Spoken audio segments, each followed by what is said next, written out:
He had 6 months to live, bought a lottery ticket, and got a death sentence instead. So he begged to live, and woke up as a bald skeleton, then a demon king. Then got tricked by the gods, and somehow ended up reborn again, this time as a holy child. The problem? He still has all his demonic power. Now he's surrounded by priests, blessings, and divine contracts, while secretly absorbing corruption, growing stronger, and hiding the fact that the being they worship is the one planning to destroy their entire system. Our main character, Kim Isak, really wants to live, really badly, but he was diagnosed with an unknown disease, and so his name will become the name of this disease. The doctor offered him his condolences. He has 6 months left at most. Devastated by this news, MC left the hospital. He didn't pay any attention to the people around him and thought only about his life. This can't be. He worked diligently like a worker ant and was finally able to settle down. And now he's going to die? He was completely absorbed in his thoughts. The traffic light had long since turned red and the cars had already started moving. Then some caring person pushed him onto the sidewalk and he fell. He dropped the lottery ticket from his hands and thought it was a death sentence.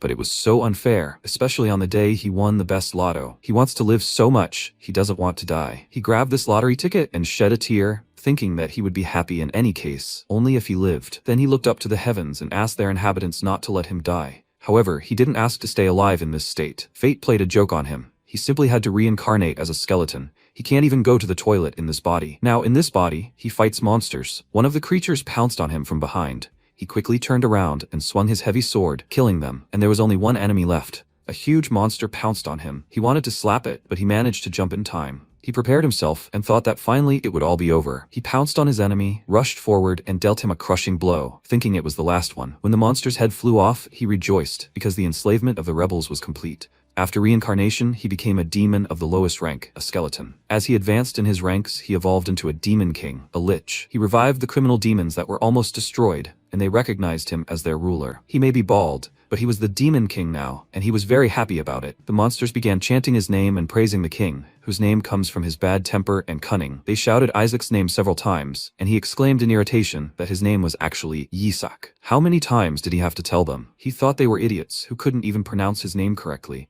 but let them take care of themselves. He walked on, and one of his subjects asked where he was going, to which he replied that he would now receive his payment. He just wanted to eat food and go to the toilet. He wanted to become human again. With this thought, he went to the divine realm and showed the terrified gods the head of his enemy. All 5 sat on thrones before him, and he told them that he had gotten rid of everyone who was against them. Is the agreement still valid? According to the contract, they have to make him human. They were surprised that he defeated them all. They thought it would take 500 years. One of the servants ran up to the god, and they started whispering. She said that she heard that all the high-ranking nobles united to work with him until they dropped, without any pay. MC said that he heard them. Why are they talking so much? After all, they themselves said that they would make him human if he dealt with everyone. The god smiled slyly and asked if he could do one more thing for them. He clenched his teeth nervously and thought that even if he was a skeleton, they should know when to stop. Even if they were gods, they were finished. He cursed loudly and asked why the hell they were trying to make him their slave. He released his murderous aura and asked, displeasedly, did they force him to work even though they didn't know how to turn him into a human? One of the goddesses whispered to the other that it seemed like he noticed. He asked, didn't he tell him no from the beginning? Why did they even make a contract with such a barbarian? Yisak became angry and exclaimed, is that all they can tell him? Besides the forbidden summoning techniques, they can neither create nor destroy. He is not alive, he is undead. If they cannot turn him, who is capable of endangering the divine realm, into a human, then? They understood what he meant and became agitated,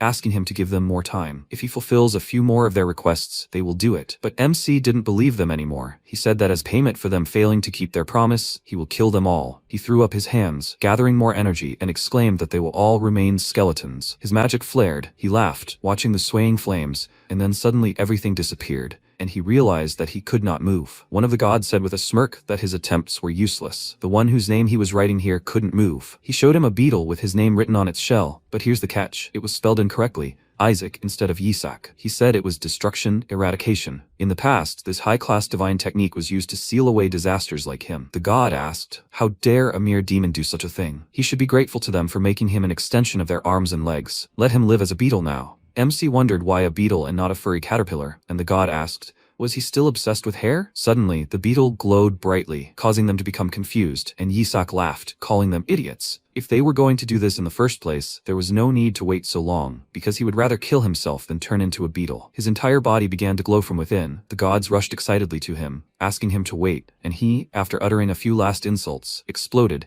shaking the entire divine realm. Dust rose in the palace, The gods coughed and called him a crazy idiot. Seeing a beetle on the floor, one of them excitedly exclaimed that the ritual had been activated correctly. The god lay down to examine the beetle and said that since the ritual had been performed correctly, the Demon King's soul should be sealed. Everyone breathed a sigh of relief and began to discuss the situation. Since the Demon King was no longer there, they should have their powers back. Every time demons disappear, they gain this. But it was too early to relax. They didn't know when the next catastrophe would happen. They would create the perfect vessel of a saint in the human world and kill all the demons. One of the gods asked his friend if he was okay. He definitely used a lot of power. He told him not to worry. Let him choose a soul to place it into the saint's body. After that, he picked up the beetle and said with a smirk that the insolent Demon King would be locked inside the beetle for eternity. He would make him come to his senses. Meanwhile, MC took a deep breath and told himself to pull himself together. Just think, he was deceived by the gods. Did he become stupid because skeletons have no brains? He opened his eyes and thought that it was so bright in here, but he was just a beetle who had no hands to close his eyes. He instinctively stretched his hands forward, blocking the light, and saw that he had them, and thought, what was this soft skin and warmth? Where did he get his hands? Did he really become human? But why did those who hate him the most in the world do this? Did something go wrong during the sealing? One of the servants called him a saint and told the others that he finally woke up. He slept so well. What woke him up? Her partner said it would be great if he slept longer. Isaac was confused. He didn't understand who these people were. Are they nannies? Has he really become human? Those two smiled strangely and said that now they are upset, but they have to do their job. Let him forgive them, but he needs to fall asleep again forever. Seeing a bottle with some strange green liquid in his hands, MC got nervous and thought that he had just died. Do they want to kill him again? He started waving his hands in every possible way, not letting them get close to him, and when the nipple almost touched his lips, he sharply turned his head to the side, and this servant brought the bottle to him again, but each time he refused. Because of this, he became very nervous and exclaimed, "Why isn't he eating?" Isaac turned away from them and thought, are they kidding me? He had just become a human, and there was no way he would have eaten something so suspicious. But how did he even do that? One of the servants called him Sir Isaac and told him to just act like a child and close his mouth so they could help him sleep. He immediately turned to him in surprise and wondered what he had just called him. Isaac. That's an alternate pronunciation of his real name, Yisak. And when that god sealed him, he used the mistaken name, Isaac? Now he understood why he hadn't been sealed. He had even reincarnated into a body with the same name, and now he was Isaac. Those idiots acted so confident, but they were careless and didn't seal him. He laughed, and then the servants immediately shoved a bottle into his mouth, but he started to resist, and the guy exclaimed, "Why is this child so strong?" MC felt like it was vegetable juice, but the taste was simply disgusting. Are they trying to kill him with this nasty stuff? He only just became human. His eyes slowly began to close. He saw grins on their faces and realized that something sinister was entering his body. Now they were in the Central Eastern Temple of the Holy Empire of Helon. Bishop Martha Barrett headed to Isaac's chambers, and judging by his grin, his intentions were ill-intentioned. He wanted to end this child, but a man appeared on his way and said that he seemed to be in a good mood today. It was the Emperor of Helon, Alexander Heathcliff Hela. The bishop, along with his priests, immediately bowed, greeting the son of the empire, and he inquired what business the bishop might have here. He replied that the Ashua family had arrived to convey greetings to the candidate for sainthood. The Holy See cannot fail to care for a saint. Alexander grinned and said that since it concerned a saint, he must take personal involvement. If another accident happened after the child was handed over to the Holy See, it would be very unfortunate. Martha became nervous, pretending that he had nothing to do with it, and at that moment, a loud cry of a child was heard. The bishop grinned faintly, thinking that his plan had worked, and Alexander immediately ran towards the sound. He burst into the room and worriedly asked what they were doing with the young master. One of the maids turned to him with an agitated look and exclaimed that the young master was so cute. Just look at that plump belly. He eats so well. He really is an angel. He ate 15 bottles of that disgusting vegetable juice. The bishop, dumbfounded, approached the baby's crib and looking at the pile of bottles on the floor, thought that it was impossible. He was still alive, having drunk so much, but this wasn't just juice. A few minutes earlier, when Isaac began to feel something entering his body, he realized what it was and was very surprised. It was a holy curse, a deadly poison that destroyed a cleric's holy power. It didn't work instantly, but since it was poison, drinking enough of it could kill one. But he would convert that poison into demon mana, which was a blessing for a former undead lord like him. He couldn't believe they'd handed him a demon, something he could turn into mana. This was simply amazing. He was going to gorge himself on this magical baby brew. Just after finishing the juice, he threw the bottle on the floor in a rage and screamed, and the maid asked if he was asking for more. It was as if she'd learned to understand him. Her partner gave the child another bottle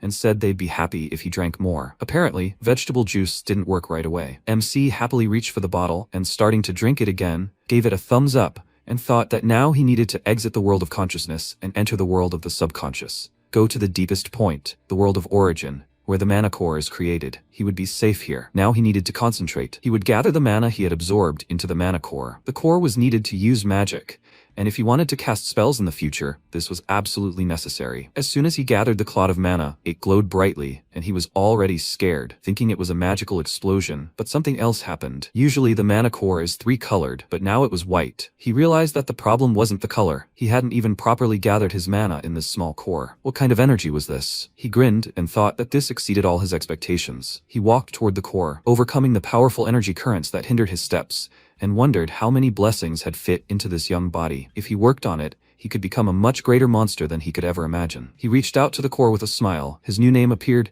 and he pressed the survive button. This was his most desperate wish, carved deep into his soul. He wanted to survive so much that he was going crazy. This was the beginning of his rise as a demon king, thanks to which he was able to create his own special buffs and abilities. But most importantly, he managed to inherit these spells in this body. While he was subconscious, he didn't move at all, and the servants thought he had already died. But he suddenly raised his hand sharply, and a servant exclaimed in fear that he was still alive. Isaac made some kind of sound, then squealed with a smile, asking them to give him another bottle. At the moment, Alexander breathed a sigh of relief, saying that it was good that nothing happened. MC told him in his mind that they had actually tried to kill him, but indeed, nothing special had happened. He saw the old man's shocked look and thought, what was wrong with him? Why was he staring at him like that? Maybe he had eaten too much? He couldn't afford to do anything that would arouse suspicion. He'd better play dumb. He smiled at the old man, but his frown only deepened. Right now, the bishop was thinking that the dose should have been enough to make him die choking on blood, and instead, he was laughing at him. A few days ago at the headquarters of the Holy See, Harry Barrett said that the one who became a saint rules the Holy Empire. But that's absurd. It all ended with everyone declaring that their child was a saint, even the lower houses. The bishop nervously told him not to worry, he would take care of all the other candidates. The man smirked and said that of course he would take care of them.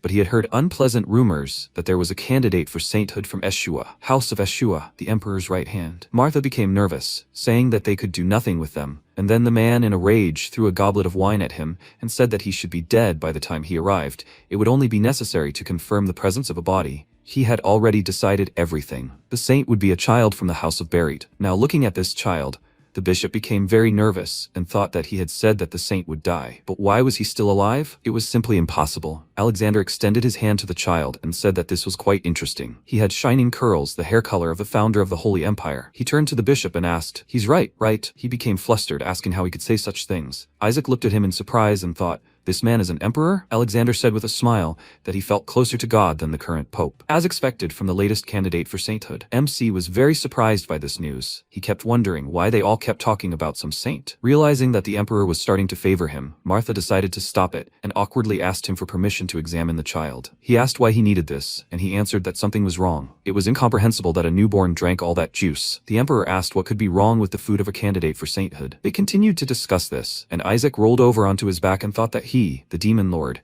had become a candidate for sainthood. And how could this even happen? He accidentally released undigested dark mana from his mouth and realized what a mistake he had made. He immediately turned his gaze to the bishop and thought, did he notice this? Yes, he noticed it. He smiled ominously and told the emperor that he just sensed dark mana from this child, and this is very suspicious. MC became very nervous and thought, did this idiot really see it? Martha said that the child could be a false candidate carrying mana, so he should immediately consult with the Inquisitor. He became very nervous, and the emperor exclaimed in displeasure, how could he say such a thing to this precious candidate for sainthood? The bishop told him not to worry. The pope already had his eye on the candidate for sainthood from the House of Barrett. Alexander looked at him with displeasure and thought, how can he not be ashamed to offer a child from his own house as a saint? And MC understood why he was trying to get rid of him. After that, the bishop picked him up and asked to bring the Inquisitor, but the emperor told them to wait. The House of Eshua is a close ally of the royal court. As emperor, he strongly recommends that this child's candidacy be considered. Martha said he understood, but he also said that the crown prince's blessing would be given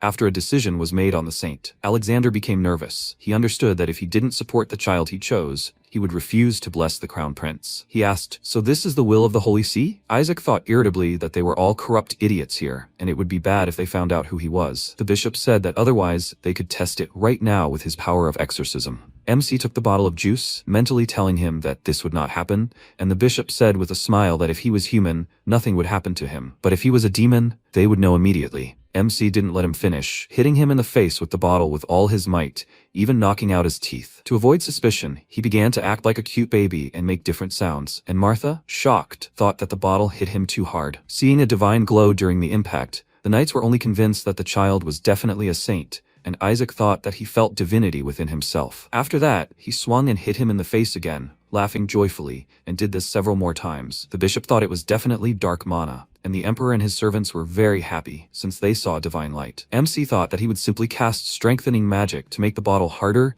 and continue to pretend to be an innocent baby. He hit the bishop again, causing him to fall to his knees, and one of the servants exclaimed that it seemed he too was struck by his divinity. Isaac looked at the bottle and wondered what it was. The mana is weak, but every time he uses dark mana, a little divine mana comes out with it. They are two opposites, so they can't be used together. It probably has something to do with that white mana core. Suddenly, the bishop snatched the bottle from his hands, then threw it on the floor, and swore on everything he had that this child was a heretic. They should perform an exorcism right now. MC mentally called him a stubborn idiot, then with a sly smile reached under his clothes and thought that he didn't want to do this, but he also had something interesting. He pulled out a hand from under his clothes, engulfed in demonic energy and tied with a cross. The bishop immediately became nervous, because this totem is the remains of a high-ranking demon. It is an item that uses a demon's ability to absorb the power of its kin, which he kept with him in case demons were chasing him. And now the old man was in shock, because the baby wasn't supposed to know about this. After that, Isaac threw the item behind him and mentally told him to watch carefully. He continued to attack him, so in return he would show him something. As soon as the item fell to the floor and the bandage was damaged, demonic energy came out,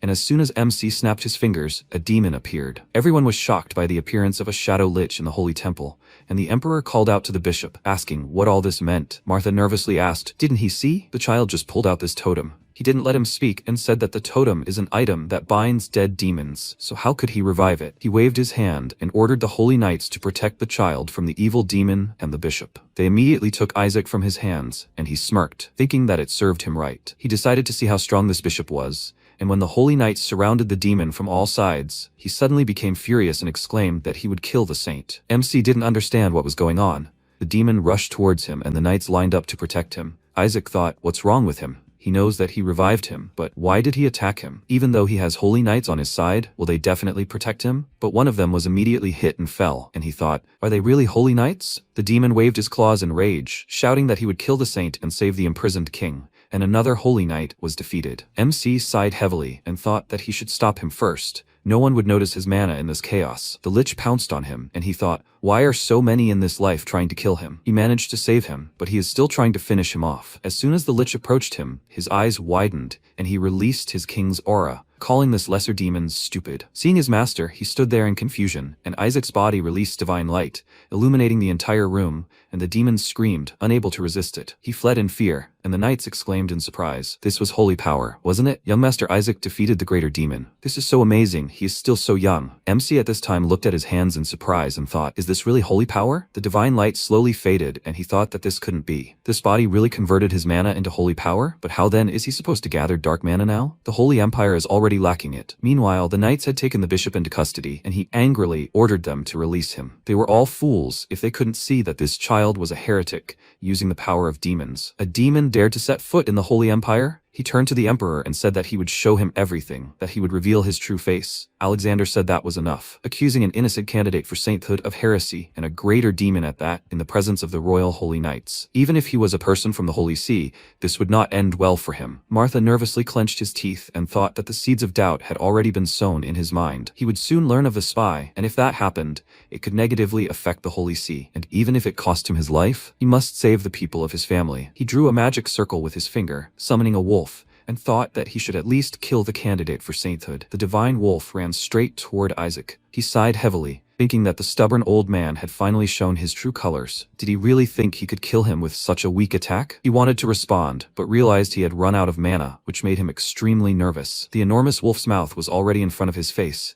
But suddenly, someone struck the beast down, and that person asked who dared lay hands on the child of Eshua. It was the Order of the Pious Azure, the Knights of Eshua. Relai Eshua, the seventh son, had come to personally visit the candidate for sainthood. He ordered his knights to immediately arrest the bishop, while MC paused, thinking, as he had heard that name somewhere before. Relai then ordered his knights to pay their respects, and they knelt before Isaac and greeted him. The knight holding him looked awkward, and Relai apologized to Isaac for arriving so late. He smiled and thought he was so dressed up, better than the imperial knights. Relai pointed to one of his subordinates and said with a smile that he couldn't say this would atone for their past mistakes, but they brought him a small gift. He saw the guy take something out of his inside pocket. He was already starting to anticipate gold or other valuables, but but it turned out to be just a figurine of a skeleton king whose head had been cut off. MC felt uneasy. It was him. The knights started shoving other figurines in his face, ones where the demon king is burned alive and where he is split into pieces. His face turned pale. He began to cry and wondered how he would survive in this madhouse. They mistook his tears for tears of joy and began to say that it was so sweet, and he remembered where he had heard that name before. This was the saint who tried to defeat him, from Ashua. There were many of them. He remembers the 45th saint, the 61st, and some other one coming to him. He grabbed his head and thought that he knew it. They were all part of the family. He was not only a candidate for sainthood,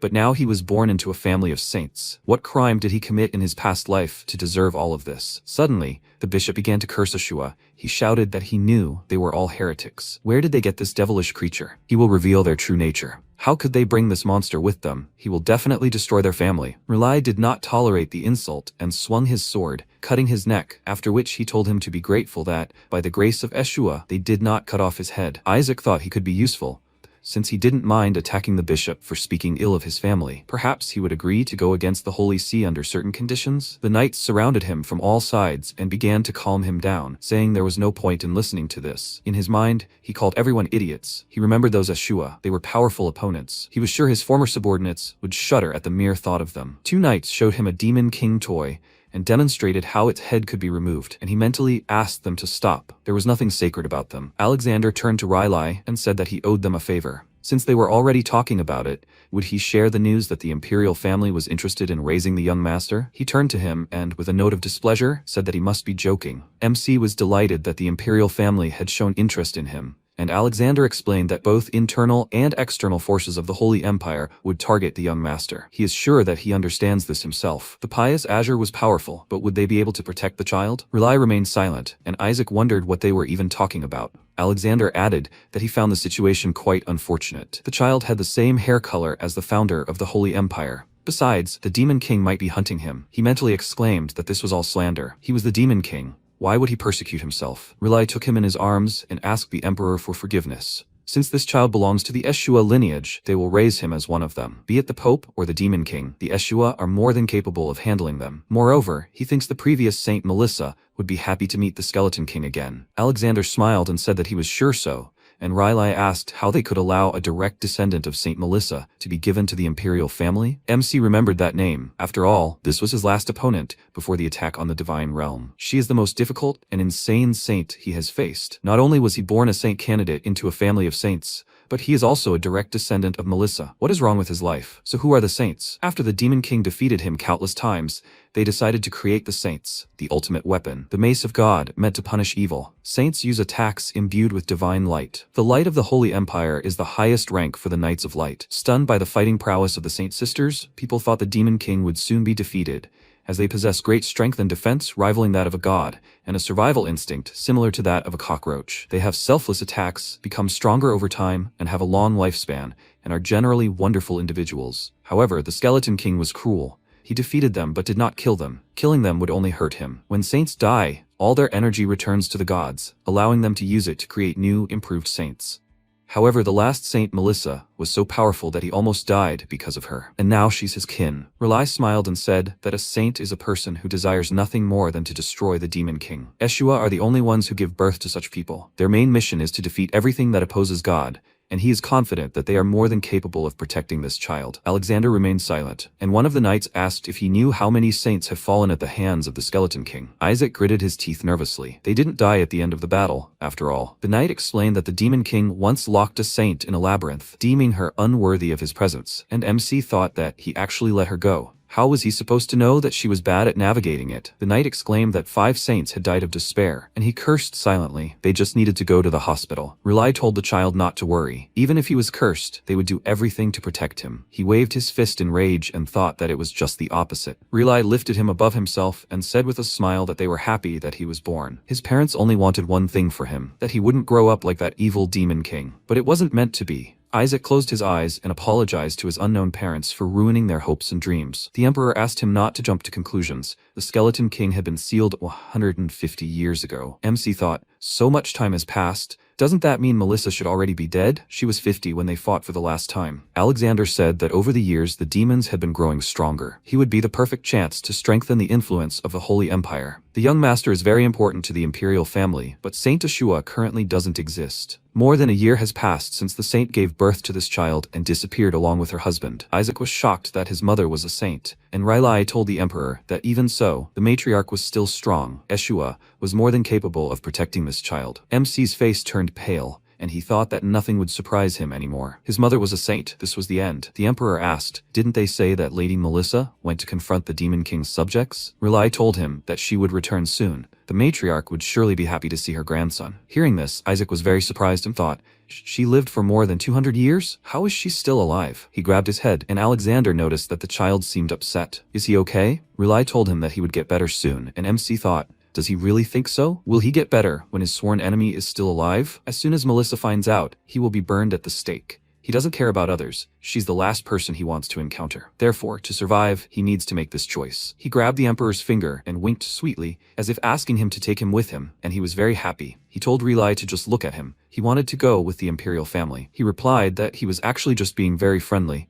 and the emperor, pulling the child towards him, said that their family could do a lot for him. Ashua specializes in accepting the powers of female saints. They don't have much experience raising male saints. Riley began to pull the child towards himself and said that he was destined to become a demon slayer, an exorcist, and Ashua was the best at training them. Besides, this was the first saint in history. Did the imperial family have enough experience raising them? They continued pulling the child, and the knight excitedly asked them to calm down, otherwise they would tear him to pieces. Isaac firmly decided to join the imperial family. He glanced at Alexander and thought that the light indicating life was pouring out of him. This meant he had a better chance of survival if he went with him. This opportunity must not be missed. Alexander said he had made a wise choice. Suddenly, an even stronger light appeared, and he was surprised. Soon, the bishop's punishment took place. He fell to his knees and exclaimed that this was impossible. He was sure that he was using mana. Without a doubt, this was a demon's child. The cardinal said that holy power is given by God. Does he mean that a demon possesses the power of God? His subordinate drew his sword,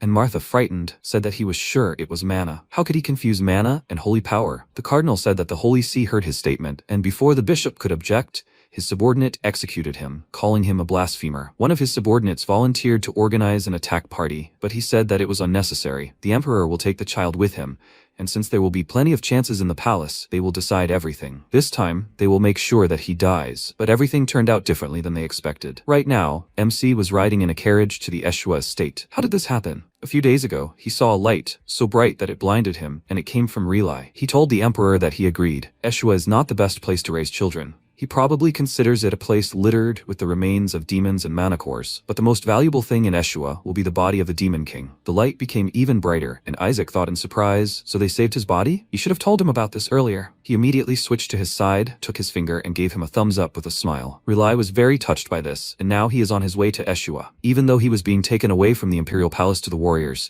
if he wanted to regain his body, he had no choice. The body in which he had refined his mana to the level of the gods. If he could regain it, then rank 10 would be nothing. He also saw the light of the will to survive shine so brightly for the first time. This meant that, following Riley, the next great boon for Ashua would be his survival. The knight captain asked why the Pope's forces were pursuing young Master Isaac. He leaned toward him with interest and silently said that he too wondered about this. Riley replied that they had received a prophecy which said that a saint would become a child of the gods, and therefore the next pope. That's why Berit was trying so hard to choose his saint. MC was shocked by this development. The Pope is the strongest cleric, capable of using second-tier holy spells. He is unlike all clerics, and is different from the King of Holy Knights. In the Holy Empire, he is the figure whose power is closest to that of the Emperor. For millennia, the Berit have produced popes. He thinks it's logical that they would go crazy at the prospect of a saint stealing their power. That's why all the other families want to produce a saint. Excited sighs were heard outside the carriage. Riley looked out to check what was going on, and the coachman ran up to him, saying that they had arrived at the duchy. But there was a problem. 3 guards blocked their way, saying that they could not enter,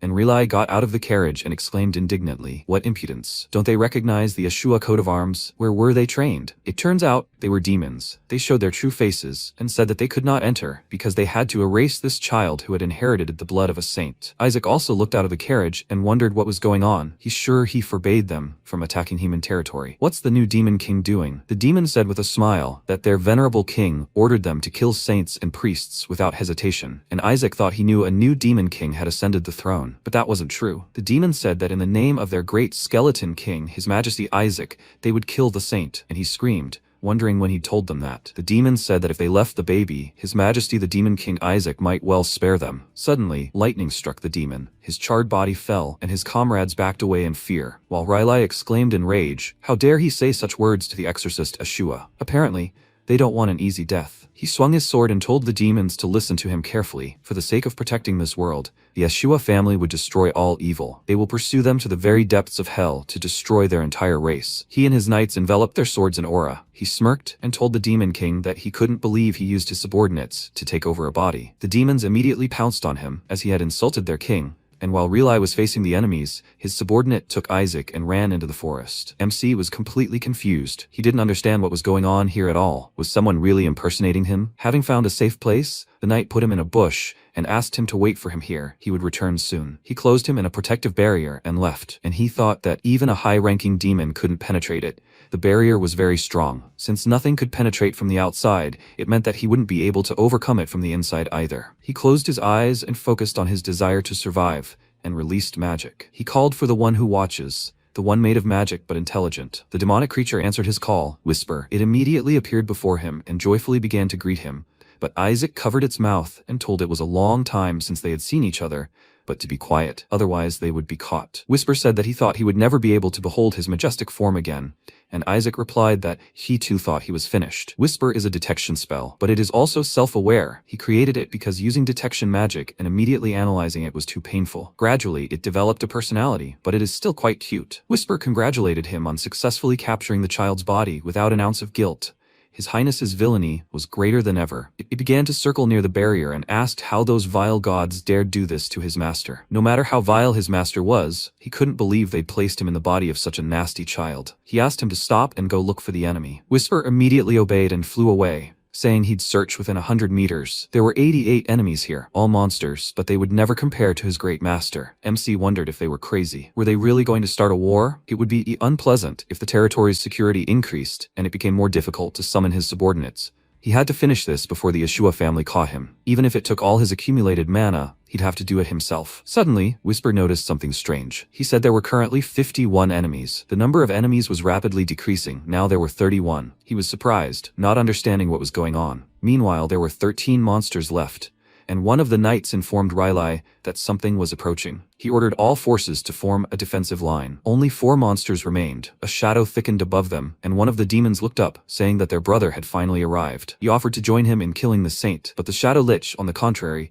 began to kill these monsters, which surprised the knights. Meanwhile, Whisper informed his master that there were no enemies left. The Shadow Lich had arrived. He towered over the knights and said that if they dared touch his king with their filthy hands, they would lose their lives. Isaac, meanwhile, was shocked, wondering what was wrong with him. The Shadow Lich exclaimed, "How dare they lock his king, his only master, in the body of a child?" It was Isaac who freed him. So all the Shadow Lich's twisted affections revealed themselves. He told them not to even look at the child with his disgusting eyes, otherwise he would rip them out. However, the people could not understand him because he spoke a different language. Whisper cheerfully noted that it was a real mess, and MC thought that it seemed like this idiot figured out that he was the Demon King. His efforts to follow him were commendable, but things weren't that simple. Rely ordered all the knights to prepare for battle, and Isaac wondered what he was trying to achieve by putting on such a show. He waved his arms and yelled, telling the knights not to touch his savior, his super-rich mana core. The knight turned to him, asking him to wait. He would quickly settle everything, and suddenly the Lich laughed and joyfully said that his master recognized him, his guiding light. This scared the knight and told Riley that the demon was showing hostility,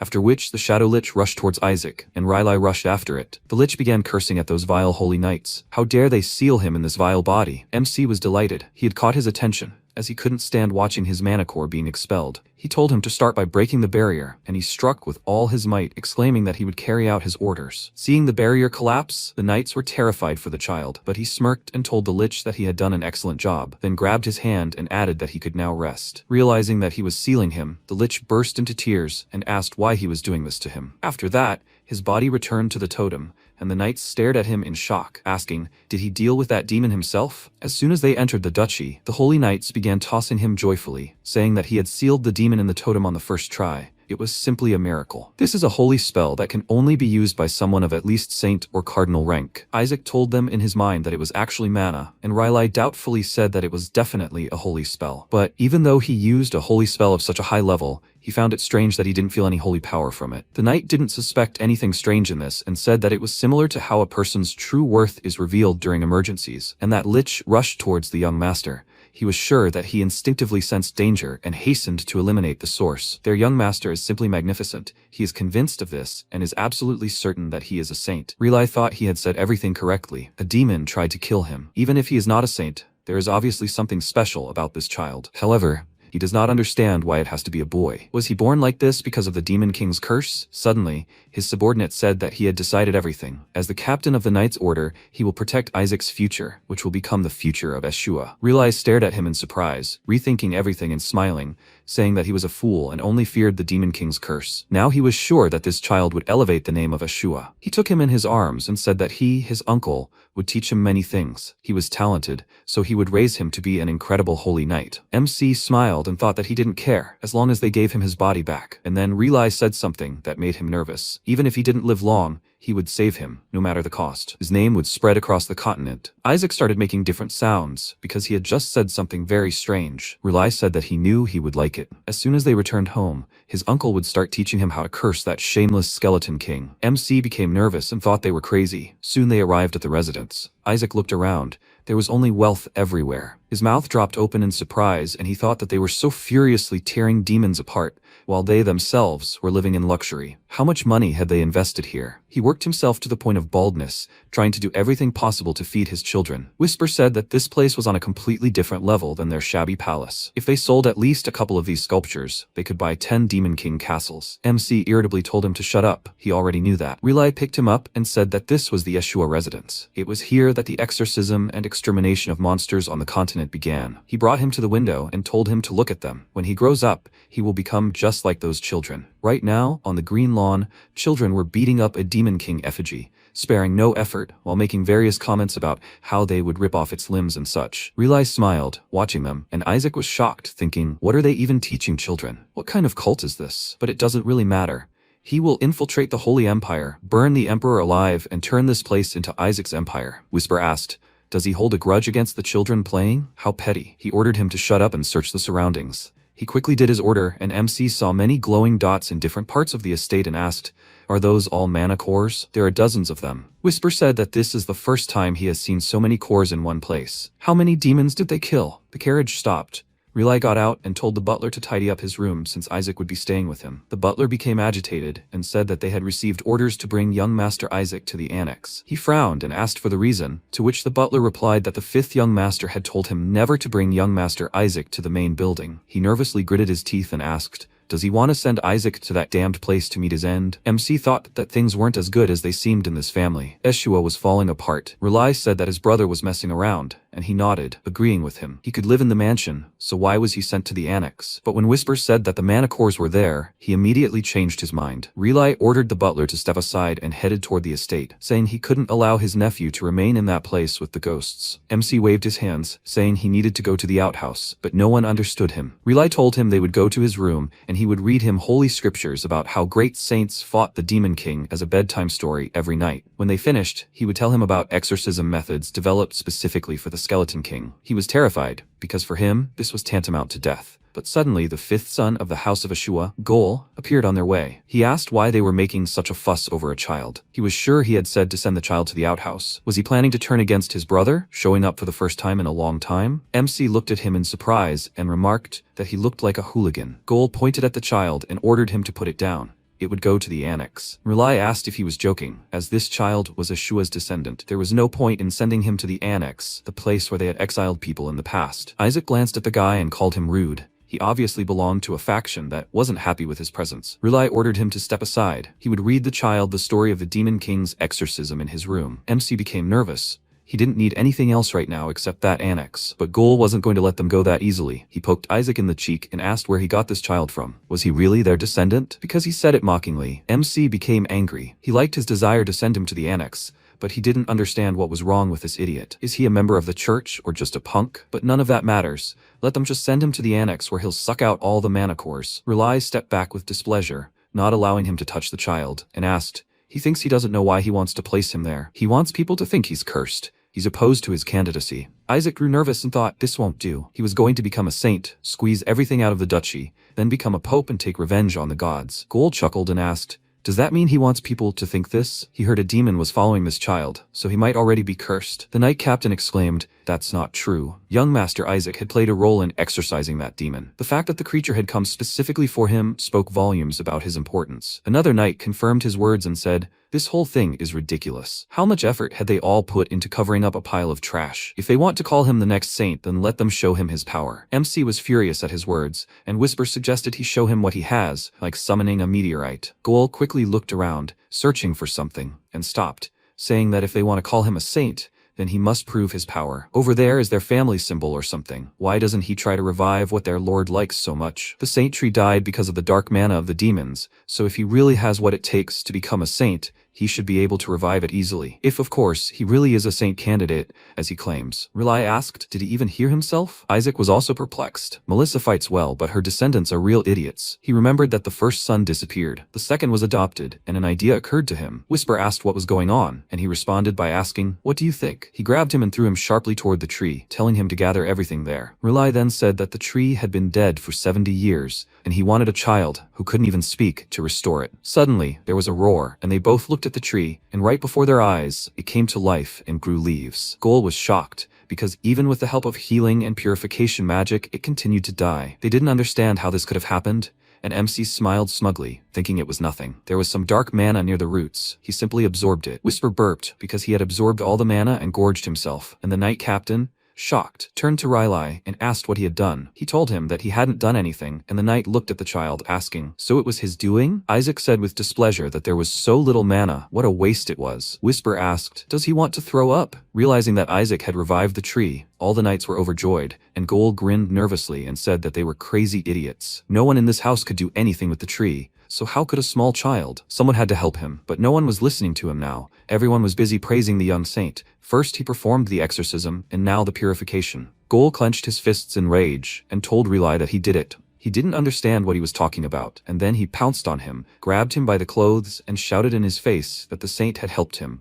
And then he pretended that this little idiot had done it. He responded by exclaiming that he was talking nonsense. How could he meet a missing saint? MC glanced at them and thought that Melissa should be busy with her children, not defeating demons. Her house was a complete mess. Although this so-called fifth son didn't look like her at all, he would rather believe it if someone said that Riley was Melissa in disguise. Whisper assumed it was her stepbrother, and he said that he thought he looked like his father. Gwel told Relai not to pretend ignorance. He thinks he doesn't know that he brought this little scum here to make him the next candidate for sainthood. He's playing his games, knowing that there was already a candidate in their house. Isaac thought, so there were other candidates in the house? And this idiot wanted another kid to win. Whisper pointed out that he had to compete with this other person, but it didn't bother him at all, and he asked in return, didn't he think he would be as angry if this one supported him? It would be fun for him to beat him. He pointed out that it made sense. Relai began to lose patience, and suggested that in that case, they just leave him. He was their nephew, and the son of their first brother, so Isaac had the right to be in the house. Gul mockingly said that was nonsense. Their brother ran away when their home was in danger, and now he left his child with them, and he still called him their brother. Now MC understood. That's why he was treated like an illegitimate child. What a wonderful life he had. Whisper said that he shouldn't talk so carelessly about his own life. Goal said that this idiot was still the son of a saint. He may be a half-breed they took from outside, but she is still a saint. Besides, they can't be sure that he is their brother's son. He thinks he looks good because he looks so much like her. If it helps the family, they can sell him to continue the family line. Relai finally lost his patience and hit him in the face, which immediately made him burst into tears and asked in shock, "Did he just hit him?" he exclaimed in response. Did he think he could spout all sorts of heresy with impunity? The knight captain was shocked, and Isaac smiled with pride for his uncle and thought that brothers grow up fighting. Thanks to them, he got a lot of useful information. After that, a real fight broke out. The knights rushed to their master to stop him, And MC thought that in fact, it was even better that the house was in such a mess. It would be easier to capture. He laughed maliciously, saying that this house was already falling apart, and Whisper advised him to think about it carefully. Won't he go down with the house if it fell apart? Hadn't his brain become smaller because he was in a child's body? He irritably ordered him to shut up. After that, he was finally allowed into the estate and all the family members gathered to look at him. They sat the child on the table and he puffed out his cheeks in offense, thinking that this was irritating him so much. One of the family members clicked his tongue in disappointment and asked, "Another boy, and what will they do with him?" Isaac thought that everyone in this house was crazy. Someone said that since they accepted that peasant girl as a saint, she should at least not give birth to another useless boy. She has no right to be a saint. MC felt uneasy and thought that they were crossing all boundaries. Henna, the patriarch's second wife and acting matriarch,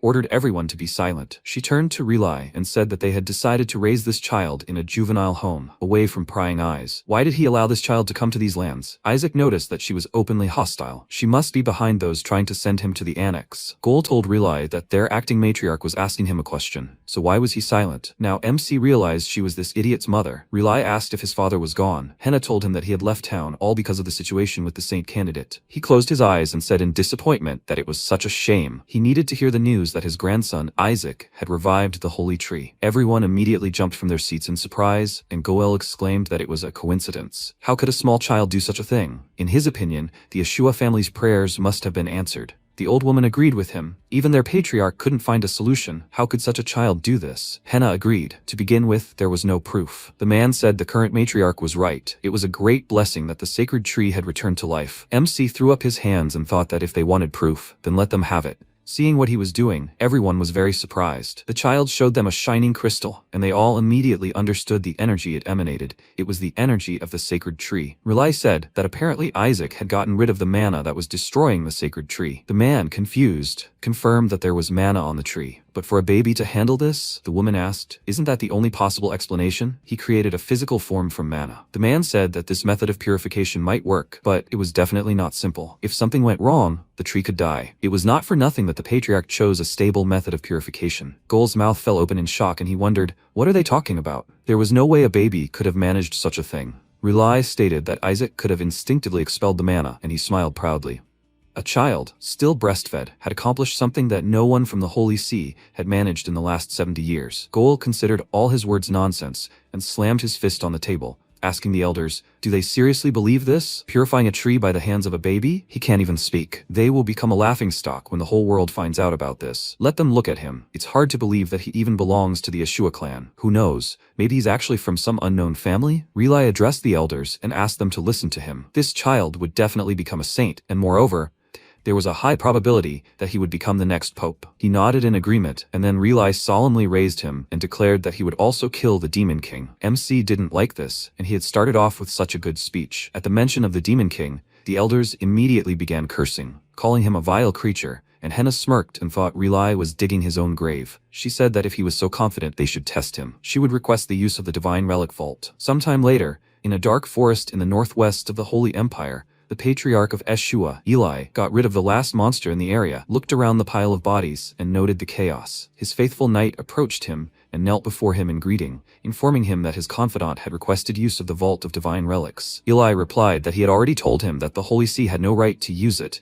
and the knight replied that it was not them. His grandson had revived the sacred tree, and the confidant wished to test him for the qualities of a saint. Eli turned to him in surprise and asked what he meant. Why was there a saint in his house? He did not allow it. Only a saintess could survive being taken to that place. Let him tell them to stop squabbling, and without exception, Melissa approached them and said they could do it. Was it Isaac? He had revived the sacred tree. Isn't that impressive? And since they were going to open the vault, why not test all the candidates for sainthood? The knight was surprised and said that a child from another family could take something from the vault, to which she replied that she hoped so. Even the best saints of the generations could not take anything from there. Perhaps if someone manages to obtain the item, they will be able to track down the Demon King and finally kill him. Therefore, it is better to offer a prize for this. Let him tell them that the child who brings the best treasure from the vault will receive a reward that even the Pope cannot provide. He will receive the heirloom of the Ashua family, and she will personally teach him her secret technique. Let him tell them that they will give everything to the winner. The vault contains a secret technique from thousands of years ago, as well as divine relics. It has always been guarded by one of the saints. It is believed that the Ashua are the owners of it. Only children under 10 years old can enter the vault. vault. It was used as a kind of ritual for saint candidates when they turned 1 year old. They would enter the vault and choose something. People predicted the saint's powers based on the item the child brought back. However, the vault is so dangerous that even candidates risk their lives by entering. After several deaths, the vault was sealed. Whisper told his master that he was very curious if his little master would manage to escape alive with the treasure. He irritably asked why he was bothering him. Whisper noted that he was also waiting for this, and he confirmed this with anticipation. They say the body of the Skeleton King is located there. Noticing how he waved his arms,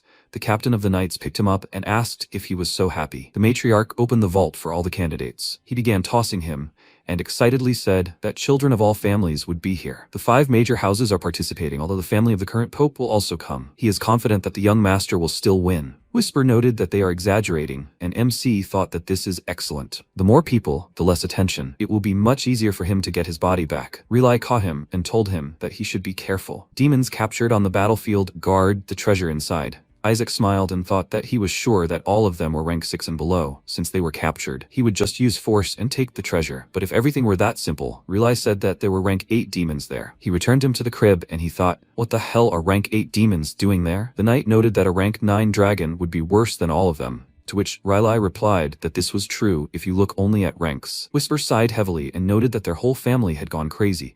A dragon in a place where a lot of children gather. He, at least, knows a lot about dragons. He turned his gaze to him and seeing how he nervously bit his nails, asked, what now? MC cursed and said that dragons were dangerous in a different way. He deceived them many times. Whisper was surprised by this news. It turned out Isaac had been selling something to young dragons, which had enraged the elders, and he'd killed around 70 of them. He thought that was bad. They had good memories. Perhaps they'd recognize his soul. Whisper said that he'd probably have to change masters, and he exclaimed in rage that he could actually hear him. Well, he has no other choice. The Divine Relics Vault contains rank 8 demons and rank 9 dragons, and he can barely handle rank 6 demons in his current state. To start fighting them off, he needs to take all the mana reserves from the Eshua family, and that means getting to the annex. Whisper asked, Sir, is he alright? He looks like he's about to be exorcised. MC read the holy spellbook fearfully. 10 ways to destroy the Demon King, and answered, yes. He thought, if only he knew how to control holy power, he could learn it easily. Let them tell him everything briefly. He hasn't even started learning. He'll just have to control his mind and force him to teach him, Whisper said. Sir, he's using dark magic in the clergy center. Does he want to raze this house to the ground, revealing his demonic essence? MC asked, what happened to him in the last 150 years? Whisper chuckled, and Isaac replied, he doesn't understand anything because he doesn't know the theory. Relai approached him and said, it looks like the day was eventful. MC thought, that's right, children his age should sleep 16 hours a day. At that moment, the captain was sitting to the side. Relai waved his hand and cast recovery. MC thought happily, this is a holy spell. Excellent. Next, let him use an offensive spell. Uncle. Whisper asked him not to move. He should quickly go to the annex, and for them to leave. MC answered, exactly, the annex. He needs to get rid of them quickly. The guys looked in his direction, and Whisper asked discontentedly, who would fall for this terrible acting? The captain said with affection, Sir Isaac falls asleep so quickly. MC lay down and pretended to fall asleep, and Relai said what an amazing child, he is quick at everything. Whisper said discontentedly, are they all crazy? Are they seriously falling for this? The guys said it's late, maybe they won't go? Yes, they all need to practice. MC smirked, and Whisper said, amazing people. One of the guys said, but the totem is dangerous. Let him take this with him. MC's eyes widened and he thought, what? Relai said it was very valuable. It was Isaac's first totem, so he should take good care of it. The captain replied, yes, sir. Isaac thought, he should resurrect it, let them keep it. He burst into tears and thought, his totem. He needed to drain the mana from it. He stood up and thought, well, he could collect it from the outbuilding now. He climbed over the railing and thought, let's go. Whisper asked, was he really gonna crawl to the outbuilding? Would he even get there today? Isaac replied, yes, of course, of course. He can't carry it all the way. His uncle locked the door. The locking mechanism is on the outside. There's even a holy spell on it. MC fell out of bed and thought, what an uncle. He ordered Whisper to break it. He asked, they'll think he's being attacked and come running here. MC said, damn it. He slammed his fist on the floor and thought, this is driving him crazy. He can't hold out on Whisper alone. If he uses magic, everything will become even more difficult. How can he escape? He tried to open the door, when suddenly Goel Eshua's son and the Eshua house's holy candidate, Shuri Eshua, who is 5 years old, walked in. He frowned and asked, what? The child can't even walk yet. MC looked at him and thought, is this his rival? Whisper asked, did he dare to harm his master? Isaac thought, the totem that even the genius he couldn't make, this little one couldn't either. MC looked at Shuri, and he released mana and said,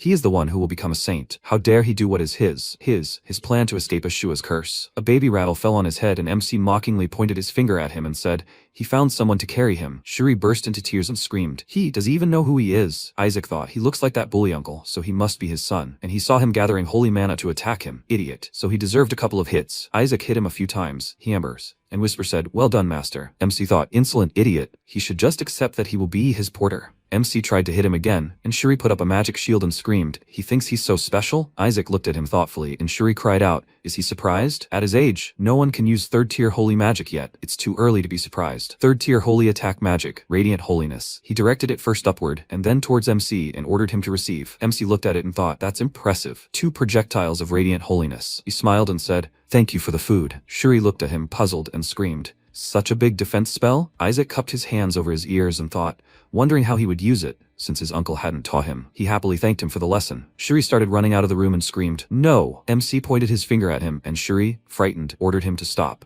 Mana crashed into him, and Whisper asked, master, that was nice, but is it really okay to kill a direct family member? MC asked again, what does kill mean? He didn't even hit him. Shuri looked around in fear, then stood up and screamed, kid, if he can't even hit him, then he shouldn't have scared him at all. No matter what holy art attacks he used, he wouldn't be able to defeat him, a candidate for sainthood. Whisper suddenly appeared behind him and said, he dared attack his king. You wanted to die? Shuri fell to his knees in front of him and started shaking. He started crying and MC climbed onto Whisper's shoulder and asked, why is he lying here? Let him carry him, idiot. The boy thought, his name is Shuri Eshua, and he will become a saint. He will escape from this cursed house of Eshua and become a pope. But why is this kid bossing him around? MC was sitting on his neck and screaming. Shuri asked, why is he doing this?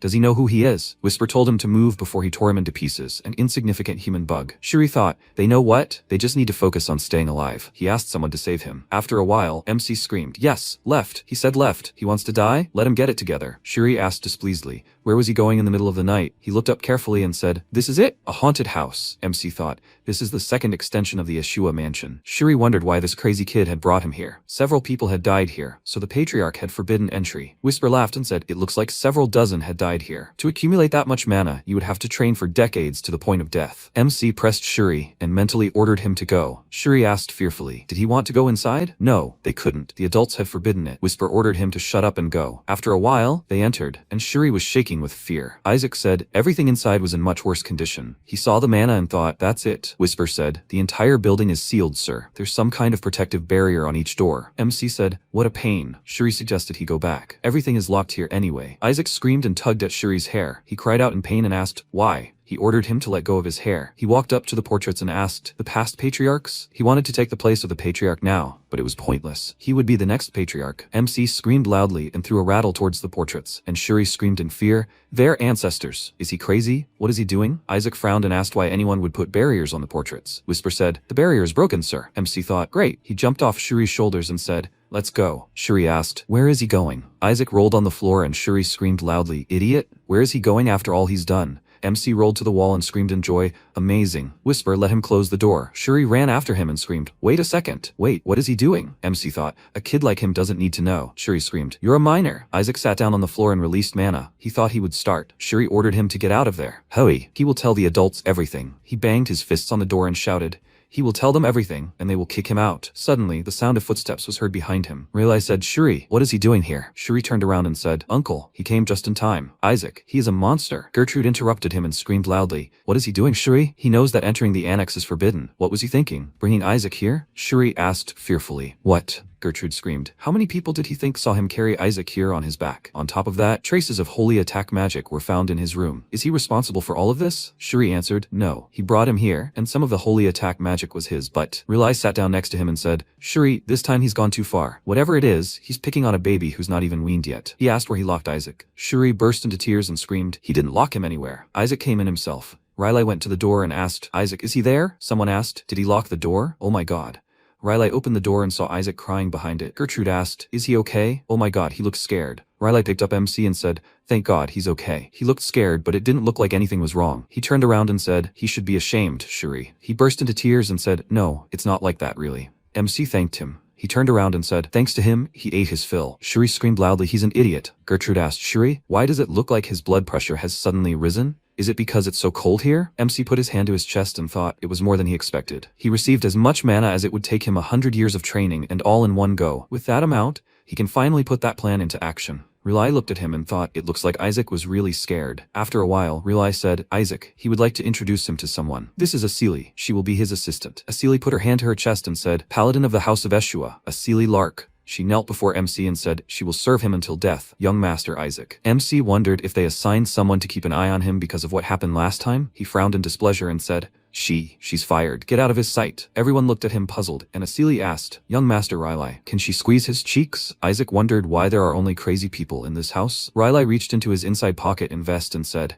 Isaac, here's a gift from his uncle. MC looked at the ring and wondered if he found this in the trash can. Whisper wondered if he had heard wrong, but it seemed the Ashua family was really going through a financial crisis. How could this even be called a worthy gift for the master's first birthday? Asili asked, Isn't this a saint's relic? MC wondered. A relic? Riley ruffled Isaac's hair and said, his uncle got this from the council especially for him. MC thought, it's real. The ring the saints used in the battle against him. An elder ring containing a small miracle of God. The holy power stored in this is incredible, although it looks like he'll only be able to use it once or twice before it breaks. But he has a way to fix it. And yet, Isaac looked to the side and saw a displeased Goal who was looking at him intently. He thought, the look on this guy's face guarantees it's real. He looks at his little nephew as if he's going to kill him. Goal laughed and said, his cute little nephew Isaac. How beautiful he is. He hopes he's comfortable here. MC screamed. What the hell? Whisper said, he's probably completely crazy. Goal thought, what a nightmare. Things are getting complicated. He broke the blessing device in the relic storage so he couldn't get it. But he didn't expect that they would give the relic to the saint so easily. Gertrude said a while ago that since Isaac can't receive the blessing,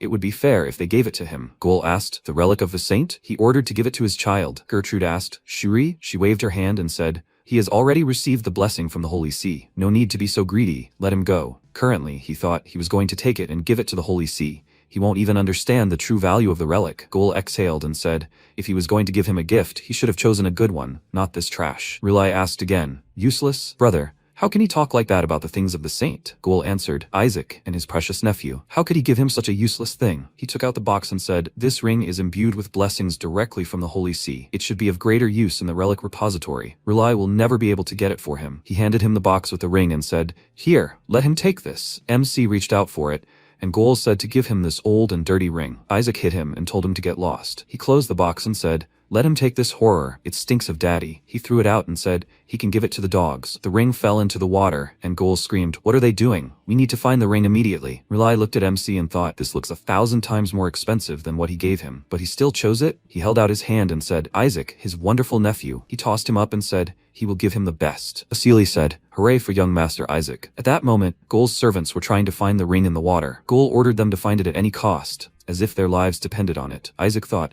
he cast weight magic on it, they will never find it. Whisper said, as befits his master. His determination not to touch such a vile object with even a finger is admirable. MC ordered him to pick it up at dawn. Whisper asked again, him. Isaac asked him a question, who else? Him or what? Whisper answered, he understood. Goal grabbed his head and thought, this thing will be worth a fortune. He grabbed his head and screamed loudly. After a while, he slammed his fist on the table and screamed, terrible kid. He has no idea how much this thing is worth. He said, it doesn't matter. He bet he won't be able to use the ring properly anyway. It's a suitable thing for someone who can't even use holy spells. To use this, you need to absorb the holy power of at least 20 people, and that's impossible. He wonders if at least 10 will come to his first birthday party. The next day, fathers and their children gathered in the courtyard. Asili stood by the window and said, this is amazing. There are more than 148 candidates for sainthood on the list, and including nobles and servants, about 4,000 people have gathered today. It seems to her that all the ducal families and more than 10 marquise families have arrived. His Imperial Majesty is also here. Even neighboring countries have sent their holy candidates. Isn't that amazing? MC wondered why there were so many candidates for sainthood.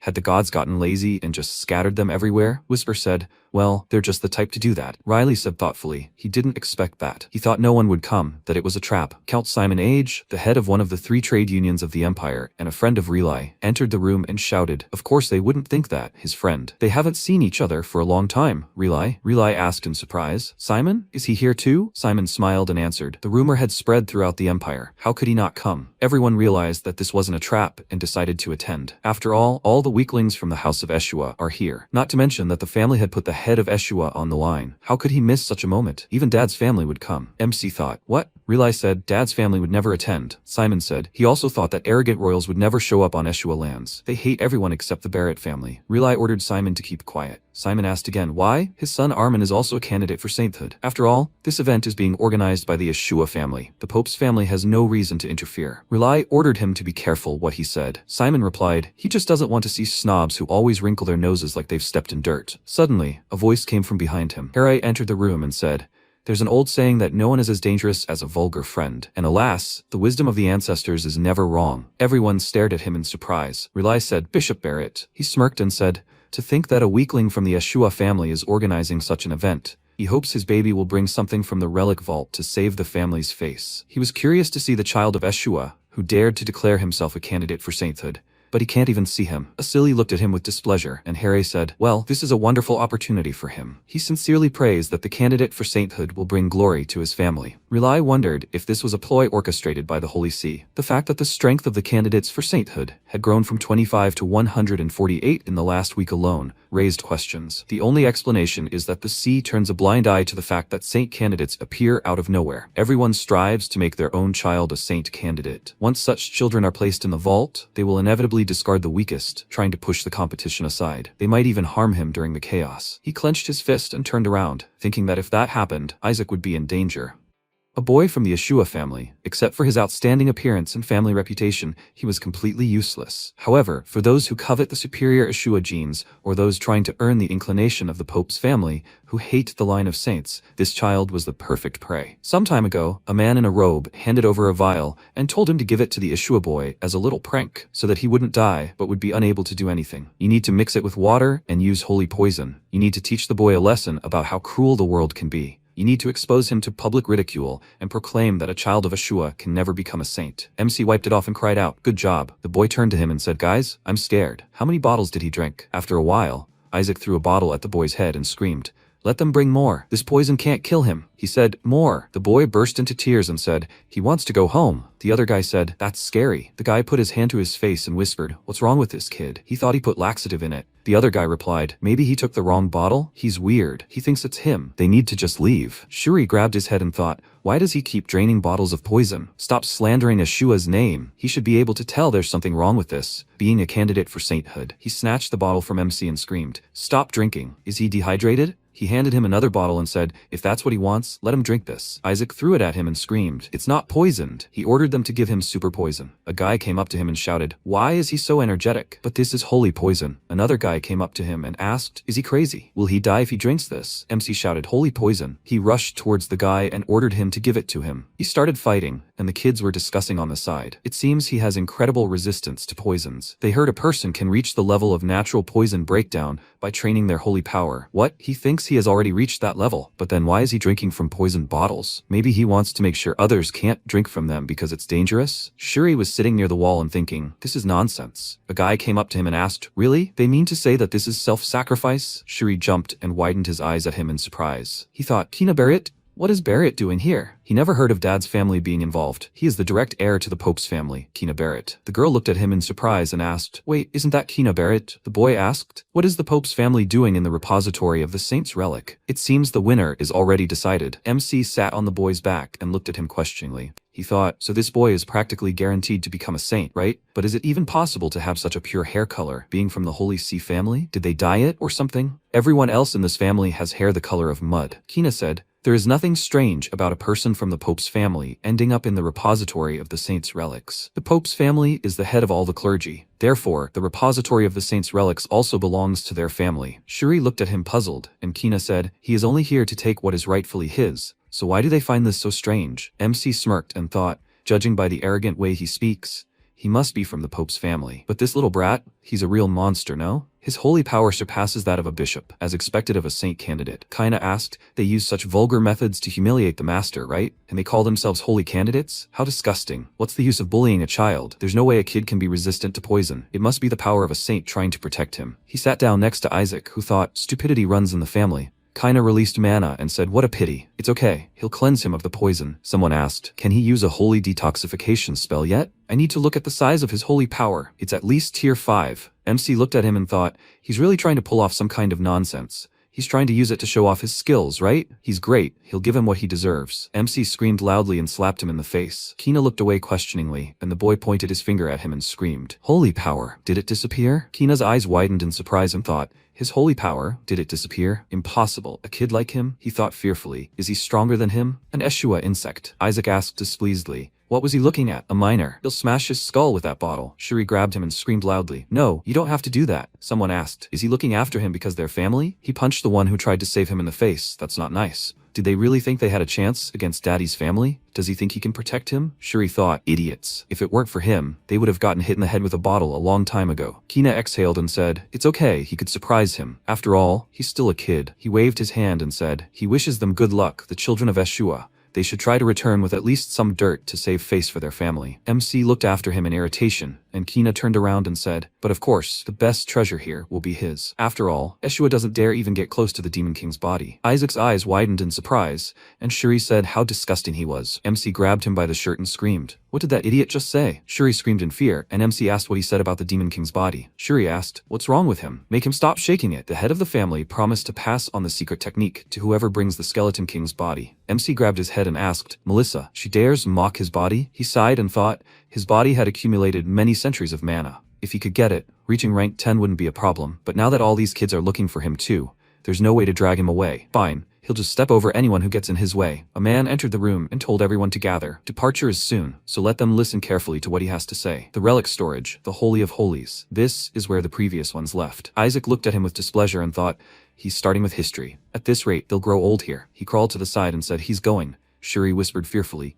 Where is he going? MC quickly ran away, and Shuri screamed, Elder, Isaac! MC applied high walking speed and thought, it's time for him to use the holy spell he just learned. The Elder screamed, Isaac, no, this is a restricted area. If he goes there, the traps will be activated. Everyone's eyes widened in fear, and they ran after him. The Elder ordered that this brat be stopped. At that moment, in the banquet hall of the Eshua residence, Asili said, she hoped the young master was all right. Riley frowned, folding his arms across his chest. The guy who was standing near the portal said they had established a connection with the inner space. The familiars are following the candidate who took third place, so they will see everything now. The door to the first vault opened. The test began. Riley thought, already? The guy said, in third place is Armon Age. Simon shouted loudly, his son. The guy said, in second place is Shuri Eshua. Gul cried out in surprise. What? He means his boy. The guy said thoughtfully, and in first place is Isaac. Riley and Asili widened their eyes questioningly, and at that moment, MC quickly ran forward. The guy said, it's Isaac Eshua. The Elder ran after him and shouted, Isaac, please. Not there, no. More traps will be activated if he goes there. The Elder was electrocuted,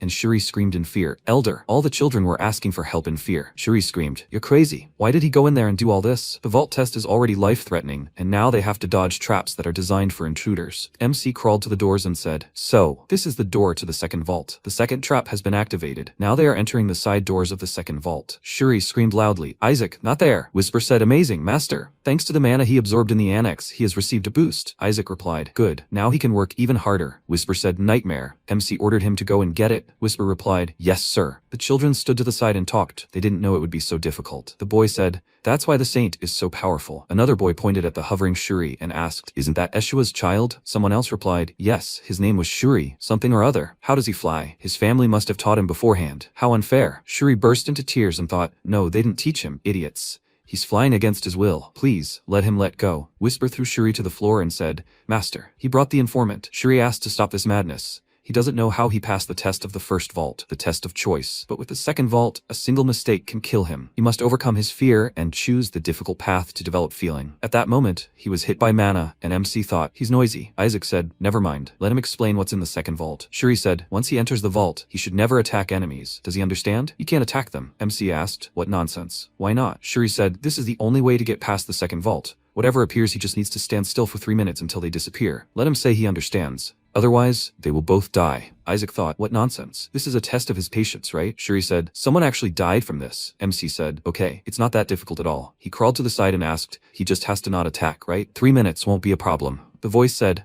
welcome to the floor of equanimity. Patience is a virtue and a cold reason. One must remain calm and remain steadfast. His patience will lead him to the light. The children entered the hall and the boy asked, are they sure everything is okay? They are the last ones. Do they understand? Kina turned around and said, there is no need for them to go down such a dangerous path. Meat can do it for them. Did he forget that there is an 8th rank demon at the entrance to the second storage room? He is sure those who go ahead will be stuck there. Do they see? They saw a bright flash in front of them, and Kina said, the test has begun. The doors opened, and the voice said not to lose heart. A guy appeared in front of Isaac, extended his hand and said, and his patience will lead him to the light. Otherwise, the same. MC hit him with mana and screamed, screw it! Only 3 seconds had passed since the doors opened. Shuri remembered MC's words, that 3 minutes would be no problem. He thought, this is a nightmare. He grabbed his head and screamed, he's crazy. Isaac clenched his fists and asked, how was he supposed to remain patient when he saw the face of a god? Whisper said, he thought 3 seconds was enough. The voice reported, he failed. Divine punishment will be carried out for those who fail. A huge monster appeared in front of MC and screamed, and Shuri said in fear, it's over. He's had enough. Isaac released mana towards the monster, causing it to scream. Shuri's eyes widened in surprise and thought, Who is he? Isaac quickly dealt with the monster and thought, is this an 8th rank? They're laughing. The golem was created by his subordinates' magic. The Skeleton King's elite demons, these are 14 familiars. This is their distinctive type of magic. Do they work for the Eshua family like dogs? Or maybe this place is somehow connected to his body? He will know it when he sees it. Shuri asked, where is he going? Suddenly, a loud laughter and scream rang out. He never thought that the guys of the Eshua family would do them a favor. Nizar Sephet, a pious crimson, one of the 5 candidates, the 3rd son of the ducal Sephet family, stepped forward and asked, do they see? He said that the Eshua know how to pass the test. He thanks them for defeating the gatekeeper, and now they need to step aside. They will enter the 2nd vault first. He can't even imagine how much they had to endure because of this brat. That's right. He will activate the traps if he gets inside before them. MC looked around and thought, so many survivors? Nizar pointed his finger at Shuri and said, he never thought that the children of Eshua were capable of such an abomination. Shuri, he's working with him, right? Shuri looked at him, puzzled, and shouted, no, he's not working. He said no. Is he listening? Nizar crouched down next to MC and asked, didn't he see how this kid dodged all the traps? He thinks he did it himself? They saw it? It's an artifact. He ripped the ring off MC's neck and shouted, the ring must be infused with something. Guys, let them see. With this, they can dodge all the traps. Shuri thought. He wasn't even close. He looked at Isaac and thought, his inaction is making him worry. He's not the type to let others take anything from him. Nizar walked forward and ordered Eshua to bite the dust. The one who retrieves the Skeleton King's body, something no one has done before, will be none other than him, the 3rd son of the Crimson Dukedom. Nizar Sephet? He looked forward, puzzled, when suddenly there was an explosion. They shouted, a trap! What is this? Shuri thought in surprise. Isaac. The guys were shouting loudly, and Shuri looked at MC and thought, use them as bait. After a while, Shuri was walking through the 2nd storage, and MC was sitting on his shoulders. Isaac looked around and thought all the traps in this place were destroyed, thanks to these idiots. He turned around and thought, but why are these people chasing him? The boy said, he must have some kind of divine feeling. The other guy said, probably because he is from a family of saints. Nizar was acting strange. The ring turned out to be just an antique. Really? It can't be that someone from the Eshua family would do such an injustice. Whisper said, it seems they realized his greatness, master. This is incredible. Isaac replied, their recognition was not for nothing. Shuri thought, let them run before it's too late, guys. This guy is scarier than demons. A boy approached them and said, if a saint really exists, it will be someone like him. MC looked at him questioningly, and the boy smiled and said, it is nice to meet you, the youngest child of Eshua. His name is Pari Julius, the 2nd prince of the Julius kingdom. The guys off to the side started whispering. This kingdom is located east of the sacred Hellen Empire. He heard the prince of this place receive the blessing of the god. MC thought, he looks useful. Shuri said, Isaac, they have arrived. This is the door to the 3rd vault. The voice said, welcome, candidates. This is the floor of memory. You need to show your courage and determination. The guys said, they can go to the next vault. It's good that they went after him and not Nizar. They will receive the body of the Skeleton King. The angels said, the test is simple. You need to defeat them and gain glory. The guys asked, they said to show courage, so they must fight them, right? They need to try. Isaac thought, this gatekeeper, could it be him? Yes, it is him. This will be fun. Isaac pointed his hand to the side and shouted, and the guy asked puzzledly, Isaac? Shuri thought, Isaac's decisions were always correct. The gatekeepers lie. The 1st vault was about choice. Isaac simply skipped it. The 2nd was about calmness, but Isaac wasn't calm at all, and the 3rd was about memory. That word, that's a hint. They must remember what happened in the 1st and 2nd trials. You can't attack them. MC ordered everyone to step back. The guy asked, right? Shuri thought strange, but this time he chose the right answer. No matter how much of a devil he was still a descendant of a saint. Could it be that even a little of her had appeared in him? MC smirked and thought, right, perhaps he'd misunderstood Isaac all this time. Shuri thought, he's ready to sacrifice himself to guide people on the right path. At that moment, MC directed mana towards the gatekeeper and hit him in the face. Shuri looked at this, puzzled, and the gatekeeper screamed. They made the wrong choice. He swung his weapon and attacked the boys, who fearfully asked for help. They screamed loudly, and Shuri thought, what could it be? He looked at MC's satisfied face and thought, he's crazy. Isaac thought, he hasn't seen them in a long time. The gatekeeper said, it was foolish to trust other people's words so easily. Holy candidates, deceitful puppets created by the magic of 14 familiars. MC ordered to show these weaklings how cruel life can be. Shuri thought tiredly. A nightmare. A loud scream rang out. Where did Eshua go? They were here just a minute ago. Shuri and MC were covered in mana and became transparent, and the other children loudly ordered to find them now. Isaac used a 6th tier holy spell, invisibility. MC thought, Uncle blessed him with this spell to activate it at a critical moment. What a perfect time to use it. Perry thanked MC for casting a holy spell on him too. Isaac replied, nothing special. He tossed him a ring and told him to catch it. Perry caught it and asked in surprise, what is this? A ring? Is he giving it to him because he's not used to fighting demons? MC looked at him puzzled, and Perry thanked him and said he wouldn't forget this kindness. He'll pass it on to his father. At that moment, he was attacked, and Shuri screamed in fear. Whisper said, as expected of his master. MC laughed and said, the prince possessed the greatest holy power. Shuri looked up in fear and thought, Uncle, what kind of monster has he brought into their family? After a while, the order to group together was given. Can one of them use protective holy power? The boy replied, he will use protective holy power first. The other boy ordered them to stay back. The gatekeeper ordered them to accept their punishment. The boy put his hand forward and shouted, now, he's attacking. The boy fell to the floor before he could finish speaking. The boy turned around and asked, what happened? He felt a clot of mana behind him and fell to his knees. The gatekeeper looked at this, puzzled, and asked, is there anyone else who fell for their lie? Whisper said, the ring absorbed the holy power of all the children. MC replied, we still need to absorb those. Whisper replied, okay, as he wishes. MC watched as Whisper headed towards the other children and began to take their holy power. The boys screamed, what happened? Isaac mentally asked the children not to be offended. The lying puppet does not attack neutralized enemies. It is better to lose consciousness from having their holy power sucked out than to get punched in the face. Whisper said, Master, it's almost ready. He saw a bright stream of mana and asked, what is that? It attacked the boy, and Whisper flew aside. Kina appeared in front of Isaac and said, he found him. Isaac Eshua. MC thought he kept wondering where he disappeared to. Finally, he showed up. Shuri thought, my god, he knew he was a genius, but this. Birds of mana appeared behind Kina, and Shuri thought, summoning a holy spirit at this age is too much, isn't it? Kina said. He surprised him. He didn't expect there to be someone here who could defeat a demon, except him, of course. Or did he lure the other kids into a trap, like in the first test? If so, suddenly a scream came from the side. No, a boy said. He tried to take the test for them. Another boy said. He even told them which direction to go. He's their benefactor. MC said. The kids are out of their minds. Whisper smirked and asked, is this what people call Stockholm Syndrome or something? Kina asked. A benefactor, right? And aren't they ashamed to call themselves saint candidates? Just think, they need a baby's help. The boys cried out in displeasure. He kept hiding, and yet he speaks as if he'd done something. The boys started screaming. He didn't do anything when they were looking for traps. He's right. Isaac looks more like a saint than him. He avoided all the trouble. They'll tell their parents about this as soon as they get out of here. He didn't do anything. It was all Isaac. They suggested telling their parents that it's better to follow the Eshua family. Shuri thought, that's not right, guys. He's sucking all the strength out of them. The boys said, without them, they'd be in big trouble. At that moment, everything around shook and mana rose into the air. The boy asked, the door to the third vault, is that right? Someone answered, he thinks so. Does this mean the second trial is over? It looks like it. A voice spoke, congratulating candidates on passing the second trial. He is the last gatekeeper guarding the Vault of Relics. Now they have to choose. Will they choose the treasure and finish the test here, or will they move on to go to the third vault? The boy said, of course, they will choose the latter. The gatekeeper interrupted him and told them to choose wisely. Will they choose the treasure and finish the test here,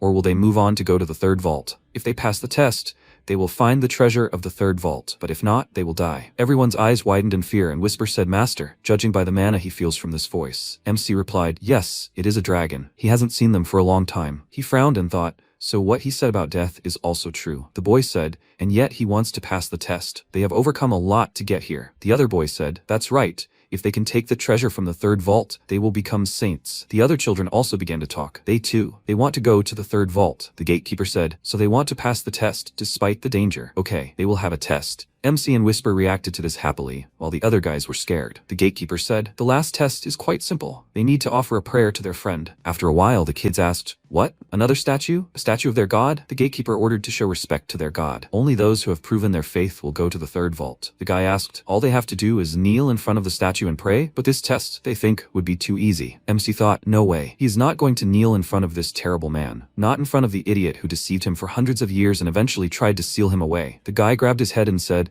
there is nothing difficult about it. They just have to pray to their Lord. Just do it, right? He knelt down and said, to their supreme Lord, worthy of all glory and honor, his servant offers worship. The gatekeeper said, he studied well. Okay, he passed the exam. The boys said, they must pray. Really? MC got off Shuri's neck and he asked, Isaac? He must pray. MC kicked him and asked, why on earth? Kina stepped forward and said, in the Holy See they taught him how to pray properly. He placed his hand on the floor and said, look, this is the correct posture they must take when worshipping their Lord. The boys cried out, they want it too. Kina said, to their supreme Lord, who is worthy of worship. The gatekeeper asked, what are they waiting for? Are they giving up and accepting death? The children screamed, no, they will do it. The gatekeeper looked at MC thoughtfully and asked, child, why isn't he on his knees? MC replied, he's not crazy enough to engage in such nonsense. The guy turned around and asked, what's wrong with him? Does he have problems with his faith? Are the rumors that the Eshua family is losing faith true? Shuri prayed and thought, he needs to stop defamating their family's name and just pray. Kina turned around and thought, all of this will be recorded. Does he really want to lose his chance to become a saint? Even with his enormous talent,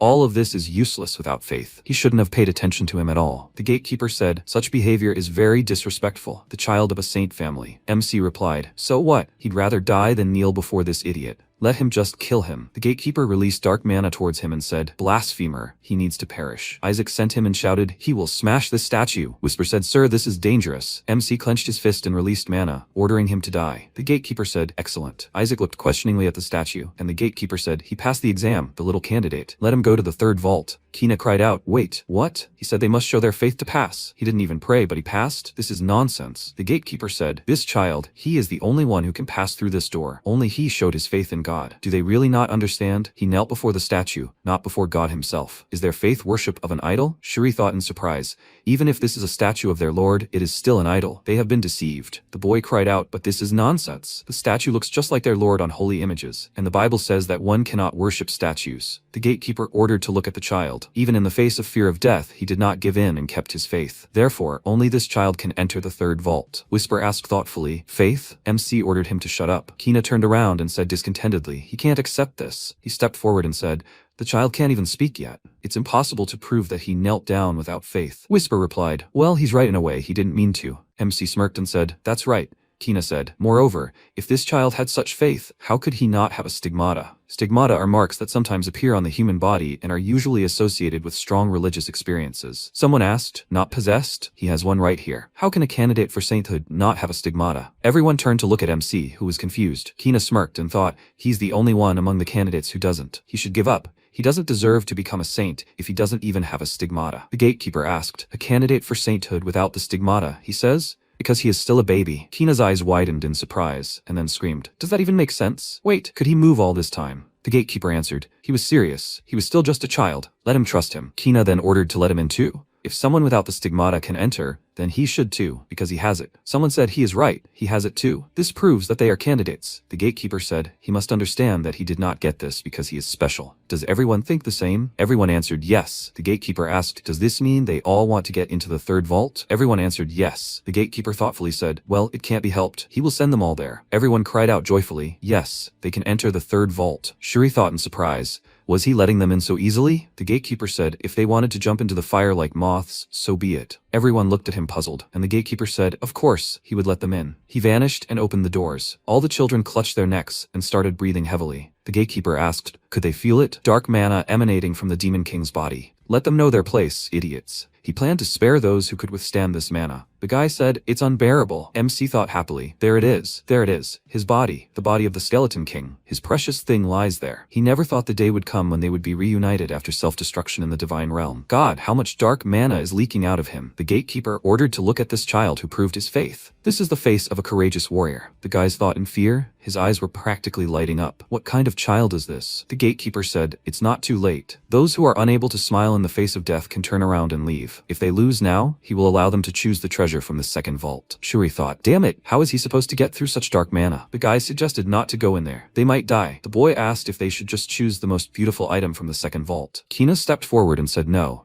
He didn't want the treasure from the second vault. They would go to the third, and please, let them activate all the traps. The boy thought he was crazy. The gatekeeper asked if he was serious. Kina said none of the saints in history had managed to bring back the Skeleton King's body. Even the renowned Saint Melissa couldn't do it. The gatekeeper asked if he seemed to know something about the third vault. Huh? Kina thought Saint Melissa would never let children die. He knows what he is. It's a preventative measure. He said he doesn't want to hear that they found the treasure without any problems. So please, let him return the third vault to its original and most dangerous state, so that it will be valued higher than the saint herself. MC thought he was crazy too. The gatekeeper said if he says so, good. Now it will be easier to determine who will become a saint. A strong mana rushed forward and the guys screamed, let him go alone. He doesn't need to take them with him. The guys fell to the floor and MC happily thought, this is chaos. Whisper ordered the owner to look there. This is his body. Isaac looked at the hand in the hall and thought, well done, his baby. That is, his body. It was absorbing energy in the third storage. The guy asked, is this the body of the Demon King? One hand exudes so much dark mana? MC thought, not the whole hand,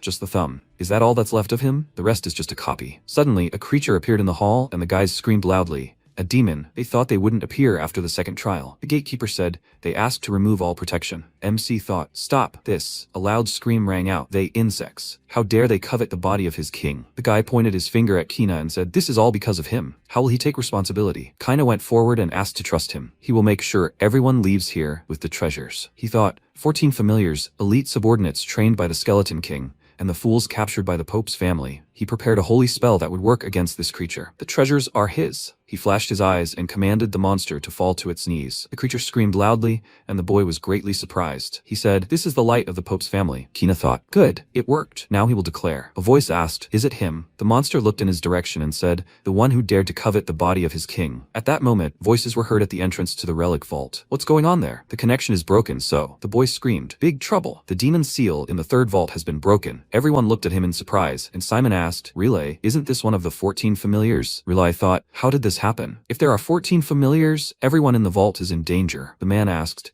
what about the elders who went as overseers? The guy replied, they tried to disable the booby traps in the vault and disappeared. Gertrude asked, doesn't that mean the children in the vault are in grave danger? There's no way the children can handle such a monster. They have to stop the test and get them out. At that moment, a bright glow appeared behind them. Simon cried out, what? Riley looked at it in surprise and thought, is the relic vault opening? What is that intense light? The guy asked to retreat from the entrance. It's dangerous because dark mana can leak out. The old man asked to wait. He doesn't sense the presence of the demon. Gertrude asked, is he defeated? Harry thought happily. He did it kinda? Voices came from different directions. Do they mean the demon protecting the Demon King's body? One of the children must have defeated that monster. Simon asked. Relay, is it possible? It must be Kina Barrett, right? As expected of the Pope's family. The old man congratulated the cardinal and the man said, this is a worthy result for the strongest candidate for sainthood. Harry said, it looks like Kina did a great job. He looked at Relay and thought mockingly, Eshua, this is the end of their foolish disobedience to the Holy See family's authority. Now that they have the body of the Skeleton King, they will have to bow to them. It's time to break their streak. A cry was heard. Let them look. The children are coming out. Relay pursed his lips and thought, Isaac, Shuri, please let them be safe. He walked forward and began to look around. Relay thought,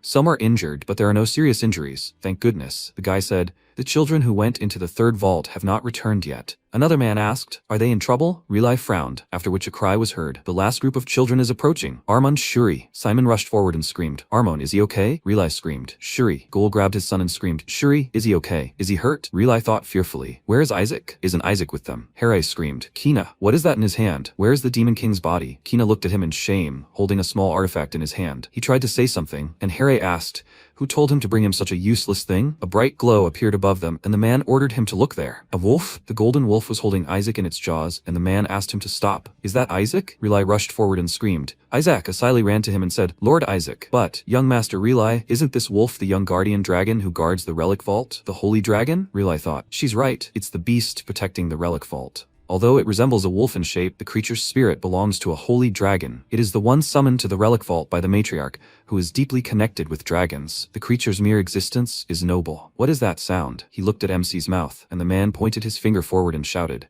Elder, the thing Isaac is sucking on. Could it be? Could this be the Skeleton King's body? The old man cried out, you can't just put it in your mouth. He did it. He brought the Skeleton King's body. Harai asked displeasedly, Kina, did he give the Demon King's body to this child? He wouldn't call it a smart tactic. Rather, it was the mercy of a saint to save the owner's face. A voice rang out. What are they saying? None other than this child laid claim to the Skeleton King's body. They are fools. Harai looked at the wolf in surprise and thought, what? Kina thought a while ago. Why? Why isn't his holy spell working? The monster said, they're insects. He rushed towards the children and commanded them to die. Suddenly, there was an explosion and a protective barrier appeared above the children. Everyone looked at it in surprise and said, Blue, that, is this Eshua's child? The monster screamed. They, vile clerics, they dare covet the body of the great Demon King? Let them die. MC clenched his fist and screamed, idiot. He's incapable of recognizing his master. Now people are asking questions. The dragon wouldn't lie, right? Then what did Kina do? Does that mean Eshua's child really brought it? Riley said, but dragon, it was too dangerous. 14 familiars. These aren't demons that mere children can handle. Why did he remove the seal? The dragon asked again. 14 familiars, he said. That white boy asked for their release. The boy pointed his finger at Kina and screamed, exactly. Kina asked the dragon to activate all the traps in the third vault. Another boy screamed. He even forcibly brought them along, putting them in danger. Someone asked, does this mean their children almost died because of him? How could someone from the Pope's family do such a thing? If Isaac hadn't defeated the demon, everything could have ended tragically. By the way, does this mean that Eshua's child won over the Pope's child? Harry frowned and lowered his head, and people continued talking. Is that surprising? Even though he is a boy who can't become a saint, he is so strong. So the rumors that the Eshua family is preparing for their comeback are true. Riley thought, Isaac, he did a great job. The elder cried out, child, let him spit out the bone. It's dangerous. Another elder said, yes, please let him be kind. MC pushed his hand away, and the elder asked,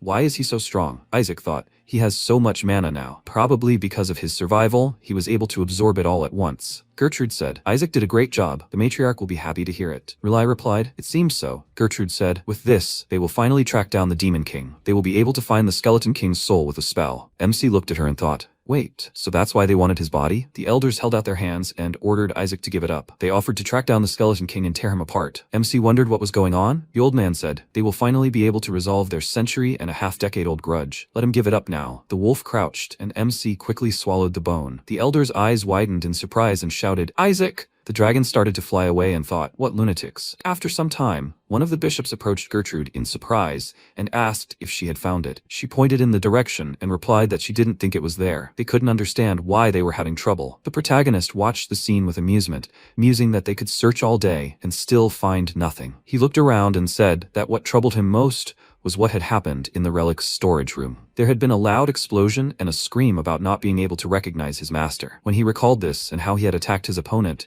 this terrifying monster had said, is this Mana? Is this him, master? Isaac watched in amazement and was stunned into silence. The monster continued to tell him that when he heard the news of his end, he thought his world had come to an end. But he had always known that he would return to them alive. Master. He very much wants to serve him, master. He was captured. But before the monster could finish his sentence, the protagonist suddenly began to wonder if he should speak normally before he died, as he needed answers to many of his questions. He continued to ponder that those who had captured him were from his father's family, right? He had to check that, right? At that moment, Relay handed him a bottle of food and begged him to please take a poop. Whisper laughed at this, and everyone around him shouted for more laxatives, stronger ones. Whisper continued laughing loudly, and the protagonist didn't know how to take it. He perceived this as madness, and soon everything would change. A bishop approached him and said that if the matriarch knew, it would be the end for them. She could even cut open his insides. Relay asked the elder to calm down, but everything would be fine. Even though she had stabbed one of her sons, he was her grandson, after all. At that moment, they were terrified at the thought. Whisper asked if Melissa hadn't gone on a pilgrimage with the matriarch. The protagonist rolled his eyes, thinking they'd need time to finish, and that he needed to absorb all the mana before Melissa returned and escape. At that moment, the doors opened, and Guel entered. He looked around carefully and, turning to Relay, told them to hurry out. He turned and looked at him questioningly. And at that moment, Guel announced that the patriarch was summoning him. Isaac was dumbfounded by what he heard and didn't understand. Relay was also surprised that his mother had already arrived and that she had never returned from a pilgrimage so early. He gritted his teeth in fear and anger and realized that they had returned early because of him. He clutched his chest, which glowed with a magical light, and realized he hadn't finished absorbing the mana yet, and that was bad. He began screaming loudly in fear and realized that knowing Melissa, she would definitely dissect him. After some time, numerous gold objects and boxes of jewelry appeared in the room. Everyone gathered around, confused. Were these really gifts for Isaac? Riley thought the matriarch herself had come to them. Guel asked him with a smirk. Was he scared? She hadn't arrived yet, only sent a voicemail saying she'd return with the patriarch. He hadn't said a word about his arrival. The protagonist was angered by Guel's words. And at that moment, Valentin approached them and asked if the Pope had sent gifts too. The elder turned and told them to sell them all. The bishop standing across from him choked with surprise.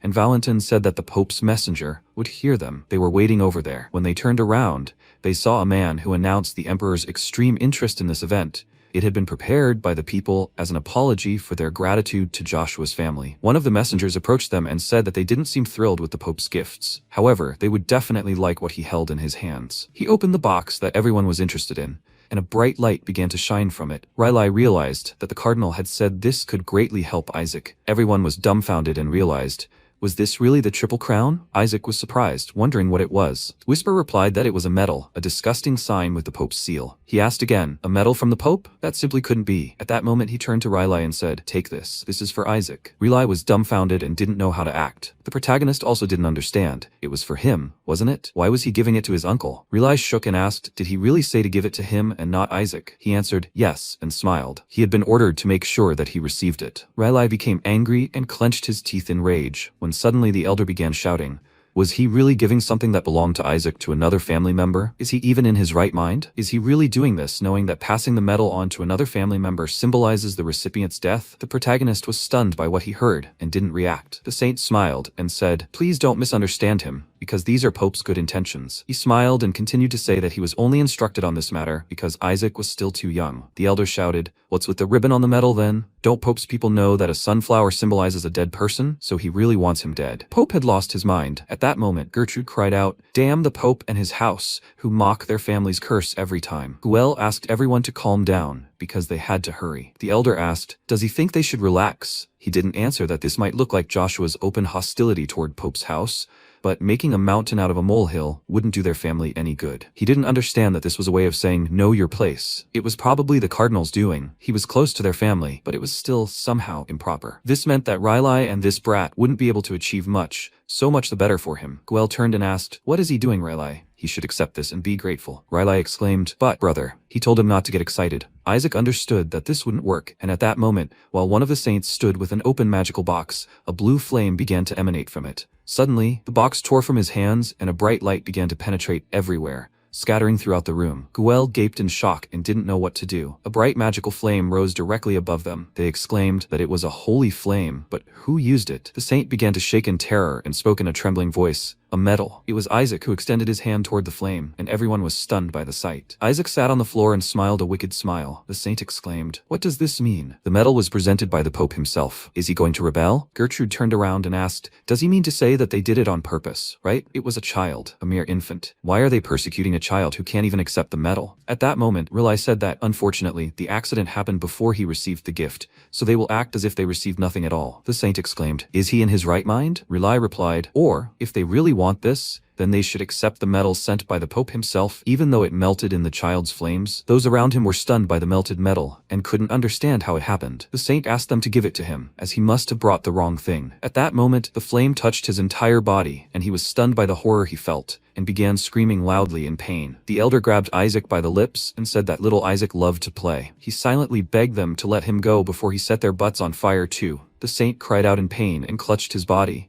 then ran out of the office, screaming that they were damn Joshuas. Everyone looked at him joyfully, and the elder grabbed Isaac, lifted him above himself, and said that it was excellent work, and his chest felt lighter. After that, another elder told Guel to get rid of the vile medal. He kept saying that it would be cool if the matriarch saw the face of this papal sycophant. It was excellent work, Riley. You did everything right. Gertrude confirmed that it was a great idea to use the holy flame. He became scared and asked again, what? They told him not to pretend, because he was the one who cast the holy fire on the child, wasn't he? He looked questioningly to the side and asked again, didn't the elders do that? They were dumbfounded by what they heard, confused. Hadn't he cast that spell when he entered the relic vault? Riley replied that he cast invisibility on the magic. Gertrude confirmed that Isaac used quick steps, but did he really know how to use them? A strange dialogue ensued between the elders and Riley, and they didn't know what it meant. Did he really cast all those holy spells himself? The description says it's a legendary treasure that allows one to instantly learn and cast the spell contained within. Taking the book from the vault was a good idea. It's weaker than the flame magic he used when he was the Demon King, but still pretty useful. The elder asked if his mother had actually cast divine spells. Gertrude replied that Isaac's mother wasn't a fire wielder. She was the complete opposite. The elder shouted back that it wasn't even about his talent.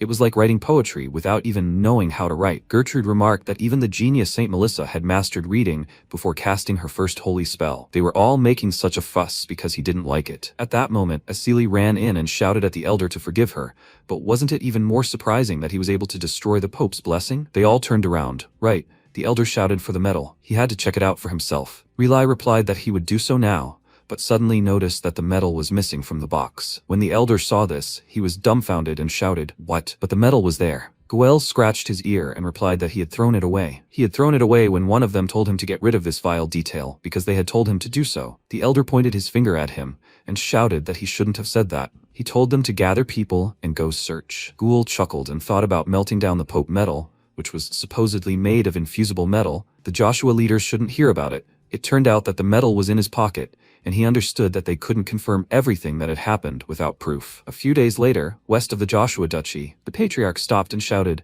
"The mansion is close. They should not relax." A crowd of subordinates followed him, answering him, "Yes, sir." He turned and looked away, which surprised him. After some time, the elders wondered why the Skeleton King's body wasn't coming out. Meanwhile, the protagonist smiled and thanked him for the food. They all fell to the floor in despair, murmuring in trembling voices, 300 bottles of poison, and he also ate 500 fruits from the house of Julius. Isaac reflected that the fruits were delicious, and they could also increase affinity with holy beasts, right? Holy beasts aid in battle. He had no reason to avoid them, and he would need them in the future to defeat the Pope and the gods. There should be one like that in the house too. Suddenly, he turned his attention to the side and exclaimed in surprise. A holy beast, a holy whale, had appeared. The elders asked him to wait a bit as he had to attend the feast first. Isaac turned and heard the cloaked man enter the room. Everyone greeted the patriarch and bowed to him. This man was the patriarch of the house of Joshua, Isaac's grandfather. Considering how strongly he radiates survival, he has a good feeling about it. At that moment, Reli turned to his father and said that he was asking him to give them a little more time. Cutting Isaac's stomach open wouldn't solve anything. Isaac asked his dear uncle not to worry mentally, because he wouldn't cut him open for anything in the world. At that moment,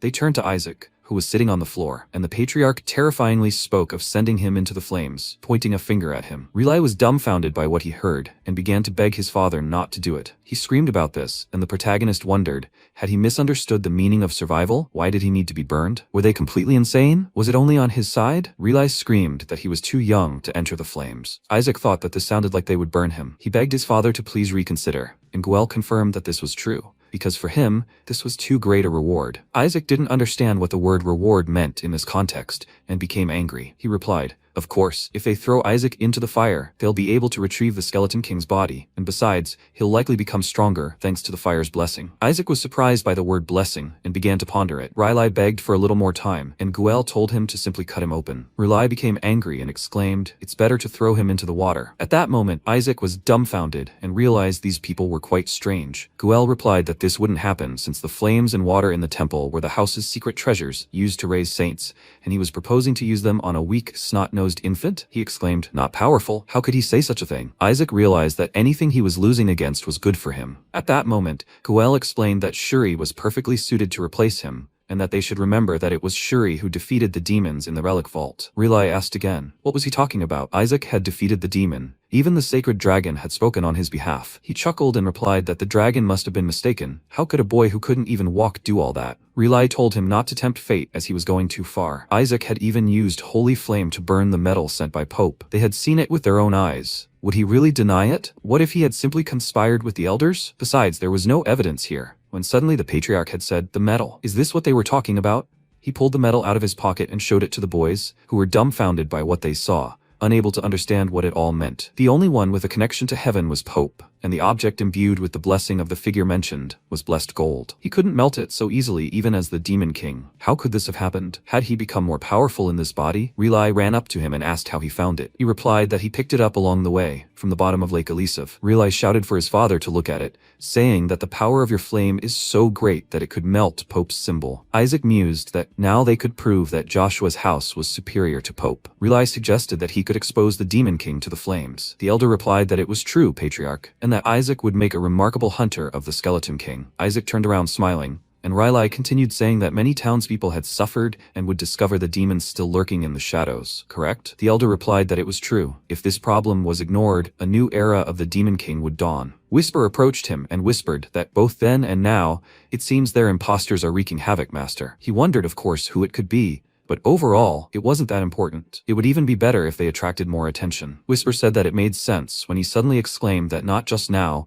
Let him remember what happened 70 years ago. The Demon King broke into Joshua's house and destroyed everything. When Isaac heard these words, he asked horrifiedly, "What?" Reli continued to scream in anger, claiming that he did it, declaring that he wanted to cut off the saint's bloodline. The mere thought of the curse made his blood boil. Whisper asked again, 70 years ago? It couldn't have been him, Master. His master had passed away 150 years ago. Isaac thought about it. The bloodline curse is why they talk about long lifespans. The average demon's curse is nothing more than child's play. He'll simply suppress its mana superiority, and it will lose its power. At that moment, Gertrude said that even if it doesn't kill them, it sends life through reactive dysfunction or growth retardation. Another elder said that many have lived their entire lives without a single hair on their heads. At that moment, Whisper got angry and said that he would kill this freak. Baldness can be hereditary. Isaac asked again, can't he see that the patriarch and Riley have full head of hair, you idiot? At that moment, the patriarch approached him and said, it's a curse. His eyes are red. He's cursed too. Isaac looked at him silently and said nothing. The patriarch turned around and said that fire and water weren't enough. He didn't understand what was happening or why it was causing him anxiety. At that moment, the patriarch announced that the Holy Spirit was giving him power. Everyone was dumbfounded, and the elder exclaimed, what? Isaac was also very surprised by this, because this could only be achieved through free will. He needed to achieve an unprecedented rank for even the gods to take him into account. He understood how wonderful this would be. He will surpass everyone with the help of the Holy Spirit and stuff the damned gods with phalanges sandwiches. Guel was horrified and asked again, Holy Spirit? But this is too much, Father. This is being passed on to those who brought glory to their house's name. What did this child do for them? Even if he really managed to melt the metal, it's just a vulgar symbol of the Pope's hostile intentions.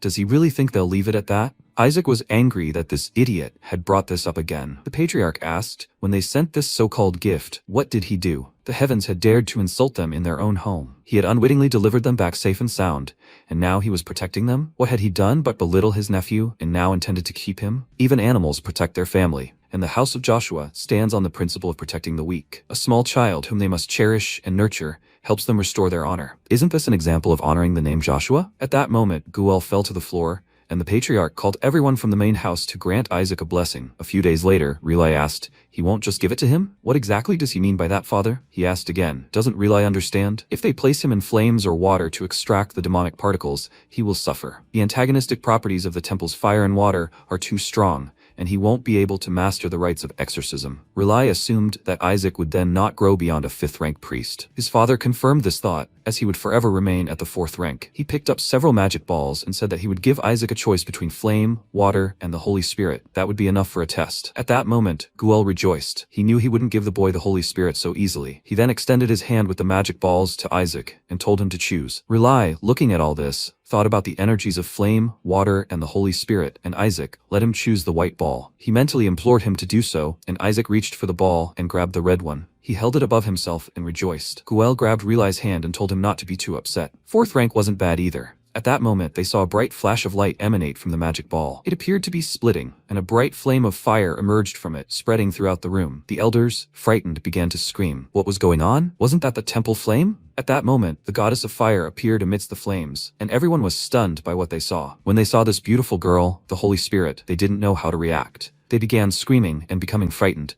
Guel ran to his father and asked what was happening. Why was the Holy Spirit in this ball? His father asked him to be quiet, as he hadn't said there was only one Holy Spirit. Guel gritted his teeth in anger, and the patriarch explained that the roots of Joshua's house were in the water, but the child who created the flame with such power that it melted the Pope's gold was amazing. He had hidden the trap, but he had made the right choice, but he hadn't expected this. At that moment, the goddess revealed her sharp fangs. She exclaimed that Eli had completely lost his mind. He dared summon her, a royal, to the human world. Everyone was stunned and unable to respond, and the goddess continued to scream and rage. She spread flames everywhere, causing everyone to shy away and cover their faces. The elders were shocked, and one of them ordered them to use protective spells. Guel exclaimed to his father, did he really summon a royal? Did he want to burn all their lands? He replied that it wasn't him and pointed at Isaac, stating that it was the little one. Isaac gaped in shock and said nothing. Eli smiled and replied that it was he who had done all this. This place had every chance of becoming his grave. When the goddess began to rise, Isaac realized he had poured just a drop of holy power to summon a middle rank.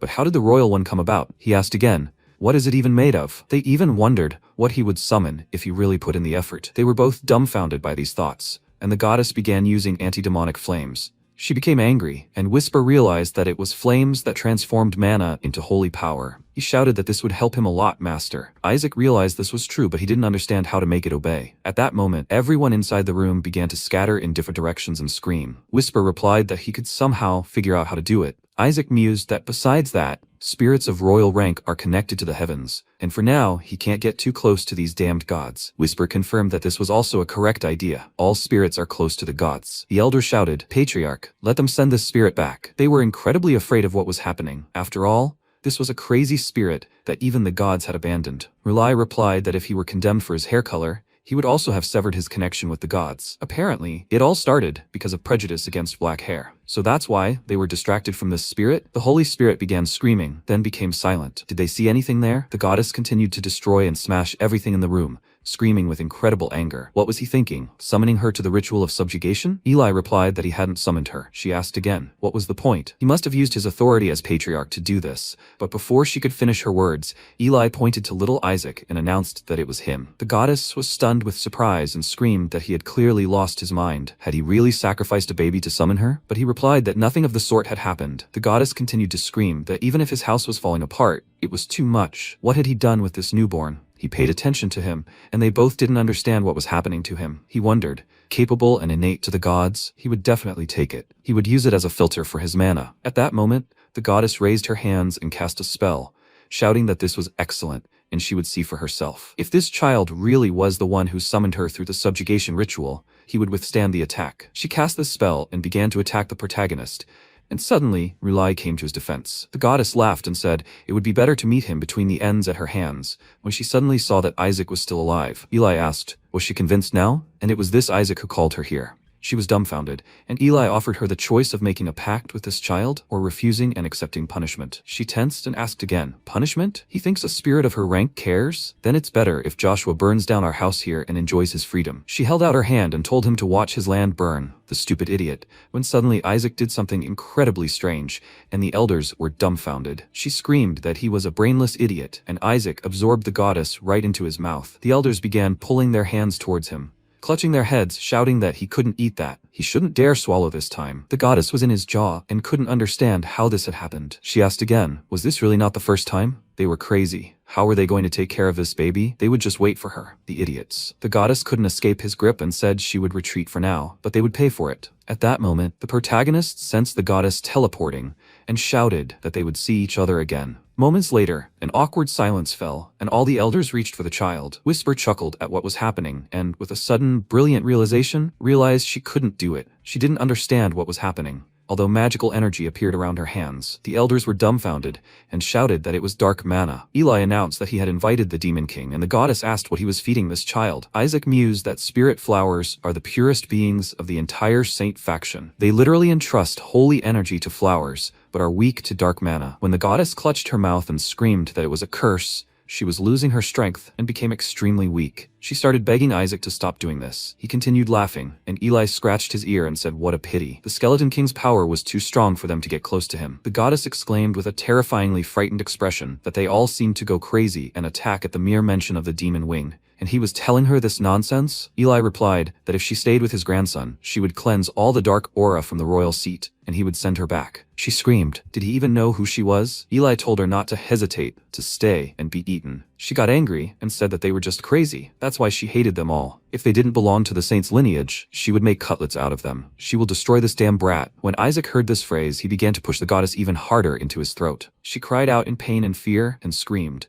4 days. Just let them leave her with this child for 4 days. 4 days will be enough. Eli shook his head, realizing that was too little. He ordered them to open the gates of the Eastern Palace and take the child and the spirit, and not allow anyone to enter until the purification was complete. After these words, he left the office, and Relai tried to shout something after him, as did Guel, who were frightened, but he abruptly said, enough, he doesn't want to hear anything. At that moment, Isaac pulled the goddess out of his mouth with his hand and realized that the Eastern Palace was located next to the reconstruction where the Manticore was located. This pleased him greatly. Sometime later, they were in the Eastern Palace. A bright fiery explosion occurred, and the people realized that these were definitely royal people. The patriarch seemed to have given up, and the next in line would probably be someone from the Pope family or his brother, right? One of the court's subordinates reported that Lord Isaac was cursed and no longer claimed power. The maid asked again, but is he really cursed? The rumors spread so quickly that all the subordinates began discussing it, and one of them said that he told them that even yesterday, 4 servants who came to check on him fled in terror. They said that he still looked like an old man. The guys didn't understand what was happening and discussed. Aren't they monsters without skin or skeletons? Now that she thinks about it, he's been there with the Holy Spirit for about 10 years? Is that right? Sometime later, a very loud scream rang out in the Eastern Palace of the Joshua family's domain. All the servants began to scatter in fear. Asili approached the door with a frightened expression and grabbed the doorknob, then opened the door and informed Lord Isaac that she had arrived. She was frightened and asked, is he all right? He sucked on a lollipop and, taking it out of his mouth, looked at her in bewilderment. Asili asked how strong the Demon King's curse was that he was still so small. He wondered mentally, what was she babbling about? He was staying so small on purpose. Babies absorb power much better than anyone else, a level that can only be reached while a person is still a child. At that moment, the goddess of fire was next to him, stretching her body, saying that her whole body ached. Asili asked if she slept well. Shalak cursed and said she would cleanse it in another day no matter what. She almost finished everything yesterday. She pointed a finger at Isaac, who was smiling from his crib. She ran closer and screamed that he was a terrible person. How could he have even more of this today? He only laughed at her and showed his smile. Shalak screamed that this monster. How many of the Skeleton King did he eat? Why does he have so much mana even after 10 years? Why does it always increase after awakening? He said it was because he'd been absorbing mana from the mana cores every night for the last 10 years. Whisper replied that he didn't expect there to be so many under the annex. It was simply amazing, because he thought it would take at least 40 years, and he'd managed it in 10. The goddess flew up and spoke from behind her head. He'd finally finished collecting mana, and no one had trained him, so he had to look around and master it on his own. But now he can cast rank 6 holy spells. Asili came closer to him and said that everything would be fine, master, and that Pope should join in as well. Isaac heard her words and wondered, Pope? Asili replied that they were going to execute all the Skeleton King's minions who threatened the Empire, the 14 demons. Isaac was dumbfounded when he heard this.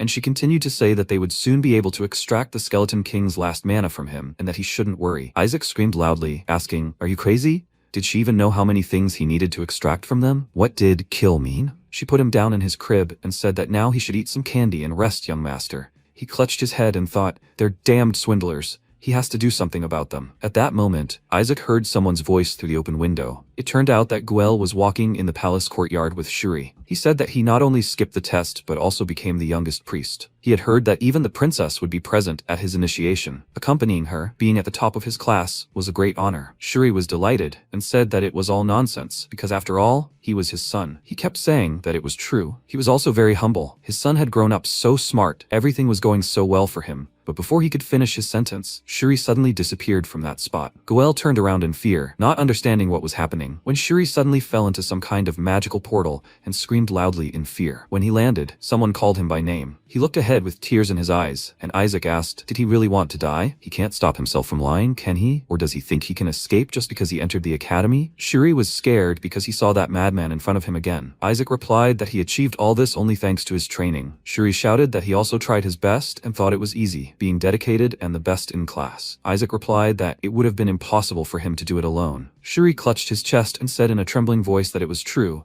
and Isaac asked if he should start preparing for this too. Most holy spells were only available after initiation. At that moment, Isaac jumped off the bed and said that he, Kim Shuri, would help him. Shuri asked why him, and what would happen now. At that moment, Isaac used his magical powers to press a terrifying aura onto his opponent. Shuri, without thinking, said of course he would help him and asked how he could do that. Isaac replied that he had to give him everything he had, his quiz money, all the things he had given him from Guel, absolutely everything. Shuri was upset and burst into tears over meeting this demon. After a while, he began to massage him, and Isaac chanted, that's it. But what about killing the Skeleton King's minions? He replied that after the incident with the relic storage facility, they no longer followed orders and seemed to be expecting death, so they would be executed. The protagonist asked, is that really true? He couldn't help it and he'd do it within a year. Shuri asked, will he do it? Isaac said he'd join the priesthood, and Shuri was dumbfounded. So he wasn't even in the academy. How was he planning to do that? Isaac jerked his hand away and asked, was he laughing at me? He hit him on the head so hard that Shuri developed a lump. He replied in a trembling voice, no, actually, there's a recommendation system, and some of the academy professors are here too, and with a letter of recommendation, he could be ordained if he passed the test. Isaac was surprised by such a convenient method for nepotism. Shuri kept saying that to do that, he needed to do something that confirmed his character, and he was supposedly a complete idiot. Whisper noted that this brat could see right through him. The brat. Shuri continued saying that they would only write him a recommendation if he'd done something important, like saved something alive. The higher up in society the saved, the better. It wouldn't be easy for him to find someone, especially someone who would save him in the first place, and Isaac noted that he only had a month left. He wondered if he'd be there, right? Shuri knelt down and replied yes, but before he could finish the sentence, Isaac, smiling, replied that she occupies a very high position in society, right? Sometime later, they found themselves at the training grounds of Joshua's estate. Eli, who had met his guys, said that Isaac wouldn't be going to the capital, and the girl confirmed that he should go to the Foundation Festival, where all the Saint candidates undergo their initiations. When he heard this, he was stunned and realized that while all the other candidates had been making themselves known for the past 10 years, Isaac hadn't revealed himself to the world. He performed an incredible feat in the relic vault 10 years ago, hadn't he? He'd heard that Lord Isaac was in the Eastern Palace. All the saints had once been, and that was amazing. At that moment, Eli didn't know how to react, and the teacher said that as an academy teacher, he'd always dreamed of training Lord Isaac, and this initiation coincided with the princess's birthday, so even the Pope would be there. Eli frowned and asked, "The Pope?" He replied that he was going to personally bestow the title of hero upon those being ordained. Eli thought about it and realized that receiving the title of hero multiplies their strength, which would bring great benefits. He explained that Isaac was not yet old enough to be ordained, and the teacher asked, "What does age mean in terms of talent?" Eli grabbed his head and sharply replied that they should do whatever they wanted. The teachers rejoiced at this outcome, and Eli spoke up, insisting they should keep their word. Meanwhile, Shuri continued massaging Isaac, who was pleased. A fiery explosion roared through the palace, and it began to spread. An unknown man watched, pondering. So, here he is, summoning a royal-ranked spirit and forming a contract with it. Even Pope could only do so for a short period of time, and then banish the spirit. The black-haired fire spirit is one who controls the heavenly barriers, a spirit who couldn't become a spirit king due to his evil nature. He smiled at these thoughts and continued, musing that Pope and his family love collecting spirits, so they'd go crazy if he managed to steal this spirit and give it to them. They would certainly reward him. Besides, he had something on him that could neutralize divine mana. All preparations were complete. If he suppresses the divine mana, the Skeleton King's dark mana will surely spiral out of control. He simply needs to secretly remove the spirit while chaos reigns. After some time, Shuri opened the door to the room and asked the professor to enter. She replied that they would finally see the little lord along with his colleague. When they entered the room, they saw Isaac sitting in his crib. They approached, and the professor said that he truly looked the same as he did 10 years ago. Isaac turned around and looked at the professors with a happy expression, welcoming them with his recommendations in his own language. At that moment, the professors clutched their chests and screamed, their hearts beating. They must quickly run to the academy. When Jacob approached him and looked at him across the crib, the little one, trying to charm those around him, would force the Demon King's mana out of him. He grabbed the child in his arms and held him close, thinking that he must do this now. After a while, the room fell silent, and Isaac looked at Jacob with a smile. He reached out to him, and Jacob couldn't understand why nothing was happening. He had released enough holy mana that the dark mana had become uncontrollable. At that moment, Shalak screamed that this was unbearable. What was he doing? He should just kill that damn priest. Why had he released so much divine mana? Jacob was dumbfounded by what he heard, and then thought, this, a royal-ranked spirit, was his chance. He reached for his sleeve and after a moment said that he seemed to be sweating because of the weather. He pulled out his handkerchief and began wiping Isaac's face. He smelled it and realized what this freak was doing. He became angry, and the goddess began coughing loudly and screaming. The professor asked what was happening to the spirit. Suddenly, Shalak began emitting a bright glow throughout the room, greatly frightening everyone around. She began screaming in terror, and Jacob asked if this was coming from the Demon King's madness. They shouted that it was dangerous to their professor, who was saying it was excellent, because he needed to irritate the mad spirit. He decided to do it right then, and held out his hand with a fiery magical light, uttering an agonizing cleaver. At that moment, he directed a bright beam of light directly at the goddess, who began to dissolve into thin air and scream loudly in pain. Suddenly, Jacob grabbed his hand and tensed as the goddess continued to dissolve and scream. Isaac wondered if he was really thinking of doing this. At that moment, a terrified Riley ran into the room, shouting, "Isaac!" The protagonist thought, that's enough, right? They already have enough spectators. He clutched his heart and used magical power, which began to spread throughout the room, and Jacob fell to the ground, face down. The professor asked, "Is Lord Isaac absorbing mana?" "He's calming the rage." Isaac smiled and realized it was time to take care of the mana. He snapped his fingers and told the goddess to stop too. Shalak rose into the air and remained motionless within the magic circle. The professors were dumbfounded and began shouting that it was the Azure Saint, and Asili covered her mouth with her hands and exclaimed, "Oh my god." Shalak was unconscious and falling to the ground when she suddenly came to her senses and looked at her hands in surprise. The professor began shouting that it was simply amazing, because he controlled the Skeleton King's dark mana. The teacher exclaimed that he even calmed the spirit's rage with the laser sainthood of Joshua's house. Suddenly, Shalak began to fall, and Riley, who had approached Isaac, realized it was a miracle. He finally spoke. He was so proud of him. Asili was also glad to see him in such a state, and clutching his head, asked if that was the only thing he noticed. Everyone began shouting words of joy for Isaac and lifting him into the air. Jacob, still lying on the ground, murmured in a trembling voice, "What just happened?" At that moment, Shalak announced that she would also like to know the damned servant of the Golden Church. When Jacob heard these words, he turned around in fear, and Shalak asked who was behind all this. He spoke in a commanding voice, "Behind what?" "She is mistaken. because he came here only to meet Lord Isaac. She asked again, was she mistaken? Actually, he was the one who was completely divine, but she was the one mistaken? Shalak exclaimed that from now on, all fire spirits were to cease contact with priests associated with the Pope. She chuckled and continued to say that she was doing this only because she was furious and hoped he wouldn't misunderstand her. After these words, she headed in the other direction, and Jacob extended his hand to her, shouting for her to please wait for him. He didn't understand how spirits could sever their connection with priests who work under contract with the god himself, especially with the Pope. A spirit couldn't do that. She told him to leave, as she had long ago severed her connection with the gods, and was no longer bound by the rules. Isaac, watching this, simply smiled, and suddenly the goddess told her opponent to get out of her sight. Jacob, perplexed, didn't know how to respond and fell face first to the ground again. After this, Shalak approached Isaac and told him that he had saved her with divine mana, and had even managed to tame the Demon King's mana. Since the dark mana had been purified, their contract ended, but she would remain by his side to repay him for what he had done for her. Isaac was glad that, of course, this was happening as befits a holy being. Idiots who owe nothing to anyone. The teacher announced that they would now return to the sanctuary and reported what had happened. A child of such a level should be initiated into spiritual sleep no matter what. When Isaac heard this, he was angrily infuriated and silently thanked them for the recommendation. Rely approached his father, who was sitting at the table, shuffling through papers. He examined them and announced that the Holy See had approved Isaac's initiation. They wanted him to attend the ceremony. Rely asked again, so quickly? Was he recommended because he saved the people of Joshua and the academy? He replied, no, he was recommended because he saved a royal-ranking spirit. Rely was surprised, and after that, no one dared object. Besides, receiving initiation was the same as graduating from the academy, so he tested Isaac to see if he had the necessary knowledge, and he received excellent results on all 1,600 questions. When Rely saw this, he blushed with surprise and joy and declared that this was an excellent result. Now he has no regrets. He can talk and walk. Eli said it was a shame he was behaving so badly. They still had to test him personally. Most people pass unless they were completely immoral or criminals. Rely replied that he remembered it, this test with a holy spell that forces a person to tell the truth. Eli decided to see how he did. When he turned the page and there was a question about his thoughts on the family that gave birth to and raised him, he answered that he would conquer them, because it was all his. He expressed such inspiration. He was a little surprised that such spirit was expected from one of them. When they asked him what he would do after initiation,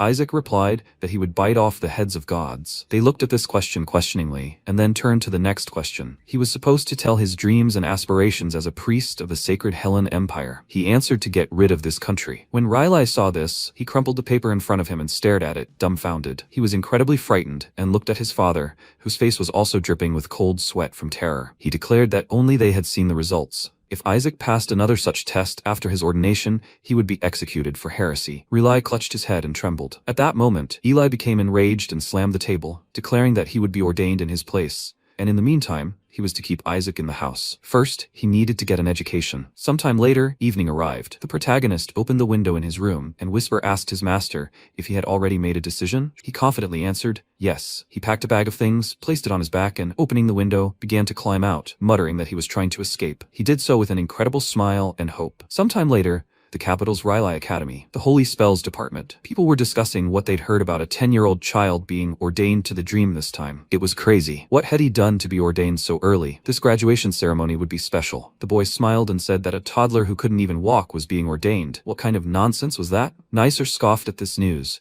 and his friend asked what he meant by him not being able to walk. Nizer replied that he was saying the baby hadn't grown up in the last 10 years. He'd been cursed by the Skeleton King and couldn't grow up. He turned to Shuri and asked, isn't that true? How can a baby be ordained? He suspected it was just an honorary title. All the media guys were discussing this story, and suddenly Shuri realized what an annoying jerk he was, only to suddenly start chatting again. Nizer turned around and said that belonging to a holy house was great. Even unskilled workers could be ordained. How indecent. Shuri became very angry and, getting up from the table, thought, how dare he do this? At that moment, Kina entered the room and asked, does he really think the Holy See some kind of joke, Nizer? They all turned around in surprise, and he continued to say that, moreover, the one who accepted Isaac's recommendation was his father, Duke Leon. He didn't think he was such a fool as to insult his own father. Nizer started yelling at him to shut up, saying he wasn't even an academy student, so why was he here? Kina replied that he'd been invited. He'd be training their graduates as a mentor and instructor in sacred spells. When the boys heard this, their faces twisted in anger. Kina turned to Shuri and said he was also very worried. Shuri asked what that meant. He replied that he, damned Isaac, couldn't possibly become a priest. Joshua's house would be fine until he became patriarch, but he should come to him if his line declined, and he'd arrange for him to join the Pope's house. Shuri was dumbfounded by these words, clenching his fist in anger. He begged himself to calm down, saying now wasn't the time for a fight. He walked closer to Kina and said he didn't need his help right now. At that moment, Kina pushed him slightly to the side, and Shuri angrily left the office, telling him to worry about himself. Sometime later, in the university dorm, Shuri walked into his room and, grabbing the book, threw it away in anger. He screamed, clutching his head. Those rats! Why is this crap happening to him? His family won't even come to his initiation because that jerk escaped. Why is this happening now? What an asshole he is. He hopes he goes bald, just like the Skeleton King. At that moment, Isaac appeared in his room, crawling out from behind the table through a magical portal. He even asked what he had just said. Shuri was incredibly scared and cried out, and Isaac asked, what did he say about his baldness? Did he really want to die? Shuri asked in a trembling voice, how did he get out of there? He even got here. Isaac, realizing it, sat down on a chest and said that in order to take the rank, the patriarch and uncle tried to stop him, so he ran away. Whatever it was,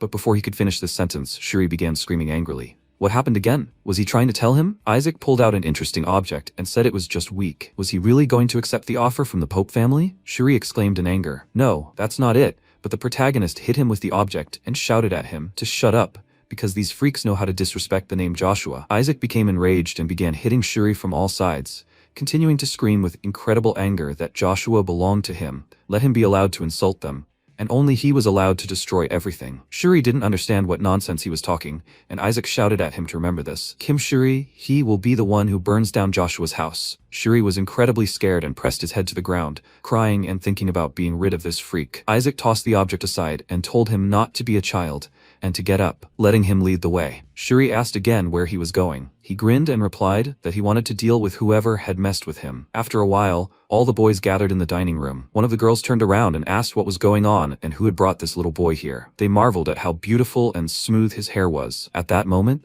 Isaac looked ominous and asked, who is he? Who dared mess with Joshua's house? Everyone who heard his scream was dumbfounded. Isaac exclaimed to the red-haired girl that he remembered her, a relic buried 10 years ago, and she looked suspicious. Shuri shouted at him to stop, knowing he had to stop him from entering. If he caused trouble, the Inquisitors might come. And this girl was Nizer's sister. Her name was Naki. At that moment, Shuri rushed toward Isaac, trying to grab him, but he stood up at the table and, turning to Naki, said she was the red-headed one. She looked at him questioningly, and Isaac asked, was it she who had gotten to Shuri? Naki replied that she never bothered Shuri. It was Nizer who did. Isaac replied, okay, so she admits it, but Naki continued to say that it wasn't her, but Nizer's. Was he even listening to her? Whisper turned to him and said that he felt a familiar energy emanating from this girl. Isaac confirmed that this energy was quite familiar. It was the power of one of the 5 main gods. When Naki stood up, she pointed a finger at Isaac and said that he must be the Isaac from the rumors. She chuckled and said that one of them was a cursed baby, and the other was a child from the Pope family. She believed that they wouldn't be able to achieve anything this year. It won't be long before Joshua's house is wiped off the face of the earth. Isaac was stunned with surprise and thought how rude she was. She must be from a house that served the 5 main gods. At that moment, Shuri started yelling at Isaac, saying they couldn't feud with the Crimson House and that he should just go home. Isaac told him to shut up. Why would he go back? He was going to be ordained. At that moment, everyone stared in shock at Isaac sitting at the table. Naki said he would never be ordained, and Nizer said he would protest to the Pope and have the ordination revoked. Shuri didn't understand why they'd place an untested child there. He was angry that Nizer was such a jerk. Naki continued saying that, judging by the way he was acting, it looked like the ordination would be revoked even before Nizer could protest. A subordinate approached her and whispered in her ear, perhaps they should call an inquisitor here, just in case. Shuri was terrified and realized that 70% of the inquisitors were from the Crimson House. He was incredibly frightened and, grabbing the baby in his arms, told him to get out of there, when suddenly they all heard a loud scream. Someone had burst into their room. It was a huge monster that began to roar loudly. Many students began to avoid it and scatter in different directions in fear. Isaac realized this was his insurance. A moment later, they wondered if the monster had escaped from the training halls. Naki's guard shouted, "This is dangerous, my lady. She must stay behind him." At that moment, a strong wind picked up in the room, and the monster continued to roar loudly and attacked Naki, who was trying to escape, but she turned around, unsure what to do. When did this monster manage to get right in front of her? At that moment, Isaac grabbed an object in his hands and told the monster to wait. He slammed the object into the huge wolf's jaw, causing it to scream loudly in pain. Isaac realized he'd been calling this creature for so long, and it had arrived at the last minute. It continued to growl, scattering its mana throughout the office, and Naki exclaimed, "Monster." A bright flame appeared in her hand, and Isaac ordered the creature to leave. The monster tensed, then suddenly began to tremble with fear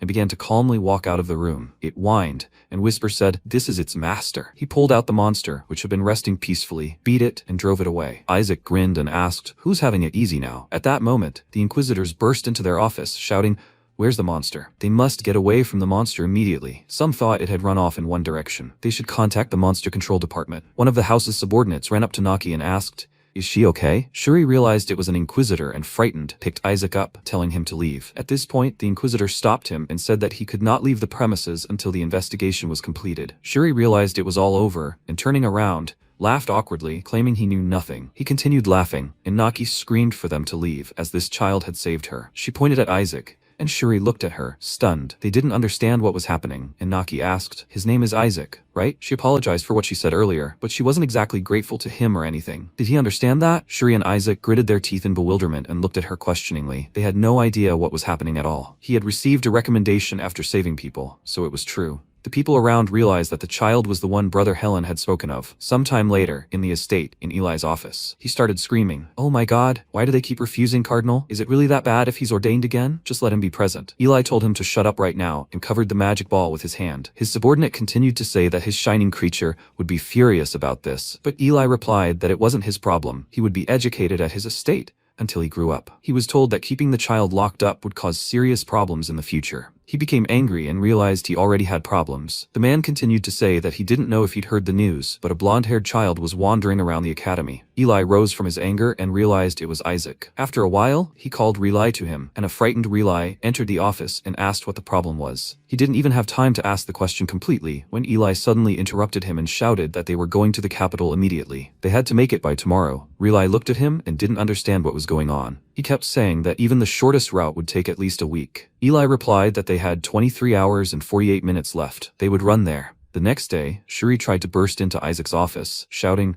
"What is he doing? Was he trying to force his tiny body into the priest? Let him come out. Everyone is already there." He continued to knock on the doors, saying, "They're going to laugh at him anyway, so maybe he should go already?" Suddenly, Isaac replied that he was finished. Shuri bowed his head, grabbed his face and told him to just give up and go home, please. He began to beg him, when suddenly he looked ahead and saw the open doors. When he looked straight ahead, he was frozen with horror and didn't know how to react. Isaac told him that they were leaving right now. The banquet hall for ordination, the last day of the Foundation Day festival. The day had arrived, and many students were chatting pleasantly among themselves at the table. Suddenly, someone asked everyone to stand. The boys stood up and found that important figures had entered the room, including Eli. Everyone began clapping, and Guel reflected on the fact that these were the patriarchs of the 5 major houses, and that he would be the next patriarch, Joshua, and the cardinal of the Azure House. When Riley arrived, he sighed at the fact that he was on time. Guel turned to him in surprise, and Riley asked if he had seen Isaac. He asked again, why would he be here? He should be staying at home. Besides, had he really run here? Riley was covered in bruises and cuts and couldn't catch his breath. His face turned blue with terror, and he replied, "Yes, interesting fact. Does he know where Shuri is now? He should be with Isaac." Guel replied that he hadn't seen him yet, when suddenly the doors to the office opened and someone shouted, "Here comes His Highness. Everyone should pay their respects to him." An elder entered the office. It was the Pope himself, named Coolio. When he entered, everyone began shouting, "God bless the Helon Empire." Everyone bowed at his feet and did not rise. When the Pope sat on his throne, he asked all the distinguished guests to please sit. Eli looked and realized he didn't see Isaac there. The ordination was beginning, and those who were expected to come forward were the ones who needed to be present. Eli picked up a glass of wine and thought how pleased he was. The first name was Isaac. He was surprised and looked around questioningly. The host asked, "Isaac Joshua? Is he here?" Eli wondered why he kept inviting someone who wasn't there. They should delete the names of those standing out and just continue, when Isaac's friend sharply replied, "Yes." At that moment, Eli choked on his wine, and Guel said, "How shameless is he? How dare he come in here?" Relai was also stunned when he saw Isaac, who entered in a completely different form along with Shuri. It turned out that during this time, he had grown up and become a teenager. Everyone started shouting, "What's going on?" Eli clutched the glass in his hand and couldn't hide his anger. Isaac was told to step forward, and he did as he was told. Riley abruptly stood up and asked, "Isaac, when did he manage to grow up?" Tears streamed down his eyes, and he couldn't help but hug his nephew, saying that he even put on the robe he made for him. He'd heard that he was still a baby. Could he really have defeated the Skeleton King's curse? Everyone started gossiping. "Isaac, child, is that really that strong? Pretty cool." At that moment, Nizer stood up and started shouting, "What's going on? And how did he grow up so fast?" Isaac smiled and looked confidently ahead. Suddenly, he squeezed his hand so hard that the chair began to crack under his grip. He was outraged that the Skeleton King, the damned hellish creature, What had he done to Isaac? A child couldn't smile like that. Had he really possessed his boy? The curse perhaps had saved him. Kina heard everything and became wary. He began eavesdropping on the conversations of those around him. Who should be a saint if not him? He didn't look cursed at all. It was as if he had been blessed. When Isaac approached Pope, he uttered his name, and Isaac asked again, "Is this really Pope?" They looked into each other's eyes, and Isaac thought for over 70 years, radiating energy like a beast. Besides, he saw in him the faces of all the popes he had fought over the years. Suddenly, Isaac asked again, shouldn't he just slit his throat? He remembers when he was taking the test, he was asked what he wanted to say to the Pope as a newly ordained priest. He replied that he would need to kneel to make it easier for him to behead him. Riley and Eli were aware of this and knew they had to stop him. At that moment, Eli suddenly jumped up from his seat and slammed his fist on the table. He exclaimed that his hand had slipped and began screaming loudly in pain and horror. He also exclaimed that a cockroach had appeared there. They flipped the table over and asked, have they really lost their minds? There was one there,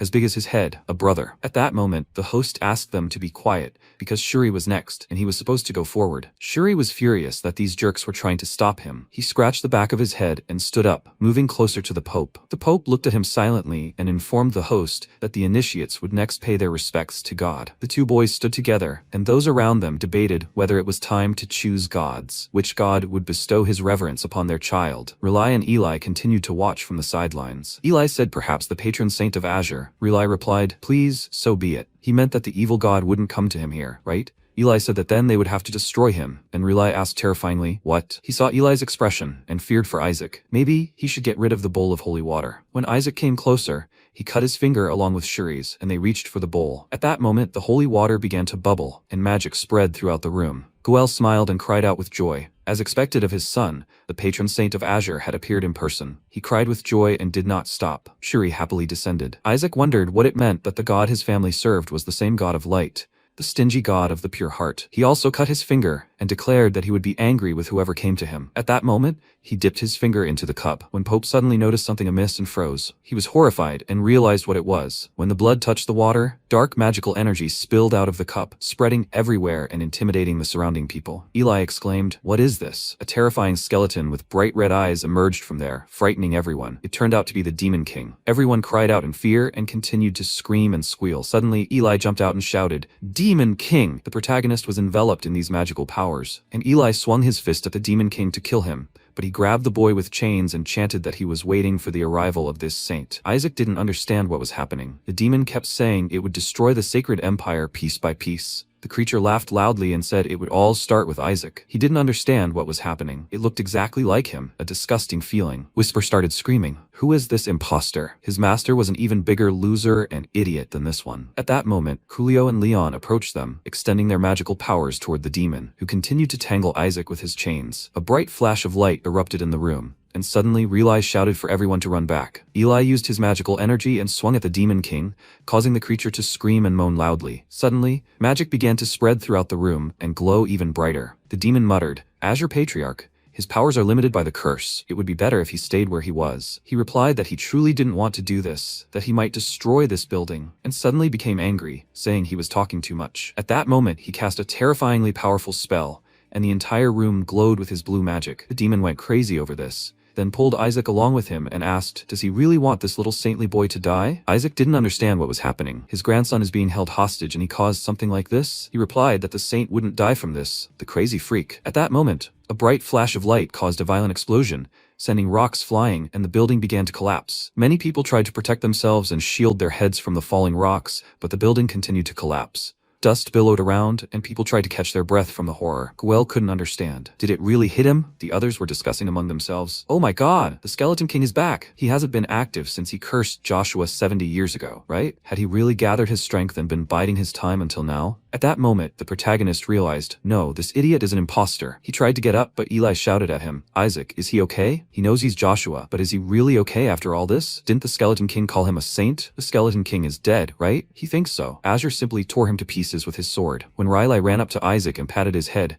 he replied that it was an illusion for him to die. Everyone around him was stunned by this, and Whisper said he thought it was a shadow clone, but something about it felt off. Isaac asked again, did he feel it too? It was mana using him, and at that moment he froze. His mana core had also disappeared somewhere. Considering that the saint's relic had a piece of his bone in the vault, that's not so likely. If the imposter has his mana core, that's even better. He can just kill it and come back. While he was thinking about this with pleasure, Eli looked at him in bewilderment. He put his hand to his chest. He understood that if he hadn't done this, he would have killed Isaac too. Eli, who turned in bewilderment at the frightened people around him, didn't understand what was happening and why. Coolio also didn't believe everything that was happening. The greatest of the gods, the god who had been courted by the Golden House for 1,000 years, who stood above the 5 main gods, suddenly created such a situation. Coolio became very angry and clenched his teeth in anger and realized that he had almost chosen this spawn. When Eli approached Isaac, he addressed him by name, and Isaac turned and asked, "What?" He told him to come here and come back. Isaac was surprised by these words, and Eli said in a trembling voice that his grandson had defeated the curse of the Skeleton King and grown up so beautiful. Isaac was afraid and didn't understand that awkward smile on his face. He continued to say that his grandfather would buy him some delicious candy. Isaac wondered silently, did he really think he'd fall for the sweets? Did he look like he was about to drag him to the slaughterhouse? At that moment, Kina turned to the Duke and said he didn't think Isaac should return yet. At that moment, another explosion occurred, causing numerous monsters to appear in the building. They began roaring loudly and spreading throughout the room. There were still things here that they needed to take care of. At that moment, Isaac sat up and said, "No, they can't do anything, Patriarch. He doesn't think they should return yet." After saying these words, he smiled and conjured a magic spell in his hand to attack the monsters.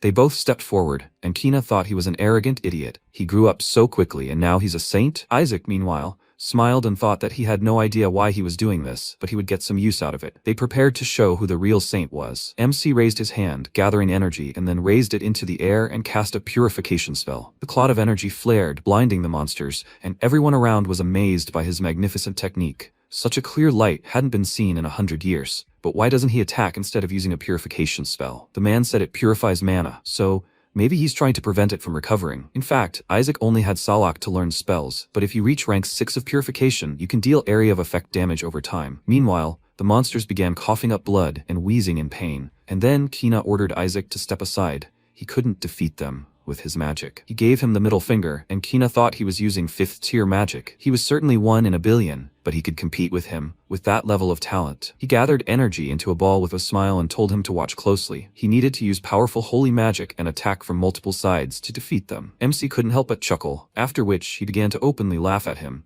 and he asked if he knew what kind of monsters these were. They had strong regeneration, so they needed to be destroyed with one powerful blow. MC burst out laughing and, spreading his arms, stepped forward, saying he knew nothing. Kina thought he should have let the Patriarch take him. His face was infuriating. Isaac told him it was all just bait, then walked around the room and said the main forces were somewhere around here. He used his power and quickly found the bug, then took Kina's needle and asked what he was doing there. He pierced the bug with the needle, and immediately there was a small explosion of energy, and MC said with a smirk that he was slowly poisoning those around him. It's dangerous if the poison takes effect gradually, because no one will ever know why they die. Some time ago, the skeleton said he would destroy everyone, and to destroy the empire, they needed to remove the apprentice priests. After his words, everyone scattered around the hall in search of bugs, while others began healing. Seeing what they were doing, Isaac frowned, and because they were destroying them so quickly, he became nervous and tried to stop them, but it was too late. Dark energy gushed from all sides. Whisper told his master that this was an opportunity. He could cleanse those who had fallen, and then everyone would be forced to acknowledge his abilities. He smirked and said he was a genius, but when he was about to do it, the Pope intervened. He used a 9th level spell, mana absorption, and when there was not a drop of it left in the hall, he said with a smile that no one else would be poisoned. While everyone was rejoicing, MC was cursing this negligent Pope, and suddenly a wolf came up to him from behind and said that he would not forgive him and would take him with him for disobeying their great king. He pounced on him, but as soon as Isaac looked at him, he immediately stopped and fell into horror. Feeling this great power, he started to run, and MC sighed heavily and thought, did this idiot really think he could harm him? He returned to the main mass of people, and Kina, meanwhile, was in shock. He thought he drove away the monster with one look. He nervously clenched his fists and looked at him, thinking that this couldn't be happening. Only the Pope could do something like this. After that, news of this incident spread throughout the empire. Everyone was wondering who the saint the Demon King was talking about. A meeting was held, where Harry said that there seemed to be a problem with the cup containing holy water. There was a spell that cast an illusion, and the cup's origin was currently being investigated. Let them wait for the results. The man asked if he meant to say that the problem arose due to the presence of outsiders. He answered that it played a role, but the problem was with the Empire's barrier, which was protected by the Holy Dragon. Time passed, and Isaac sat in his room, reading the newspaper. The reason the barrier was being destroyed was the invasion of monsters. The Holy Dragon was connected to the royal power, and the Pope was not to blame. This was exactly what was to be expected from cunning idiots. Goal said that his little nephew could read so well now. He applauded, pretending to be very happy, and congratulated him. Now all he could think about was how to get rid of this sucker. Rulai exclaimed with delight that his nephew spoke so well. Now he could ask him to recite a poem cursing the Demon King. MC mentally asked him to calm down, and suddenly, the patriarch entered the room and told his sons that it was good that they were both here. He asked Isaac to leave them, and he left the room. After that, Eli cast magical soundproofing on the entire room, and Riley worriedly asked what he meant by using such a spell. Eli sat on the sofa and said that for some time now he can't trust his office. It's just a security measure. This conversation concerns Isaac. They both nodded with serious faces, showing that they were ready to listen to him, and he stated that he thinks Isaac was chosen as an evil god during the initiation. There's no doubt that the god Isaac chose wasn't ordinary. A sign appeared that had never been seen before in any ordination. The only people who saw this sign were the Pope and the Golden Cardinal, and the Pope tried to kill Isaac. Riley became very worried after hearing this, and Eli said he wouldn't have done it if Isaac hadn't chosen an evil god. Goal thought about it and suggested that maybe it wasn't an evil god, but simply the god of their house. They both wondered if he was talking about the Golden Faith. Goal continued, saying that they hate impurity, that is, when other people interfere with what belongs to them. If a person from the house of Ashua chose a god served by the people of gold, they wouldn't take it lightly. If the Pope did this, then Isaac chose a god that only the house of gold had chosen before him. Eli paused, then added, or maybe he chose a god they hadn't even chosen yet. Riley excitedly suggested that was possible, and Eli asked if they thought a child would choose the right god. Goel chuckled and said that wasn't true, and his father ordered him to contact the Pope's house and try to find out which god had contacted Isaac. He was surprised and asked why him. He replied that if he succeeded, he would give Shuri a prize relic. He fell silent, and the patriarch said that from now on, until Isaac began practical training, he would be given special care. If he showed the same results in the test of faith as last time, he would most likely become a dark priest. This prospect made everyone nervous. Goel was only thinking about how their house would be declared traitors, then they would be accused of conspiracy, and even Shuri would be in trouble, while Riley was simply very worried about the fate of his beloved nephew. Eli, with a gloomy expression, said that they must stop this at any cost. Soon after, Shuri and Isaac were gathered together. Riley said that they would soon begin practical training. His nasty seniors had bullied him so much, but all that was in the past. MC, irritated, mentally asked him to shut up, otherwise it sounded like he was being drafted into the army. Riley told them that they would work with seniors to train them. They would find a specialty that suits them, and learn about what priests really do and what cannot be learned at the academy. The results of this training determine where they will be assigned and how they will be treated, so they need to study well. At the end of this period, they will make a contract with God. Isaac raised his hand and asked when they could participate in the offering ceremony. Riley was overjoyed and asked if he was interested. He confirmed it with a smile. After executing the Demon King's minions, he was very interested. Riley said he was so happy to see his faith growing. He would explain everything to him. During the offering ceremony, they make sacrifices to the gods. Many people gather for the festival, a large-scale event, but first and foremost, the offering ceremony is about their feelings and faith in the gods. It is very personal. This brings them back to the fundamental question of whether they should really prepare for this ceremony together or not. Goel put his hands behind his head and walked away, unwilling to listen, and his brother continued, saying that the offering ceremony is essentially a type of ritual performed for their gods, and rituals have always been a communal activity. The essence of this practice is that everyone serves the god together, and their personal faith in the gods becomes proof of this. The MC smiled nervously, thinking he was really enjoying himself, even wearing glasses. Riley said that this begs some questions. Does this mean that praying alone is prayer, while praying in a group is a ritual? It's hard to say. What matters most is the purpose for which people have gathered and the spirit with which they participate. Well, maybe he'd gone a bit off topic, but he thought they'd gotten the point. The offering ceremony bears a close resemblance to a festival. And what's the first thing that comes to mind when you hear the word festival? That's right, fun and enjoyment of a shared moment. And isn't enjoyment, to some extent, a component of faith? Isaac stopped listening to all this boring nonsense and thought, so the ceremony involves lesser gods and angels? He hoped they would meet, and he would tear them all to shreds. Riley said that his little Isaac must be looking forward to executing the minions himself. Such righteous hostility was necessary. Meanwhile, Goel told his son the team with the best grades would get the privilege of executing the Skeleton King's minions, so he should try his best. MC tiredly touched his face and thought, so this is a team project? Riley said he wanted them both to get excellent grades and achieve their dreams. He replied that he understood everything and thought there was nothing to be done. He would have to kill some of them and save the rest. He said enthusiastically that he would do everything in his power, and Riley thought that such a sweet child would never become a dark priest. What a relief. Goel, nervously biting his nails, asked during the ordination which god had chosen him. He immediately rolled his eyes and told him he didn't remember, but it was a disgusting sigil. He almost vomited. They immediately realized it was an evil god, and Riley nervously said that it was okay. There were several gods with sinister sigils. His brother agreed with him and added that the most important thing was faith. Isaac said he didn't mind, and Riley excitedly said that the Golden Cardinal wanted to see him. He looked up at him irritably, and then suddenly Kina's voice called out to him, and his uncles were surprised. Kaina Barit entered the room and declared that he had business with him. Rulai was shocked and asked why he had come to Isaac. His brother grabbed his hair and said that he had no idea. How could he know what he was thinking? Rulai asked if he thought he was sent here to harm Isaac. The Pope couldn't have sent him, could he? Gol thoughtfully said that it was possible, if it was an evil god. Suddenly, Kina grabbed Isaac by the arm and said that he thought he was completely useless. He was telling the truth. Whisper had already started crying with laughter, and his master thought irritably, "Is this idiot crazy or something? What are these attacks?" Kina said that now he realized that he hadn't shown himself to the world for the last 10 years because of his training. He didn't want his skills to be tainted by the same idiots at the academy. He'd realized this during his initiation. He was brilliant and incomparable to other idiots. For someone like him, practicing was a waste of time. Whisper said he thought he was a little crazy, and Kina extended his hand to his master, offering to train with him under his grandfather's guidance, and they would fully immerse themselves in real life. Let him take his hand, and together they would behead the Skeleton King and lead the Holy Empire. Shuri wondered in surprise, was this some new form of bullying from the Pope? He seemed serious. The conditions were actually good, he would have agreed. But MC did otherwise. He slapped Kaina's hand, telling him to leave him alone and get to his practical training. Shuri smiled and thought that he had always been crazy, and Kina said that he didn't need to worry about being a priest. He's not just letting him train, he'll give him 10 years of experience. He told him it didn't matter, then pointed at Shuri and said that if he needed someone, he should take him. He pointed at himself in surprise, and Kina said that they were different, and Isaac agreed with him. Then Shuri became offended and started cursing at them in his mind. Kaina said that he had enough talent to drive away monsters with just a look. Whisper laughed again and said that he probably saw how he drove away a monster with intimidation. MC assumed that he just wanted to learn from him, which made him even more willing to refuse him. He waved his hand in irritation and told him to leave him alone.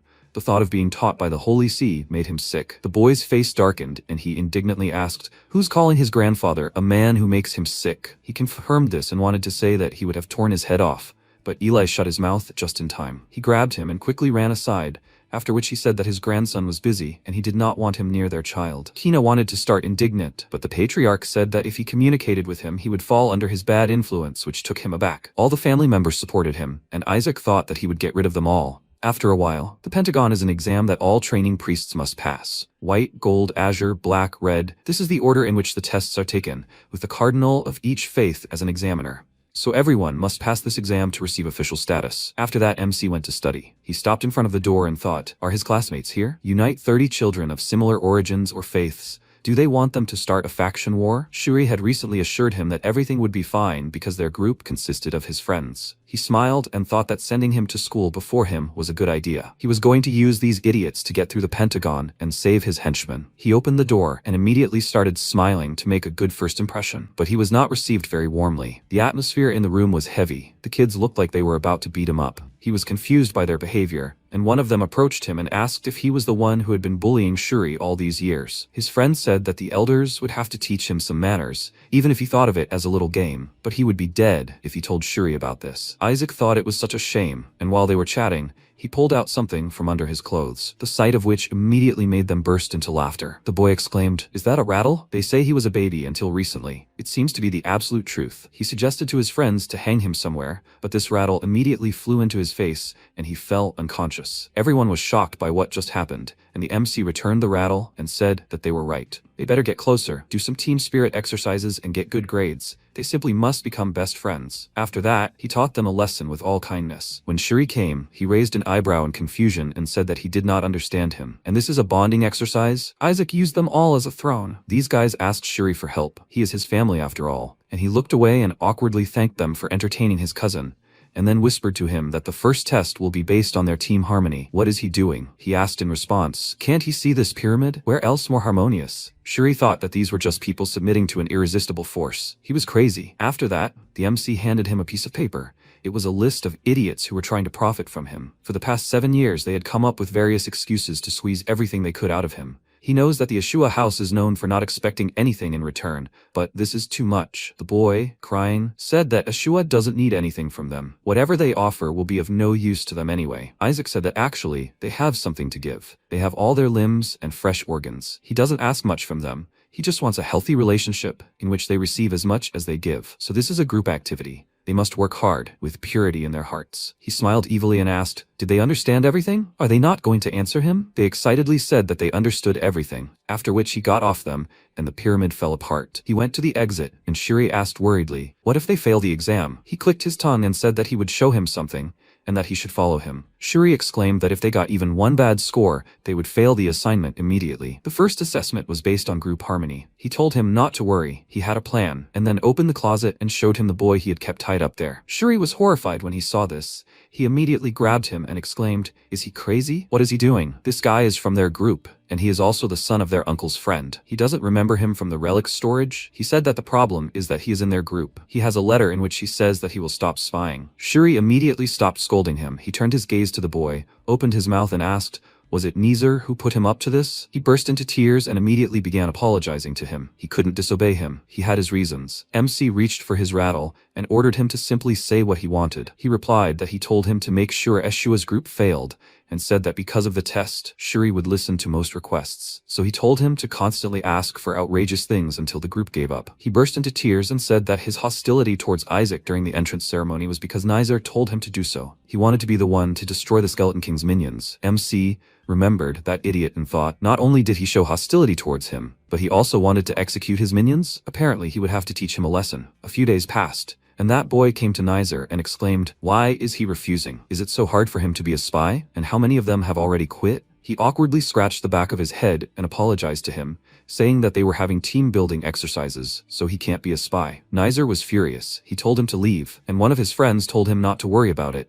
There were 3 people loyal to him in their group. He nervously clenched his teeth and thought that something about him was bothering him. He should get rid of it as soon as possible. He was so irritated that his father was showing interest in him. Did he seriously invite him to their house? After today, everything will be over. The Eshua idiots will leave them. Time passed. Everyone came to the Pentagon of Harmony. First, they were given a short sermon, which Isaac found very boring to listen to, and they were informed that the theme of the first Pentagon, Harmony, would be tested by vote. Neezer, watching Isaac, thought that if even one member of the group vetoed the idea of sticking together, everyone would lose, and the one who voted against would be transferred to another team. This means that those who say no to the Azure idiots will be able to continue the exam. His people are still there, so Eshua is finished. Seeing Isaac approach the table, he smiled triumphantly. After the votes were counted, the results were announced. Everyone on the Azure team voted to stay together. They passed the Pentagon of Harmony. Neezer was shocked by this. He clearly didn't expect this.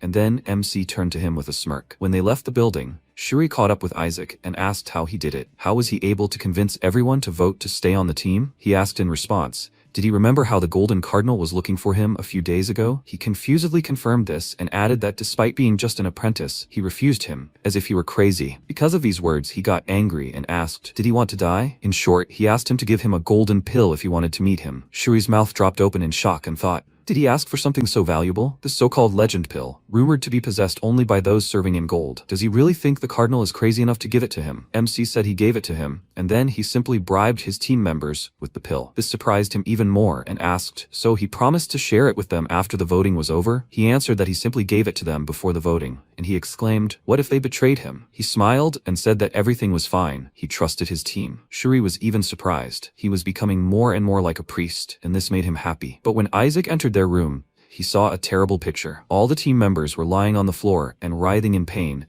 begging Isaac to give them the antidote, and they did everything he asked. Shuri was shocked, and MC said that he believed that they would not betray him. Shuri didn't expect him to do such a thing, and exclaimed, he fed them poison and lied about it? He replied that he gave them a golden pill. It consisted of 93% flour, 5% Skeleton King mana extract, 1% constipation pill, and 0.5% human hair extract, and just a tiny bit of the golden pill. He exclaimed that he could absorb more just by breathing near it, and MC said that they were still alive only thanks to him, so it was time to pay. They fell to their knees in front of him and began rubbing their palms, begging him to give them the antidote, since they had already passed the Pentagon of Harmony. He went to the closet and said that a promise is a promise. Where did he keep the antidote? The boys crawled exhaustedly towards him, and he, taking a diaper out of the closet, exclaimed that he found it. Shuri felt uneasy and wondered who would dare to store medicine in the remains of diapers. While he was distributing the antidote, the door opened loudly, and Shuri turned to leave. An enraged Neezer entered the room, and, calling MC an idiot, ordered him to return his spies. Isaac clicked his tongue in irritation, which scared the boys, and Neezer said that he didn't know what he gave them to switch sides, but he wouldn't let that happen. Immediately after his words, they all pounced on him at once,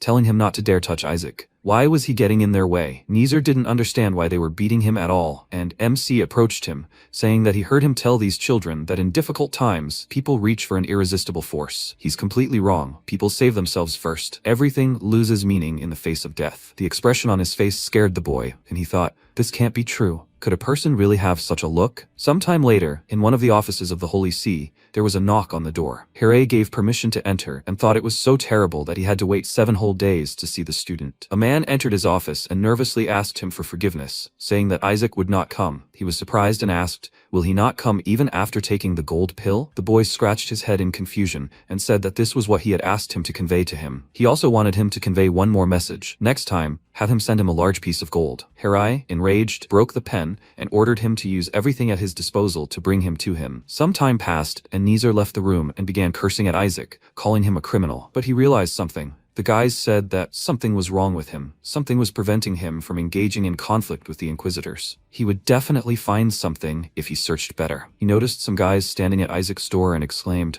what are they doing there? Why are they standing next to the dorm? The guy tried to find the words to justify himself and thought, why is a guy from the Reds here? One of those atheists. Let him just leave. He would be in trouble if people found out that his master wanted to meet with a man from the Azures. At that very moment, MC opened the door and asked why they were so late. He asked them to hurry. He needed something for tea. The guy immediately realized that he would help him. He was such a simpleton. As expected of Eshua, he told him that the order was still being prepared, and Isaac remarked that this was excellent. They needed snacks for team training. Let them bring them by the end of today. Meanwhile, Neezer was furious. He thought he was conducting team training with the people he stole from him. These guys were about to leave, but Neezer was so angry that he attacked the innocent fire mages, and they all immediately fell unconscious. After that, he told Isaac that he did this so the servants could rest a little. He had business with him. He wants to take a test of faith. It will be fun. Shuri was very nervous and thought that if he accepted the test of faith, he would end up incinerated. If everything went wrong, it could destroy their entire house. Neezer took out a red envelope from under his clothes and said that there was a device that only reacts to one touch, and they could use it. Suddenly, the cardinal's voice was heard behind him. He said Isaac's name with displeasure, and said that he didn't think that Isaac would ignore his call because he was having fun. Does he take him for a fool? Neezer turned to him in fear, wondering what he was doing here. Hare glanced at him and continued,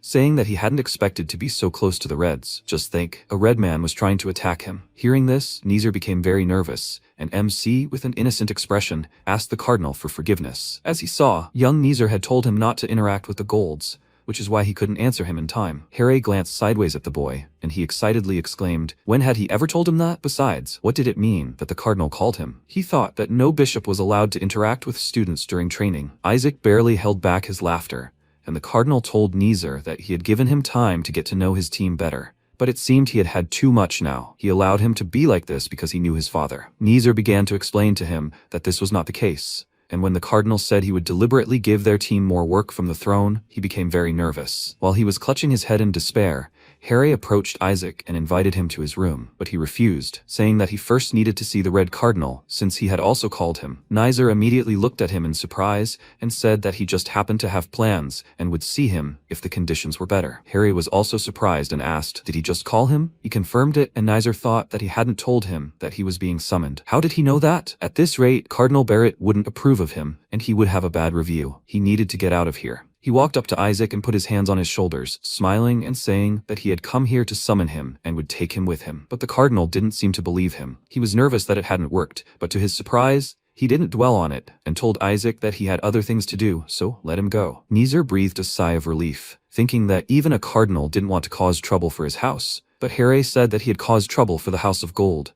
so he would give him more work starting tomorrow. He cursed, imagining how he would clean day and night, but then calmed down, thinking that everything would be fine. If he brought this guy to his father, then cleaning would be a piece of cake. But while he was thinking about this, MC had already left, and he exclaimed in anger, where did that idiot go? Shuri told him that he went to bed. He said that he needed to lie down to grow. He clenched his teeth in rage and thought that it was only 2 p.m., after which he began banging his fists on the door and yelling for him to wake up, but he was sleeping so soundly that he was only inconvenienced by his group members. 3 days passed. Neezer started cleaning and began cursing Isaac once again. He dropped the mop and grabbed his head, exclaiming, how can you clean for 18 hours a day? His father recently contacted him and said that he was so useless that he couldn't bring the boy to him, and he was asking him for help. Neezer thought that his team members were taking it out on him because they had low grades and his father didn't want to help him. He had to bring Isaac to his father to get help, so he needed to meet him first. He had to come at least to prayer. After that, he went to the prayer hall and waited to ambush him. But after 6 hours, no one had even come in. His team members had been looking for him all this time. They entered the prayer hall and exclaimed discontentedly, "What is he doing there?" They still had work to do. One of them grabbed his hand and led him to the exit, saying that he would kill him if their grades dropped any lower. He tiredly asked them to wait. He needed to see Isaac. And then he saw him, standing by the column and watching him. Noticing his gaze, he smiled and waved at him, which made him scream and start to break free from his friend's arms. MC was enjoying this spectacle, and Shuri called him a villain and asked if he came here to mock him. He answered that it was quite funny, and he said that it was more advantageous for him to meet the Red Cardinal because Barrett would never give them the king. MC didn't understand what he was talking about at all, and he asked him to at least teach him the grading scale. The king is an irreplaceable talent. The queen is a talent that can save an entire nation. A bishop is an ideal model student. A knight is a talented student. A pawn is an average student. And a skeleton has no qualifications. Shuri said that if the cardinal gets angry and gives them the skeleton, they will be demoted back to the academy, and Cardinal Barrett will probably want to kill him. Isaac said that he doesn't understand anything at all. What kind of complaints could he possibly have against a 10-year-old? He even gave him a gold pill. Shuri said that his mother was actually engaged to Cardinal Barrett, and this news really surprised him. His father stole her from the cardinal, and the engagement was annulled because his father made it their entire family's business. Now he realized he wanted to kill him, tear him completely to pieces. Hearing a crunching sound next to his ear, MC immediately turned around and saw Whisper, engrossed in eating popcorn. Shuri said that he could keep Cardinal Barrett at bay if he befriended the Red Cardinal, and the Gold Children also need to get past the Red Pentagon, so he should just promise him that he won't get a skeleton in the Gold Pentagon. That would be enough. At that very moment, a barely noticeable magic circle appeared behind Isaac, and while he was thinking about his cousin's words,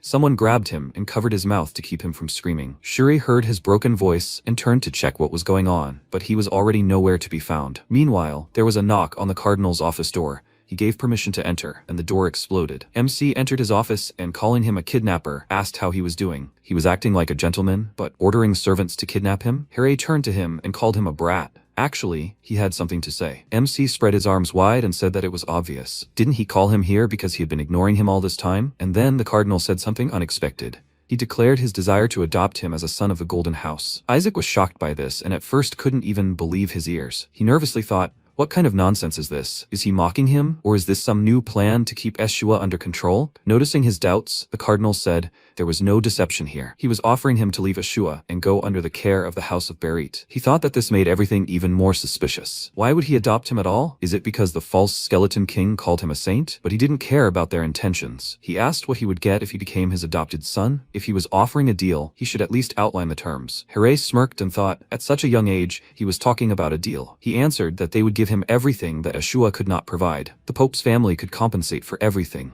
MC laughed and shrugged, saying that House Eshua had everything. Hare, puzzled, said that he had heard they were trying to confine him to a mansion. Faith requires patience and submission to one's nature. He would face countless restrictions. The House of Gold would not interfere in his affairs, and they would support him in everything he wanted to do. Isaac said that this still didn't sound tempting enough. If he wasn't offering to support him as the next head of Barrett, that wasn't enough. The Cardinal paused briefly, considering his words, and said that he had heard that he aspired to the post of saint, and now, also, to the post of Pope. If he truly desired to become one, moving to the House of Gold would be advantageous, wouldn't it? He replied that, nevertheless, he was part of the Holy Land. If he thought he would switch sides because of something like that, he was mistaken. The Cardinal didn't let him finish and said that they would give him a plot of land and register it in his name.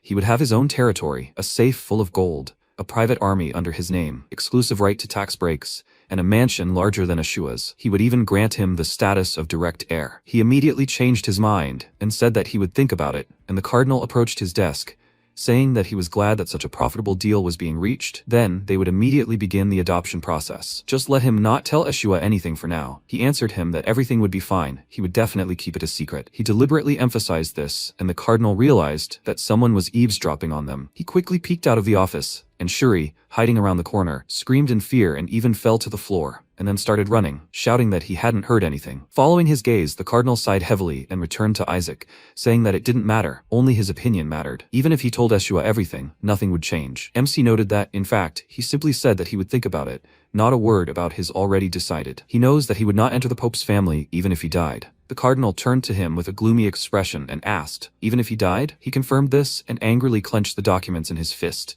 saying that he was very similar to his mother, both in appearance and in the way he spoke. One word from him and he would be exiled. He would never be able to become a priest. Let him forget about becoming a pope. He won't even be recognized as a saint. By the decision of the pope's family, they can forbid him from entering the Holy Empire. He understands this and still continues to say such things. He approached him threateningly, but Isaac responded with a smirk, saying he would simply create a country where priests and popes were unnecessary. Why would one country need two leaders? It would be his anyway. The cardinal immediately stepped back and stared at him in surprise, but he smiled innocently and said that he would need at least some courage to defeat the Demon King. He headed to his desk and suggested that he simply forget about today's proposal. It would be better for both of them. He touched the document and said that it made him even more curious about what had happened at the ordination ceremony. What could have happened that would make him want to install the direct heir of a rival house? Noticing how nervous the cardinal was, he smirked and said that he was sure the people of the empire were also very curious. Meanwhile, at the Yeshua mansion, Eli received a letter from the Unison Pentagon and exclaimed in rage, "Why did Isaac do this? Why did they go further? Everything should have gone differently."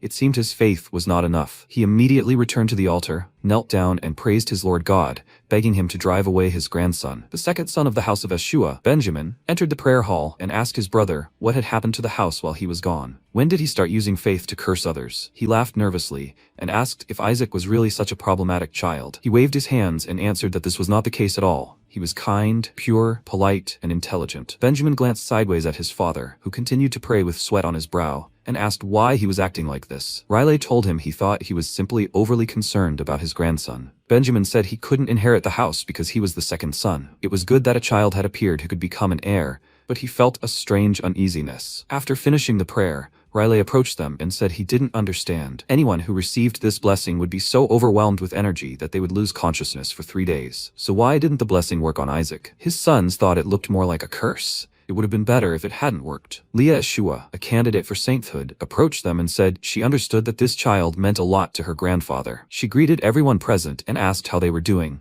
But the patriarch ignored her and asked how he had passed the Unison Pentagon. He was not the one who would succeed. He touched his chin in confusion and thought that the current pope's family was showing too much interest in Isaac. If they really wanted to kill him, he would be better off returning home as soon as possible. But it was too early. If the ordination had been held a year or two later, everything would have worked out. But he was too outstanding to postpone the ordination. He cast an angry glance at the letter and thought that this was all because of it. Benjamin noticed this and asked who had sent this letter. The envelope was too luxurious to be from Yeshua. Eli sighed heavily and told him that the letter was from their fourth brother. At his mention, they were very surprised, and Eli asked, so it was Noel who had sent the letter. His father said that in his letter he was asking when he would give him the position of head of the family. He could die at any moment, so he needed to hand over the position quickly. He tore up the letter in a rage and said that this was why they needed to teach Isaac some manners. Their brother would never do that. Riley agreed with him and said that if he thought Isaac was unfit for the job, then he would be the next patriarch. These words made him feel sick, and his father pointed out that he had passed the harmony test,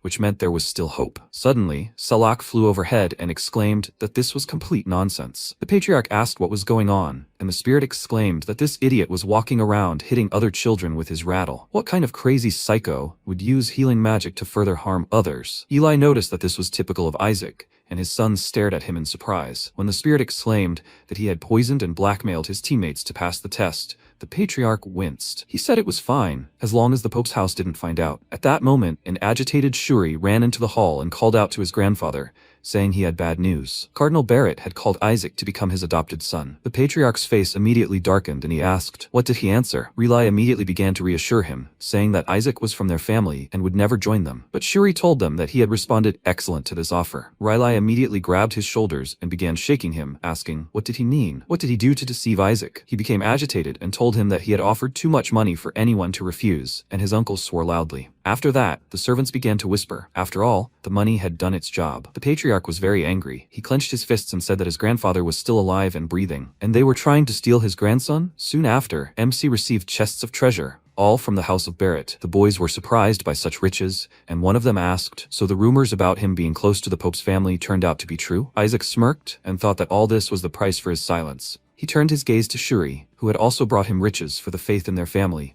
and he thought, why was it necessary to do this? He approached his cousin and thought, did the patriarch send this? Shuri handed him a letter, stating that he was one of them, and he wondered why he was doing this to him. He tore the letter up in anger, while his cousin looked back and exclaimed in surprise, "Is Sister Leah there? And the matriarch here too?" Hearing this, MC turned around in horror. All the students were surprised to see Melissa herself, and Isaac, noticing her approaching him, became very nervous and wondered why she was here. Does she even realize how much he tried to avoid her? Since it was too late to run, he hid behind Shuri's back, and one of the students said in surprise that she looked so real, although it was just an image of the communication orb. MC immediately calmed down and angrily kneed his cousin in the back, exclaiming that he scared him. Let him pull himself together.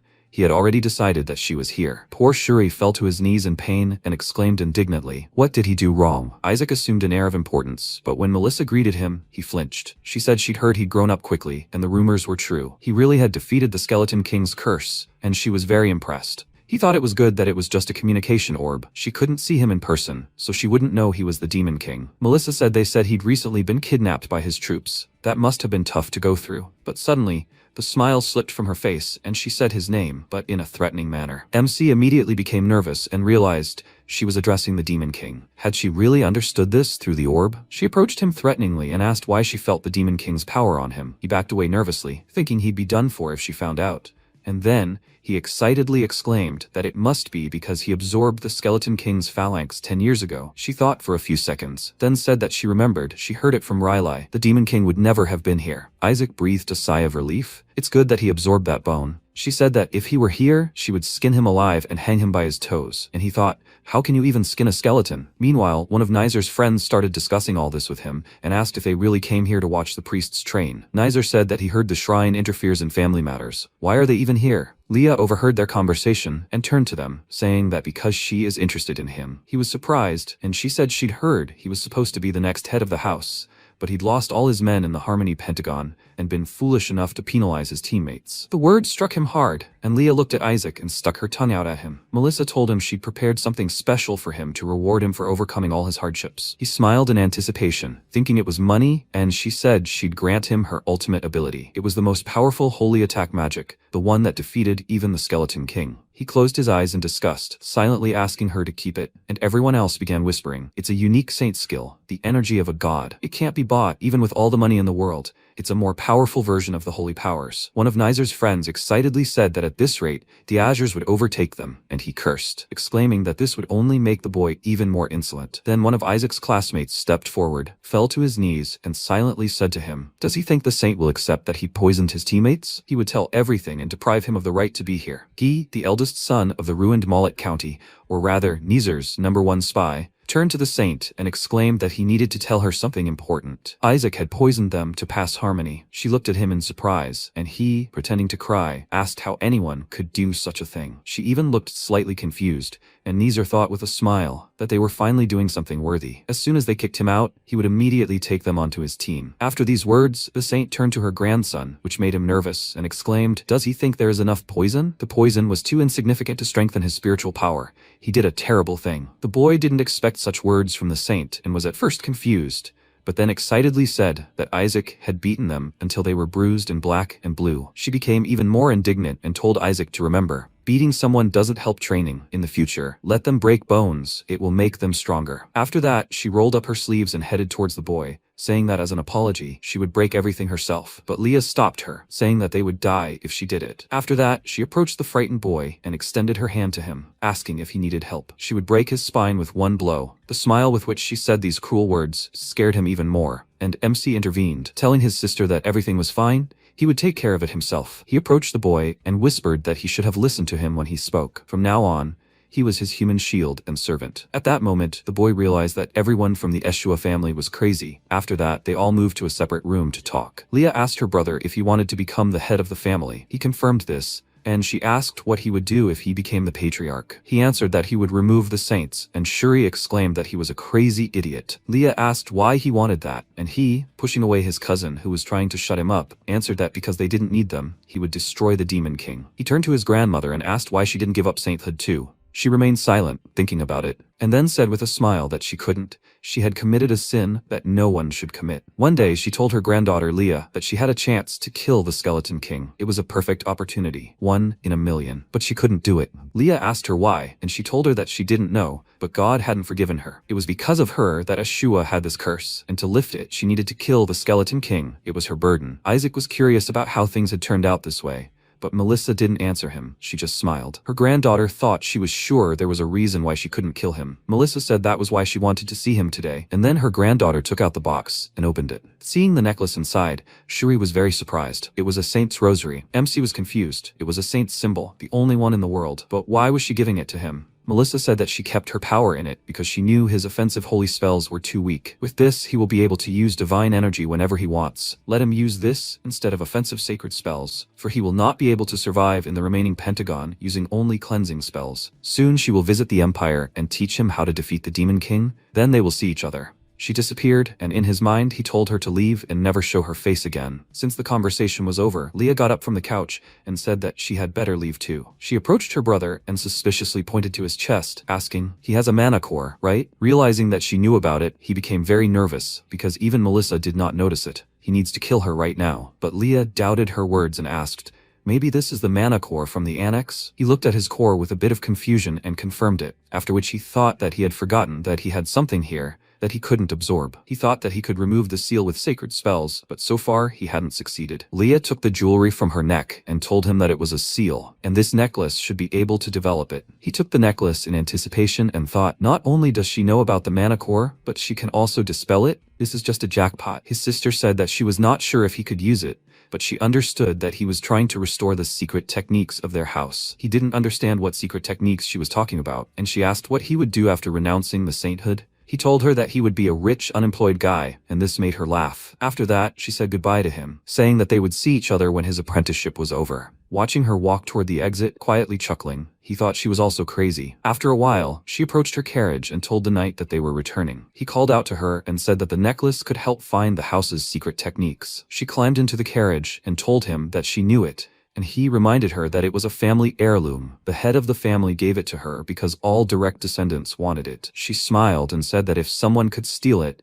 then they weren't as smart as she thought. The knight remarked that if he managed to keep the heirloom, he would definitely become the head of the house, and she replied that it was better that way than for him to go to the holy throne. She remembered how he talked about removing the saints and destroying the Demon King, couldn't help but laugh and looked out the window, telling her brother to do it. Meanwhile, he was very happy with her gift. Time passed, and one late rainy night, Gol came to Barrett, and the maid greeted him joyfully, saying that so much time had passed. He asked if everything was okay, and she laughed, telling him that everything was as usual. How is Ashua doing? He told her that nothing new, trash as always. She noted that this was expected of them. They were just a pathetic bunch of hypocrites. He agreed with her, and honestly admitted that he was even afraid that he would become attached to them. After that, he thought something happened at the ordination. The member of the clergy who was responsible for Isaac's consecration was found dead in the forest of monsters. Is it so bad that they had to get rid of witnesses? And now the House of Gold wants to adopt Isaac? They would never do that in their right minds. Too many oddities. Even if his mother is one of them, his life could be in danger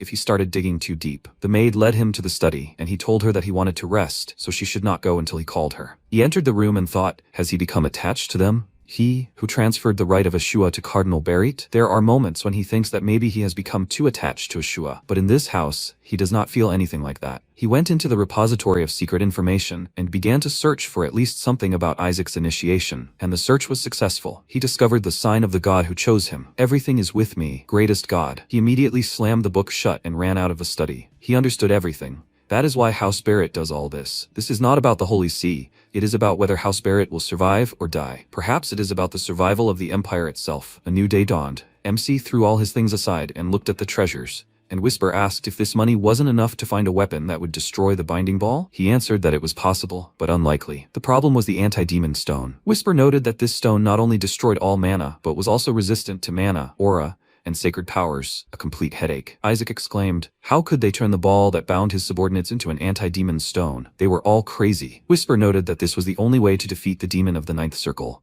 and with a heavy sigh, he calmed down and decided to try to remove the seal from the mana core. Whisper was glad that he had finally decided to do this, and he sat down on the bed, took out the necklace, and said that according to Leah, it would help him. Noticing the energy reaching towards the necklace, he said he'd never seen anything like it, and when it started glowing, he became excited. Immediately after, a stream of dark mana gushed from the core. He commanded Whisper to devour it all, and he opened his mouth wide, sucking in the energy. MC was delighted and exclaimed that there was more mana than he expected. This was enough to raise his magic rank, allowing him to use higher-level spells. He reached out to the clot of energy and laughed loudly. Meanwhile, Whisper continued to absorb, and and Isaac's laughter began to slowly fade away because he felt something strange. Due to the mana's effect, only bones remained of his hand, and he exclaimed in horror, "What the hell is this?" Time passed, and he sat on the bed with a sullen look and looked at his hand, thinking that he was a skeleton again. This was probably the curse that allowed the king to become the most powerful demon of all time, reversing life and death. Whisper was also worried, asking if the curse had taken hold of him. He was told that this body had many blessings, so it wouldn't be so easily absorbed. The curse had suddenly become very powerful because his mana had increased greatly, upsetting the balance. He could strengthen his sacred powers to suppress the curse,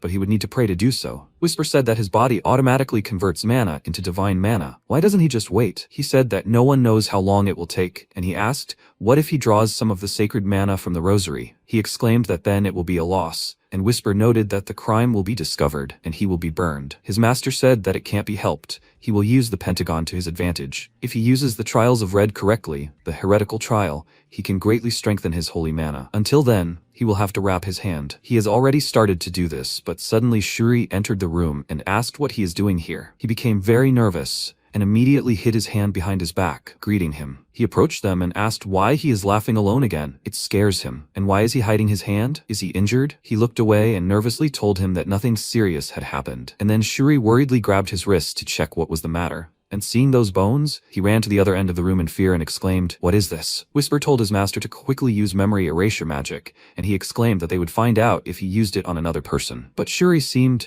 not to suspect anything. He worriedly said that the problem was not only in his morals, but also in his body. Was his morals really corrupted because of this corrupted body? He should have said if this happened to him. Everyone thinks he's evil for no reason. MC understood what he was talking about. The curse that falls on all men of the Ashua clan is that they are born without talent or with talent, but with a significant physical flaw. Shuri worriedly said that there was an ancestor who had exactly the same problem. But why is he physically disabled and so mentally difficult? Isaac smiled nervously and thought, maybe he should just kill him? Shuri said that first they need to tell Grandpa everything and cure him. He will live a short life, but he is sure he can prolong it. MC definitely didn't want that because then he would find out that he is the Demon King. He excitedly grabbed his cousin by the shoulder and asked him not to tell the family about this. He doesn't want them to worry. Besides, the Pentagon is more important right now. He wants to personally execute the Skeleton King's subordinates before he dies. His words touched Shuri very much, almost to tears, and he told him not to worry. He won't die so easily. He has a way out. He excitedly asked what he was talking about.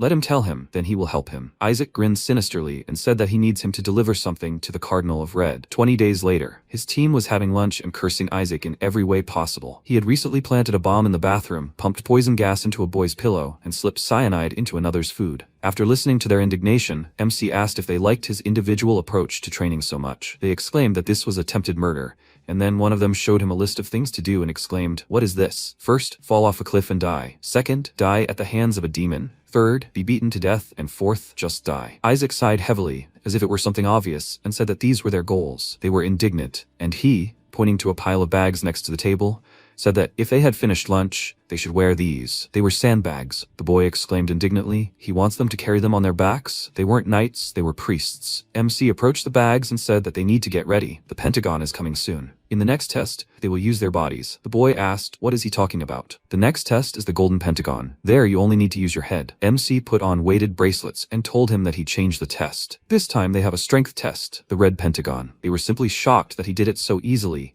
and he said that their projects are now different too. He clapped his hands and told them to stop chatting. Let them immediately take a bag and run 50 laps around the field. They exclaimed that his actions are absolutely pointless. How did he change the task? And another 50 laps? He threatened them with his rattle and said that he seemed to have misspoke. They need to run 100 laps. If they do not take first place, then they will all die. After that, he drove them onto the field, shouting. After a while, they finally finished. Returning to the room, the first thing they did was throw off their weights, and one of them exclaimed that he'd had enough. What kind of torture is this? 2 kings are enough for them to pass. They already have one, they'll get the next one for the Azure Pentagon. MC put his hand on his shoulder and asked, is he kidding? If they don't have all 5, can they even be considered people? The boy was terrified, and his friend exclaimed that the red and gold ones would never give them a king. And anyway, the next test should be gold. Why are they running? The order of the tests is a long-standing tradition of the Holy Empire. Who is he to change that? White, gold, azure, black, and red. Their friend ran into the room and said he had news. The next test is the Red Pentagon. The Red Cardinal spoke with the Gold Cardinal, and they switched. Everyone was horrified by this news, because the Red Pentagon is a one-on-one duel, and if they lose the Red Pentagon, they lose everything. Isaac approached them with a sinister smile and asked,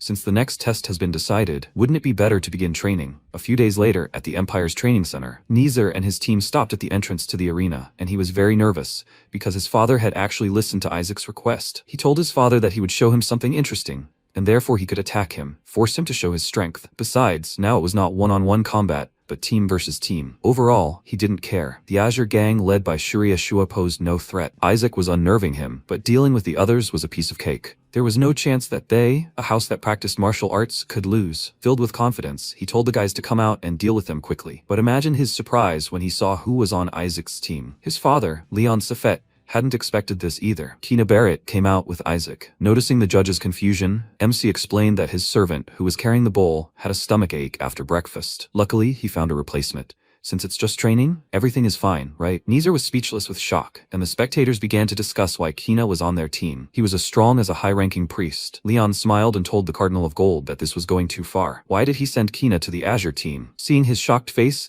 he immediately realized that he didn't even know about it. Kina then asked Isaac if he dealt with the small fry, would he train him and teach him powerful techniques? He confirmed this, and Neezer indignantly exclaimed that this was cheating. He wasn't a trainee. Why would someone of his level interfere in a duel between trainees? Kina said he was wrong. He refused the promotion and relinquished the powers delegated to him, so he could spend more time as a trainee, like Isaac Eshua. The audience began to whisper, and Neezer and the team were at a loss for words. Kina turned to the judge and asked if he had made a decision. He said that since Kina Barrett was still officially a low-ranking priest and not involved in any of the Pentagon's trials, no rules prohibited him from participating. Neezer exclaimed that this was all nonsense and nervously clenched his teeth, thinking that their entire team couldn't defeat Kina. Besides, they had Isaac. They were entering a fight they had already lost, but if they provoked a one-on-one competition between the team leaders, they could win. Shuri was acting strangely, constantly glancing at Isaac and frowning. He noticed this and decided to joke with him, asking if he needed to go to the bathroom. He had told him to do so before going out. He ignored his mockery and asked worriedly, will his hand be okay? He answered that everything would be fine once he gained more sacred powers.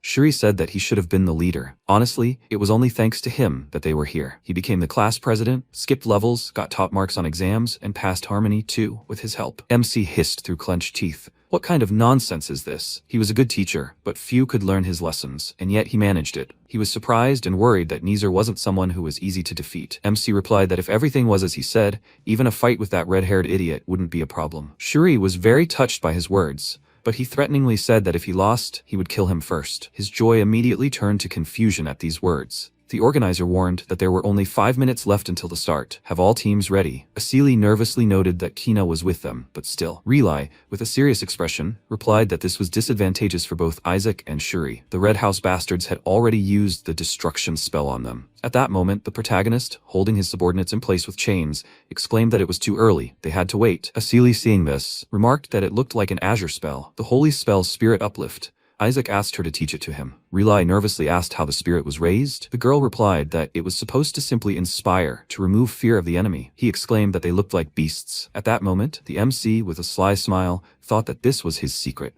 which no one knew. Spirit boost and herbal doping. Beast. He'd gotten them into shape, time to reap the benefits. Suddenly, red magic circles appeared in the sky. He wondered, had it all begun? Instantly, the patron of the Red House, the god of justice, fell from the sky into the arena. Shuri knelt and shouted that they needed to pray. Whoever's faith was stronger would receive a blessing from the god of red. They would have an advantage. He began to pray nervously, thinking that they were destined to win. Suddenly, the protagonist dealt a powerful blow, causing the statue to shatter into tiny pieces. Afterwards, he thought with a smile, wondering what he hadn't meant to break. Shuri exclaimed in horror that he still couldn't shake off his habits. He had destroyed the statue of the god of red. Kina nervously exclaimed that he had broken the statue. How had he managed to do that? What kind of spell was that? Could he show it to him later? Shuri, perplexed, asked why he needed it, especially since the statue's head had fallen off. The boy asked, so what? He didn't care about any gods except the golden one. He smiled and thought, let the gods save this lost lamb too. Shuri patted the protagonist on the shoulder and nervously exclaimed that he was testing his strength on the training field. He should apologize immediately. He reluctantly said he was very sorry. Leon nervously noted that he was an unpredictable, difficult child. It would be fun to knock him down a peg. Shuri, hearing this, thought, does that mean he wants to interrogate him? Herg asked with a sly smile. Wasn't the problem the Red House had caused allowing the statue to be destroyed? It had collapsed, thanks to some intern's spell.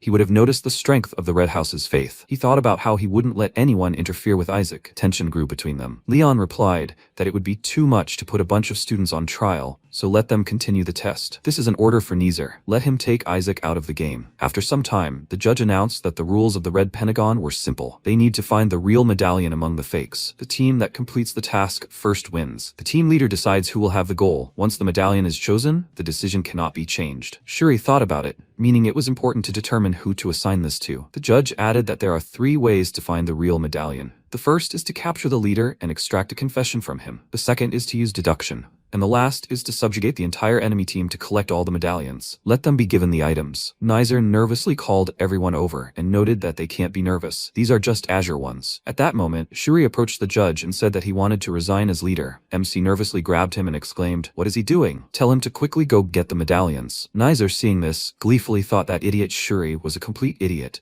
He should have volunteered to be leader. They were facing the Azures. It would be a piece of cake. The only reason to worry was Kina. Everything else was fine. They knew how to hunt monsters, but not people. They were a bunch of idiots. No reason to fear the Azure weaklings. After a while, the referee announced the start of the round. As soon as the command was given, the protagonist, with lightning speed, rushed straight towards the Reds, a wild grin on his face and a wild laugh. He wondered if this was a test that would allow him to legitimately beat those vile saints. Neither nervously shouted that the Azure team was trying to trick them with their antics. They shouldn't be afraid. They won't attack because of their code of honor. Their best option was to defend themselves. MC leaped powerfully, pulled out a modified golden flail rattle in mid-air, and shouted, "Let them bring their leader to him." He delivered a powerful slam to the ground, sending the red team members flying. Then, with a mischievous smile, the protagonist repeated, "Let them bring their leader, then they will live." Neither pointed out, "Let the others help them." At that moment, Kina, taking advantage of the situation, made a powerful dash through all the red team members and attempted to grab the leader. Neither thought with a smile. As expected, he was incredible, but his plan was too shallow. He clearly saw what he was trying to do. He instantly cast a cloning holy spell and, dodging, pointed out, "Let them grab him." Instantly, the red team members collectively cast a 5th-tier restraining holy spell, Remorse for Suffering, and immobilized the boy. After that,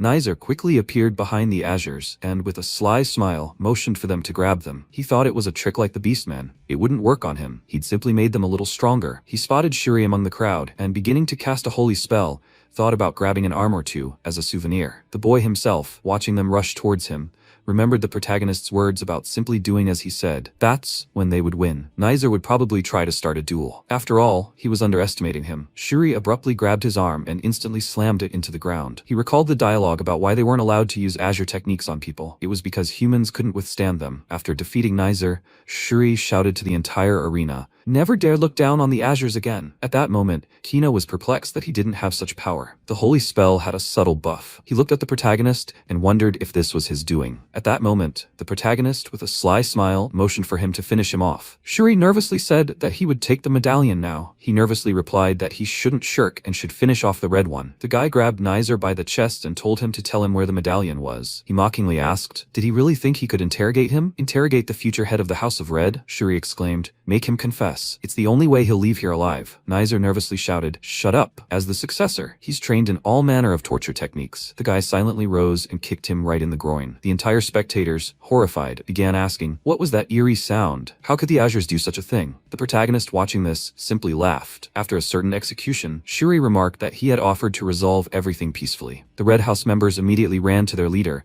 but Kina told them not to interfere. He used the rank 6 enemy banishment skill, an AoE paralysis of holy magic, and instantly paralyzed all the enemies. Neither nervously wondered if these bastards had deliberately pretended to be caught. They even knew where the medallion was already. Then why did they do it like that? Did Isaac really plan all this? The Red House members, lying on the ground, began to say that he had staged the whole thing to force Neither to confess. Even so, he would never tell him anything. MC, with a sly smile, asked, what are they talking about? They also know where the medallion is. He, under the buff of the Elder's Ring, swung his weapon and began beating them. After some time, the protagonist picked up the medallion and joyfully declared that he had found it. The judge declared the Azure team victorious in the Red Pentagon. The spectators joyfully began to shout that faith was returning to the Azure House. Let them just see what they had accomplished with the Pope's grandson. Relay joyfully thought that Isaac had done a wonderful job. At that moment, the Crown Prince of the Holy Empire of Helon, Shablis Elekfrikella, approached him and said that such a gift was to be expected from the youngest priest in the history of the empire. He turned to his servant and instructed him to bestow a fitting gift upon the victors, who had blessed the arena with such an incredible performance. Relay bowed his head and greeted him. The Crown Prince remarked that he had wonderful nephews.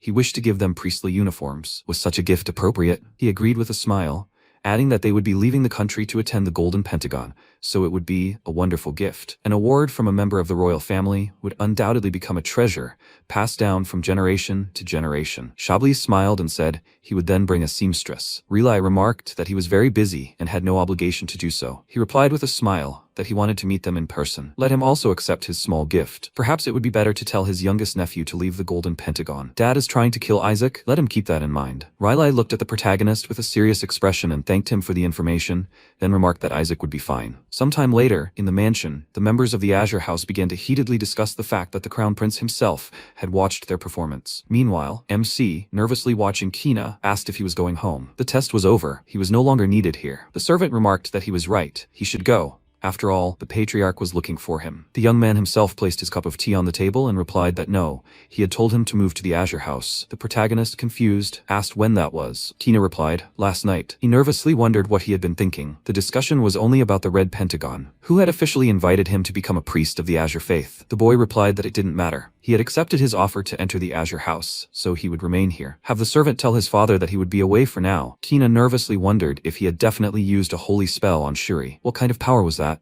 And the heir was giving him a robe? Such a gift expressed an intent to possess. All 5 faiths were controlled by the Pope, and the Crown Prince was challenging papal authority? The boy remarked that he intended to receive his payment for his assistance in any case, but since he was so busy, he would simply stay here with him. The servants, horrified, thought that if the cardinal found out about this, the house would be turned upside down. Kina said that if he wanted, he would also help him win the gold, azure, and black pentagons. He could count on him to suppress the gold priests and send the azure ones to the demon's execution. Did they agree on that? MC replied with displeasure that he could manage, so he should leave him alone. The guy exclaimed with displeasure, why? He said he would train him. He wouldn't leave until he fulfilled his part of the deal. He lay down on the floor and said that he might try to kick him out. The protagonist nervously asked, was he a complete idiot? He just used him. Now let him get out of here. Kina replied, let him say what he wants. He fulfilled his obligations, and now he wants what he promised. MC said he would do it later. Right now he was busy. Now let him get out before he changes his mind. He asked in confusion, is he going to withdraw the offer? Okay, he'll wait. The protagonist noted that he was withdrawing. He already had a student who listened to him much better. Kina asked who that could be. He pointed with a smile and asked what he thought. He was talking about Shuri, of course. The boy furiously asked if he could prove his superiority right now. Would he teach him? MC replied with a smile that it depended on how he did it. Sometime later, in the Holy Sea's ballroom, the Azure House was provided with different food and updated rooms, which surprised the other residents of the mansion. Relai mused that he hadn't expected to put Team Isaac in first place. By what criteria did the Holy See reward them? Leon called out to him and remarked that he should be happy that the Azure House had won. They hadn't seen him in a while. He heard he was rapidly approaching rank 9. That was impressive for his age, but the Azure House patriarch clearly had a headache. The only one suitable for the job was him, and his time was limited. He apologized for that.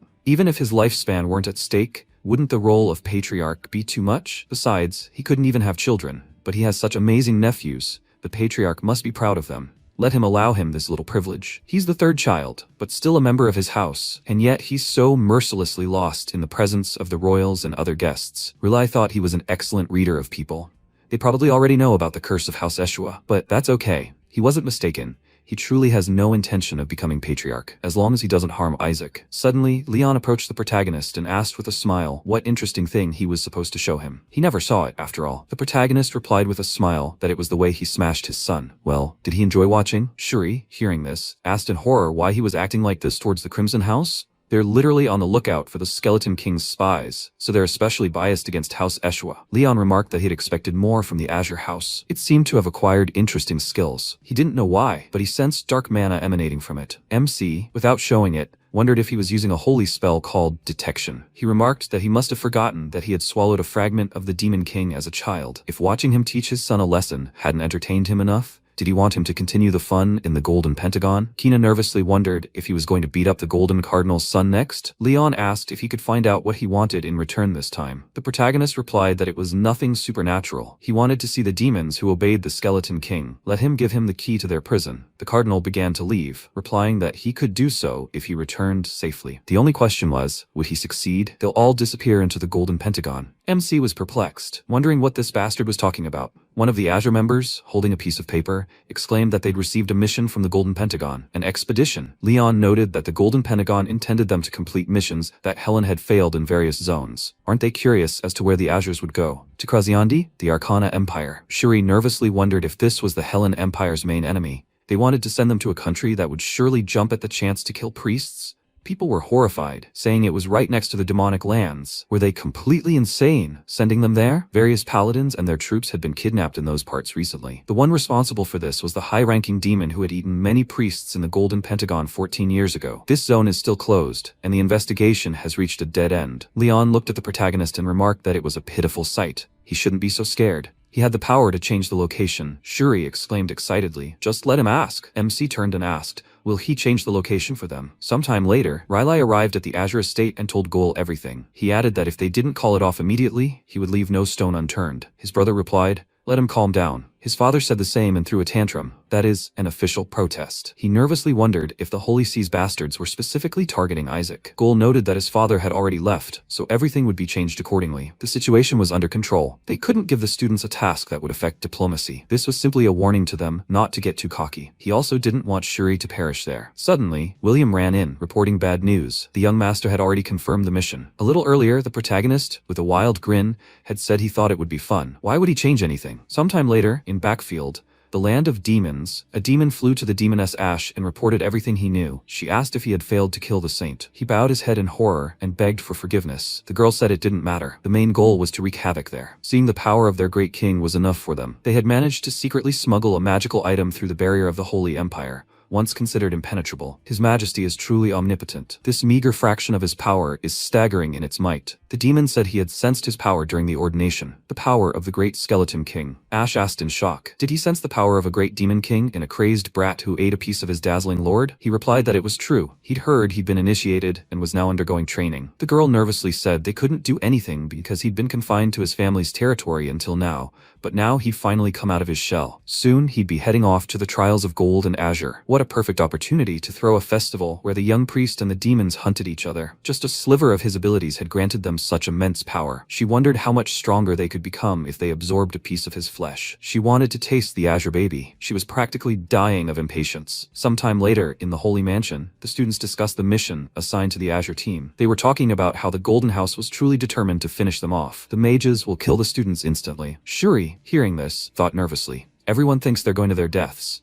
Not a single soul believes they'll succeed. But the worst part is, the paladins are completely ignoring their team. This means they'll be in danger the moment they leave the Empire. Demons and bandits demanding ransom will attack them the moment they cross the border. Suddenly, the protagonist nearby irritably said that the bastards were ridiculous. Why weren't any of them joining their team? Shuri exclaimed that it was all his fault. This wasn't just a difficult mission. They were sending them to their deaths. Didn't he see how their men were writing wills? Did he even know what happened 14 years ago? During the Golden Pentagon, the Azure team, which included Uncle Riley, was wiped out. MC thought he couldn't believe that this dog of a cardinal was using such cheap tricks. He'd turn them inside out if they refused the mission, and they'd die if they accepted. But screw it. No one would dare look at them askance if they succeeded. Besides, a mission involving an empire of arcanes and high-ranking demons practically meant a manicore factory. Shuri exclaimed that they could still choose a paladin. They had a chance. They needed the first ones, no matter what. From the Royal Knights, suddenly, Count Malik approached them, saying that the first paladins had been chosen by the Gold team. Besides, his son and his friends had decided to join their team. He shouldn't have sent him to the Azure team anyway, driven by his past glory. MC replied with a smile that it was very short-sighted of him. They'd shun him if they succeeded. Suddenly, he noticed several paladins and wondered where these handsome men came from. Shuri exclaimed joyfully, let him intercept the second paladins. The protagonist began to negotiate and chose the fourth paladins. Afterward, he happily noted that he had contracted with the strongest guys. The protagonist reflected on how the fourth paladins, aka the Black Sheep, had never really taken root in the Holy Empire and were humiliatingly used as messengers. Although they surpassed the Royal Knights in skill, they despised the clergy. Eli asked with displeasure, let him explain what was going on in his head. He thought he looked furious. The Skeleton King's spirit noted that he hadn't had that expression on his face, even when he was destroying the house. The MC considered giving him the answer he wanted. He explained with a smile that if he had asked for another mission, he would have tarnished the honor of House Eshua, and he didn't want that to happen. Eli furiously asked, he of all people dares talk about honor? Why would he, a user of dark mana, lie and refer to honor? Did he really think he didn't know? He left him alone because he held a special place in his heart, but he couldn't trust him anymore. The protagonist replied that he truly despised the Demon King so much that he wanted to kill him. He lost his parents and was cursed because of that damn Skeleton King. Not to mention that the entire Azure House was looked down upon because they couldn't defeat him. He couldn't sleep at night from humiliation. He would destroy the Demon King. The reason he was using the Skeleton King's powers was to exploit the fake Skeleton King's weaknesses. He intended to kill the fake king with his own hands, and he would do anything to achieve this goal. He must protect the House of Eshua. If he forgot about honor and cling to his pathetic life, then House Eshua would continue to live in shame and eventually sink into oblivion. Eli smiled and remarked that he had always said he shouldn't sacrifice himself for their house, but he still believed he was one of them. He could fail the mission, just let him return alive along with all his comrades. If he returned safe and sound, he would officially proclaim him his successor. MC, overjoyed but trying not to show it, thanked him. A few days later, in the outskirts of the capital, the protagonist smiled and pointed to the side and remarked that they should meet the knights in this town. Shuri exclaimed, "They'll do anything to return home." The skeletal demon spirit said he had inquired about the demon from 14 years ago. She was the demoness with the Western Army. She wasn't one of the 14, but perhaps he knew her. She was quite cruel and had truly brutally devoured the young cadets. The protagonist wondered if the bastards had broken the rules he'd set for them. They'd see. He'd definitely give them a hard time. The spirit warned him to be careful, as it hadn't yet regained its full strength. At that moment, Ash, hiding behind a tree, saw him and said with a smile that she'd found him. Sometime later, in the Crown Prince's palace, Chablis asked if Isaac had chosen the 4th Paladins. The servant reported that he hadn't shown any interest in the knights he'd sent. Perhaps he still had a keen eye. The Crown Prince replied that, on the contrary, he thought he knew his stuff. The knight commander he'd sent was a half-spirit, meaning he was extremely weak against demons. The young man asked in horror, "Cylon, a half-spirit? He'd sent him to test Isaac?" Chablis replied that he hadn't. Although he's having a hard time with demons, at his level, he'd still be a great asset. But he chose evil spirits instead? That's very interesting. Every member of the squad is half-demon. The servant said those men were impossible to control. They were throwing clerics to the demons. At that moment, at the meeting place of the Azure team, Derek, the squad leader, angrily slammed the table and exclaimed, "Why aren't they here yet? It's been 4 hours. Do they really want to fight the 4th Paladins?" Another guy suggested that maybe he heard about the rumors and decided to mock them. Another squad member remarked that the Azures are known for their punctuality, so it's not out of the question. Derek nervously called them pious bastards when suddenly the protagonist appeared right next to him. After greeting him, he asked why they were late. The squad leader said he'd heard his kind were always punctual. Did he even know what time it was? MC replied that they'd been attacked by bandits, and he'd even broken his arm. It seemed someone had tipped them off. He'd gotten here as quickly as he could. It would have been rude to keep him waiting too long. Derek nervously replied that they had to be on time anyway. He wondered, really? Did he really think he was too good for them? Derek wondered if they didn't need them. They had nothing to gain here. They'd be happy to return. The protagonist asked, if they were so happy, then why had they waited for them for 5 hours? If everything were as he said, they would have left long ago. Why were they still here? Besides, they were armed to the teeth for a simple escort mission. They were going to use them as bait to find their missing comrade, weren't they? If they really didn't want to escort them, then their paths would part here. Derek furiously shouted at him to shut up. Knight Hallock told him this. The damn bastard must have assigned him to ruin their mission. Shuri wondered if that was their 4th uncle's fake name. Was he somehow involved? Derek angrily exclaimed that they couldn't get to Krasyandi without them. He'd take them with him, even if he had to chop off their legs. Derek drew his sword and was about to strike, when MC, emitting the incredibly powerful aura of a demon king, ordered him to sheath his weapon. The boy stopped nervously and wondered if he couldn't resist his order, but he was just a child. The spirit noticed that demonic blood flowed through them, so he couldn't do anything against him. The protagonist mused with a smile that it was a demonic instinct to listen to someone stronger. That's why he chose these guys. When Derek sheathed his sword, he said with a smile that it was time for them to go now. Shuri, perplexed, asked how they were going to go anywhere with them if they just nearly killed each other. The MC replied that they needed each other, so they weren't going anywhere. Rescuing everyone who'd been kidnapped and killing all the demons involved, those were their goals. It didn't matter to him if they ended up saving their comrades too. Derek asked if he meant he'd chosen them because he knew about his missing friends. The protagonist inquired, "What's that all about?" The squad leader exclaimed that they'd follow him. He remarked that he'd known it. One of the squad asked, "So what now? Does he have a plan?" Evil spirits can't be trusted. They'll abandon them. Does he know why they're performing menial duties? In an instant, one of the demon squad went berserk and tried to grab the guy. He broke free and screamed that they couldn't trust them. The protagonist hit him on the back of the head and told him to pull himself together. He immediately came to his senses, apologized, and added that he'd never flipped so quickly before. He felt as if something was squeezing his head, and he couldn't hold on. Another guy suggested that perhaps he was under the influence of Krasyandi's proximity. The half-demon joyfully remarked that he'd never reverted to human form so quickly. He'd transformed with just one kick. He was simply incredible. The MC with a mischievous smile thought, of course, he'd orchestrated it all. He remarked that if everyone was ready, it was time for them to move. Suddenly, the protagonist noticed the fledgling in his sack and said it was playing dead. The spirit added that the little one was putting on an act. Suddenly, the fledgling, under the demon's control, said that the Bloodlord had been extremely cruel, sending him to that wretched priest. The protagonist wondered if one of the great demons had sent him. After some time, he went deeper into the forest, after which the spirit erected a barrier. He began to wonder if the Bloodlord was one of his servants, now locked away by the Holy Throne. Apparently, he heard about him and sent his underling to establish contact. He also clearly decided to hide the fact that he was the Demon King from these small fry. MC squeezed his hand tighter and asked what information he had for him. The fledgling replied that there was no information for the saint. Oh well, he'll tell you. The Demon King he met, she sent him to interfere with his ordination. The protagonist asked with displeasure, the one who slipped him the fake? The fledgling agreed and added that she smuggled in the device and instructed her servants to kill the saints. It was all Ash. After absorbing the Skeleton King's powers, she became powerful enough to overcome the barrier of the Holy Helen Empire. The Bloodlord said he'd rather face the chopping block than ever meet a demoness named Ash. Sharing such valuable information with that saint is wrong. The Bloodlord believes this Skeleton King is an imposter. He was captured after he told everyone that this Demon King was a fake. Isn't he a moron? He also heard that he absorbed a fragment of the Great Skeleton King. Ash is probably sitting and waiting for him to set foot on her territory. Let him come back if he values his life. The protagonist released the chick and told it to come to him and tell him that he heard his message. At that moment, Shuri found him and asked where he was wandering. They were looking for him everywhere. He was proud of him. After all, he ordered food for them from the local tavern. MC was perplexed, thinking about what food. Suddenly, Ash approached them and, disguised as a little girl, said that they prepared this to serve them in times of need. Let them help themselves to her food. He thought with a mischievous smile. He thought she would wait, but she came herself. After some time, the priests began to say that Isaac was overdoing it. At that moment,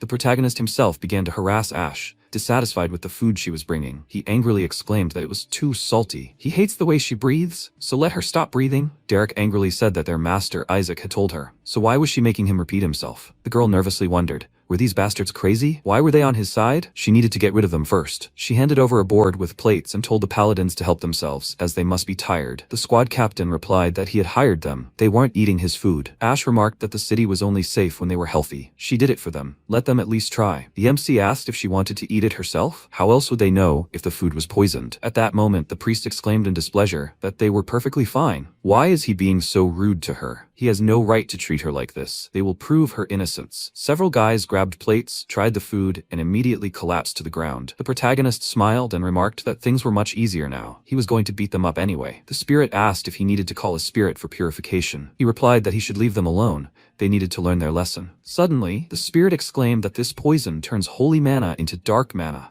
MC, overjoyed, asked, is he sure? It actually turns disgusting holy mana into magnificent dark mana. The spirit agreed and added, it's a parasitic poison. He wondered if this meant he could build a dark mana farm in the Holy Empire. At that moment, Ash transformed into her true form and exclaimed that he was powerless. The protagonist wondered if he was powerless? This thing turns everyone into mana batteries. The girl added with a smile that if he wanted them to live, he should follow her. She would give him an antidote. He lunged forward and tried to strike, but Ash jumped aside and began calling him again. Derek exclaimed that they would come with him. MC replied that he would go alone. He couldn't leave these guys unprotected. They would only survive if they shared their mana with them. The boy was moved by his words and exclaimed that they would definitely take care of these priests. The protagonist set off, wondering how much more he could gather later. After a while, it was already dark. Ash smiled and said that he was a brave fool for coming here all alone. He replied that she was talking about absorbing these people, not even realizing who he is. Let her kneel. Instantly, the image of the Demon King flashed before her eyes. The girl involuntarily began to follow the order and, in wild shock, wondered where the brat had gotten the king's mana. It must be because he ate a piece of him. Suddenly, Ash rushed forward and shouted, let our king just wait. She would cut him open and free him. MC instantly pinned her to the ground,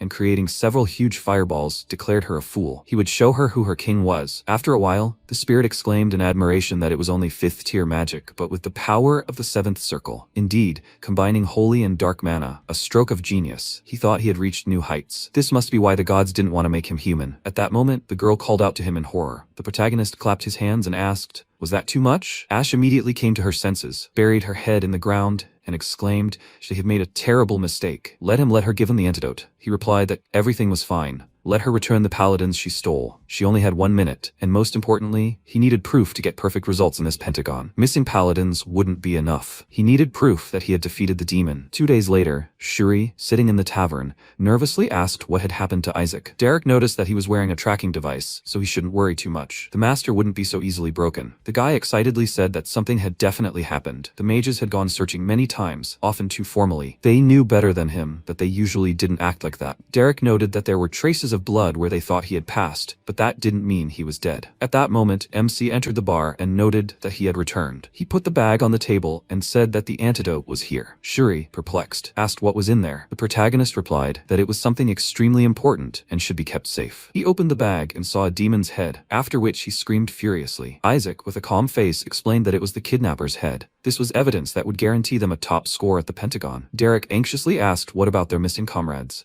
The protagonist replied that they were heavy, so he hid them in the bushes nearby. Let them run after them. At that moment, one of the squad entered and shouted that the missing comrades had returned. MC, smiling, said that he had just taken a stroll and brought back the kidnapper's head. Shuri, in shock, exclaimed that he had gone alone to the Mage Lands. He wondered what the most important thing was for him to say the right thing. The protagonist, smiling, explained that they must have heard they were going on a mission, so they were clearly planning to steal them and strike a deal with the Holy Empire. Like, they were the ones who saved them from the demons. Yeah, the woman who poisoned them was a mage. She wanted to poison the priests and sell the arcana to the Empire because they were so valuable. Seriously, how could anyone do that to other people? She backed out when he said he'd report everything to the Holy See. She was running away from the child. Dad must be really scary, huh? Anyway, he asked where the paladins were kept. Apparently, that was common knowledge. She even knew about a secret route known only to mages. Luckily, the paladins were still being kept as emergency rations, and no one had eaten them, so he got them out. Didn't they trust him? He could show everything. Shuri asked with a smile. Who cares what really happened there? But that was too reckless. Going alone could have ended badly. MC replied that he couldn't help himself. Better this than fighting mages. It would have been even more trouble if they'd had to deal with them. As a keeper of the faith, he couldn't allow that. Derek exclaimed admiringly that he truly was a man of faith. Shuri remarked that at least he was okay. The mages who had gone looking for him were genuinely worried that he had been kidnapped. The protagonist, perplexed, asked, were the bastards worried about the priest? At that moment, the mages themselves entered the bar, one of whom said he was too cruel. They came worried that demons had caught him, not to humiliate him. MC thought this was nonsense. What kind of down-at-heel morons were these? They came to sniff out manacores. One of the mages, smiling, said they were asking for his cooperation in their investigation. They had received complaints about a demon. He replied that he hadn't seen one. The man remarked that he sensed a manacore nearby. The protagonist replied that that couldn't be true. It had to be one of their cores. That made sense. Are demons that common? Do they really think a student like him could defeat one? The mage said he believed the student would never survive an encounter with a demon. But how could that be? Halak definitely said one would be here. Shuri heard this and wondered, confused, if they were talking about the fourth uncle again. Or maybe they were just namesakes? The name isn't uncommon. MC said he needed to rest and let him sort things out. Shuri nervously exclaimed that they hadn't finished. Let him give him a clear answer. Sometime later, the protagonist came to a small house in the forest where Ash was sitting. He opened the door and noted with a smile that now it was time to sort this out. 2 days ago, the girl asked him what he meant by proof. The protagonist asked that the one who absorbed the Azure trainees 14 years ago wasn't her, right? It's unlikely that such a weakling would have done it. Even if it had happened 14 years ago, she couldn't have defeated Rylai. If he brought them her head, they would simply think he was trying to deceive them. So let her get him proof. He needs a head for the Holy Throne. MC said he didn't think she'd actually bring back the culprit's head. Apparently she wasn't a complete idiot. She'd gotten through. Ash, horrified, said he'd known who it was all along. He asked with a smile why the woman and the monster accompanying her thought he didn't even know that. But why had his informant said it was her? Ash explained that 14 years ago, her sister had sent her monster to hunt and fed it to priests. MC wondered if they were related, but they must have been confused due to their similar energies. And yet, she was related to the one who devoured the Relay group all those years ago. He said he needed more information. What did the demon hierarchy look like these days? Ash replied that the fake skeleton king controlled the real demons of the Ninth Circle. He ordered the demons to kill the saint and gather the demon king's forces, because he was weakened by fighting the gods. The protagonist inquired what the gods were doing now. She replied that she knew little about it, but they had likely suffered heavy damage as well, and were remaining silent for now. He thought that was odd. Perhaps the self-destruction had done more damage than he realized? Such abominations would never remain silent for 150 years. Shouldn't they be scouring the world for his soul? They couldn't have failed to notice that the insect they had trapped him in was empty. He couldn't believe that their most powerful sacred spell had simply failed.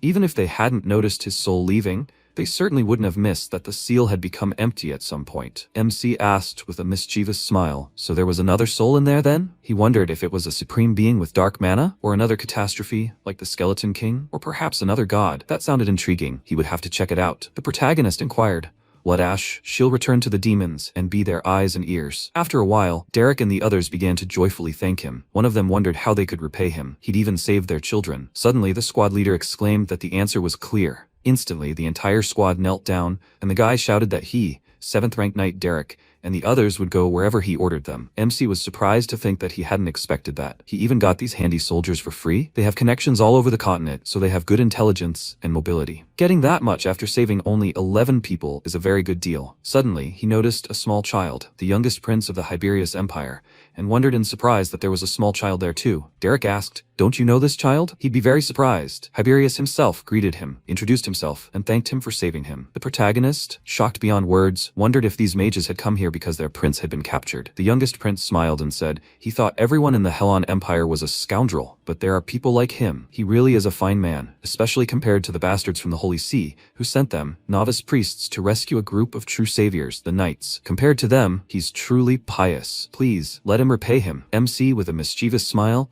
asked if he could help him with something. After a while, a servant reported to Here that the Azure team had entered Cresciondi and added that they had been unable to continue tracking them because of the mages, but all the trainees had entered their mission area. He replied that he thought they wouldn't even reach the border because of the knights, and yet they had managed to get there. The servant guessed that Isaac had gone alone. Hirai noted that he hadn't been able to tame the evil spirits. Even they had given up, so it was no surprise he would never complete the mission, and there was even less chance of him returning unharmed. The young man agreed with a smile, adding that they had made it so he couldn't enter the Holy Empire again. The patriarch reflected on what Ishua's fourth son had told him. He would properly entertain his nephews if they entered his mission zone. Knowing his methods, he would surely enlist the help of mages to destroy them all. The servant asked if he considered the possibility that the crown might help Isaac. He seemed interested in him. Here replied that he didn't. The crown currently lacked the resources for that. Cresciondi is territory that the Holy Empire and the Arcane Empire are fighting over. If they do anything that causes conflict there, it will surely become an even greater problem for them. If he really succeeds in the task, let them make sure he doesn't return to Helon. He can already see the shame of the Azure. Currently,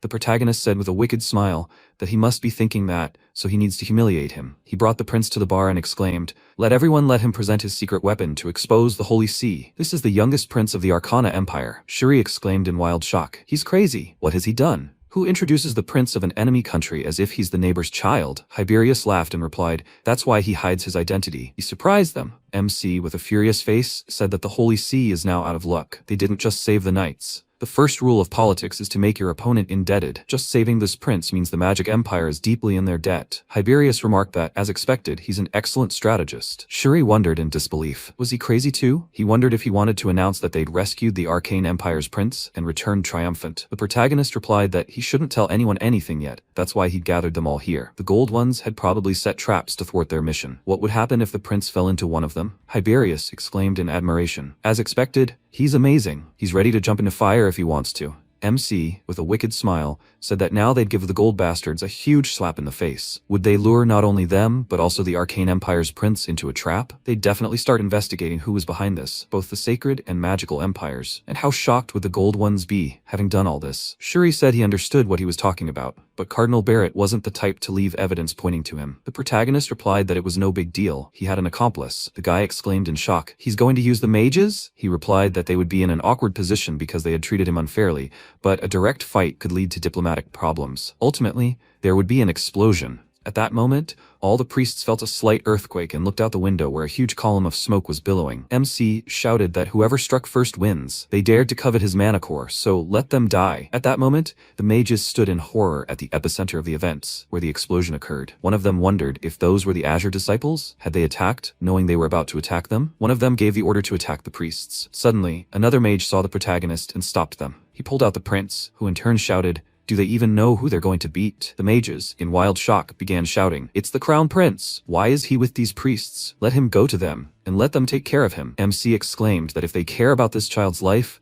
let them give him everything they have. One of the mages mused that the Eshua are also known as the Fate of the Azure. This is the branch that is the most honest and most contemptuous of immorality, along with the White Ones. The Eshua follow a strict code of chivalry. They will not raise a weapon, even if a knife is held to their throat. But now it was the Ashua sword that was raised to the crown prince's neck. Why was the prince with them? And why were they holding him like that? He was capable of subduing several grown men. They must have something against him. They must help him. The mage shouted, "Let him calm down. They need to talk." MC replied that he would talk later, and that they should give him everything they had. At that moment, another mage walked around him from behind and extended his hand to the crown prince. Hibarus shouted furiously, asking what they were doing. Why weren't they saving him? And they still called themselves mages of the Great Arcana Empire. The man tried to reach him, but the crown prince climbed onto the protagonist's neck and shouted that it wouldn't help. He ordered them, as the crown prince of the empire, to drop everything and get out of here. The mage nervously thought that he was the future of their empire. He didn't know what was going on, but they had to obey his command. He said he would do everything as he said. He would give everything, so let him free the prince. MC wondered if it was Manacor.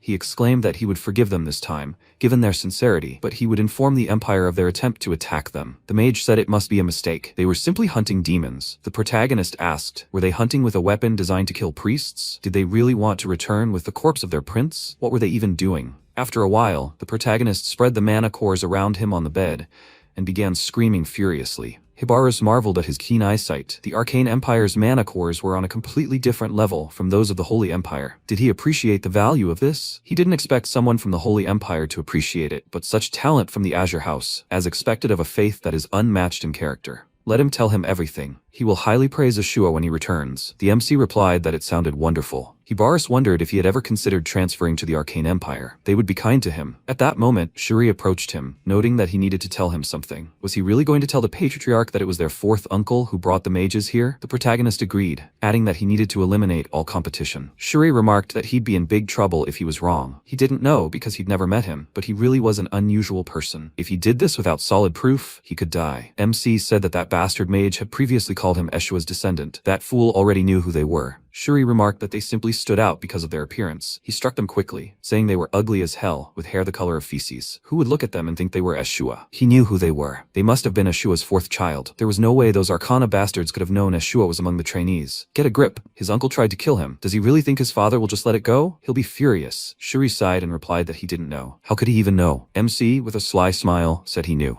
Azure, gold, the crown, and the holy throne. Everyone should have known by now. Meanwhile, in the Holy See, the Cardinal of Gold received news that the Azure team had returned alive. A man told them they were heading to the capital. Intelligence said there were even more of them, and they had also rescued hostages. The guy indignantly asked what the mages were even doing, and the Cardinal nervously gritted his teeth and thought that the fourth Ashua and the mages had done the impossible. They should have tried harder. This idiot not only didn't die, he completed the mission beyond the norm. The man said that the mages said they couldn't attack because the Prince of the Magical Empire was among those rescued by the Azure. The Cardinal froze, and his subordinate, shocked, asked what he had said. The man clarified that it was the last Prince of Arcane, Hiberius Britannia. Isaac Ashua also demanded an investigation into the mages, saying he intended to find out who tried to kill the prince. The Cardinal thought, so this is how he wants to play? With the prince involved, everything changed. They will definitely investigate thoroughly. Then not only will he be unable to do anything, but he could also be accused of attempting to murder the prince. Failures are pouring in, both with the son and with the father. Suddenly, another guy ran into the office and told the Cardinal that he had bad news. Patriarch Ashua had arrived in Berit and caused a scandal. He demands that his fourth son be brought immediately. The Cardinal bit his lip nervously. This news finished him off. Meanwhile, in the capital of the Holy Empire, Roman, having received the news, MC laughed out loud. His grandfather was absolutely furious when he received his letter that his fourth uncle had tried to kill him. He wiped away his tears and said that this was expected of his grandfather. True, he is unusual, but he never thought that he would interfere with the city pope. While he chuckled quietly, Asili knelt before him and said that she was deeply grateful to him. He had avenged her brother, who was killed 14 years ago. He looked at her in surprise. He didn't even know about it. He told her it was nothing and asked how the others were doing. She told him with a smile that they had the same reaction as the Patriarch, and Lord Guel was apparently disappointed about something. He screamed in rage. This madman was trying to kill not Isaac, but his own nephew? Rayleigh pointed out that Isaac was also his nephew, and he exclaimed that they had different hair colors. He responded that they differed not only in hair, and the chieftain ordered him to be silent. Hearing a strange sound, they turned around in surprise. Benjamin, in charge of finance, burned the fourth lord's right of inheritance, saying that he would receive nothing. Everything would go to social needs. MC thought it was such a waste. It would have been better if they had given it to him. Asili told him that all the descendants of Ashua were gathering for the new year, and frankly, it bothered her. It seems the fourth lord is trying to kill him. It seems he really intends to become the patriarch. Isaac told her not to worry, he is not going to die. It is strange, of course. There should still be chaos among some others, but they seem calm. A letter flew in front of his face. He was very happy and said that he finally arrived. He tore the letter, and a magic summoning circle appeared on the ground. And MC noted with a smirk that he was in a hurry, even used a spell. Leon appeared from the circle. He walked up to him and grabbed him by the clothes, saying that he told him that he would show him something interesting. Isaac said that apparently his little prince was fine. He thought he would like it. Leon clenched his teeth in rage, then pulled himself together and let him go, asking with a smile what he was thinking. Bringing the prince here? He answered him that he did it to help him, and he smirked. Of course, at first he liked it. This was a rare opportunity to squeeze money out of these freaks. He sent him a letter asking for an investigation. Then everything was quite obvious. Probably the Pope and the 4th of Yeshua, trying to make Isaac guilty. Isaac Yeshua, thanks to this stupid little child, he will be able to bring the high houses of gold and azure to their knees. This is enough to stand against 14 demons and even more. But when he came to the prince, he ran into a difficulty. The prince asked discontentedly, "Is this how the Holy Empire conducts interrogations? They call themselves an empire, being such barbarians?" He lay down on the bed and began to act up, asking, "Does he not know his name? Where are his rights? Are all priests like this? How dare he talk about his brother Isaac? Isn't he ashamed? Nobodies, dare ask him about the House of Azure? They are 10 years behind them." One of the interrogators lost his patience and said that he would kill him and go to the afterlife, but his brother stopped him. At that moment, the cardinal realized that this brat requested this interrogation to scare the gold ones, and he really didn't want House Yeshua to suffer because of their 4th son. So he handed them a prince who didn't even think of cooperating. So the gold ones must go crazy. How dare he use them? Asili tensed and drew her sword, and Leon asked, "He doesn't think he can get away with this, does he? He really hates to see his people go through such hardships." MC smiled and asked, "Isn't he satisfied? He even enjoys the pain of his people." Leon stared at him in surprise, then smiled and said that it was so strange. No one ever knew this about him. He released his heavy aura. A pressure fell on Elise, causing her to fall, and Leon asked, "Was this what the Cardinal of Azure told him? It's not hard for him to make one student disappear. He wonders who blabbed." Isaac said with a serious face that if he enjoyed it, then let him pay. He grinned and extended his hand, asking, "Do they study anything in their house except quick ways to die?" Asili was afraid for Isaac and told him to run, but there was nothing dangerous. MC snatched something from the cardinal's hand, causing him to smile, and thanked him. This payment was more than enough. Asili was finally able to get up. Seeing that it was just some kind of token, she calmed down. Leon said he was curious about something. Did he really defeat that monster? There's no way the student could have done it. He answered with a smile that it was a trade secret. He supposes it's natural for them to be curious, since their house is so bad with monsters. Unlike the faith of the Azure, that's why his son lost. Leon smiled and left, mentally calling him an impudent boy, and he waved goodbye. Asili immediately ran up to him and worriedly asked, "Is he okay? Why is every other red so unpleasant?" He told her that it was because the red house had been led by psychos many times. She asked what he gave him, and he said it was a token that would guarantee him passage into the dungeons of the Holy See. In his mind, he added that with this, he would be able to meet his servants. Sometime later, in the Gold Pentagon, the supervisory board, everyone began discussing which team would take the king of this pentagon, and everyone was rooting for the gold team. When they mentioned that the Reds lost to the Azure team, Leon smiled irritably. The students came out to the stadium. The Azure team was the first, and everyone was excited at the sight of Isaac. One guy from his team began cursing him in his mind. How many times had he almost died because of this idiot? MC said he saw their faces. Let them smile. They all immediately plastered on saintly smiles, and the spectators cheered enthusiastically, their attention shifting to the golden team. They confidently walked into the stadium and grinned, thinking about the Azure. They recovered a lost imperial relic from a hostile state with the help of Kina.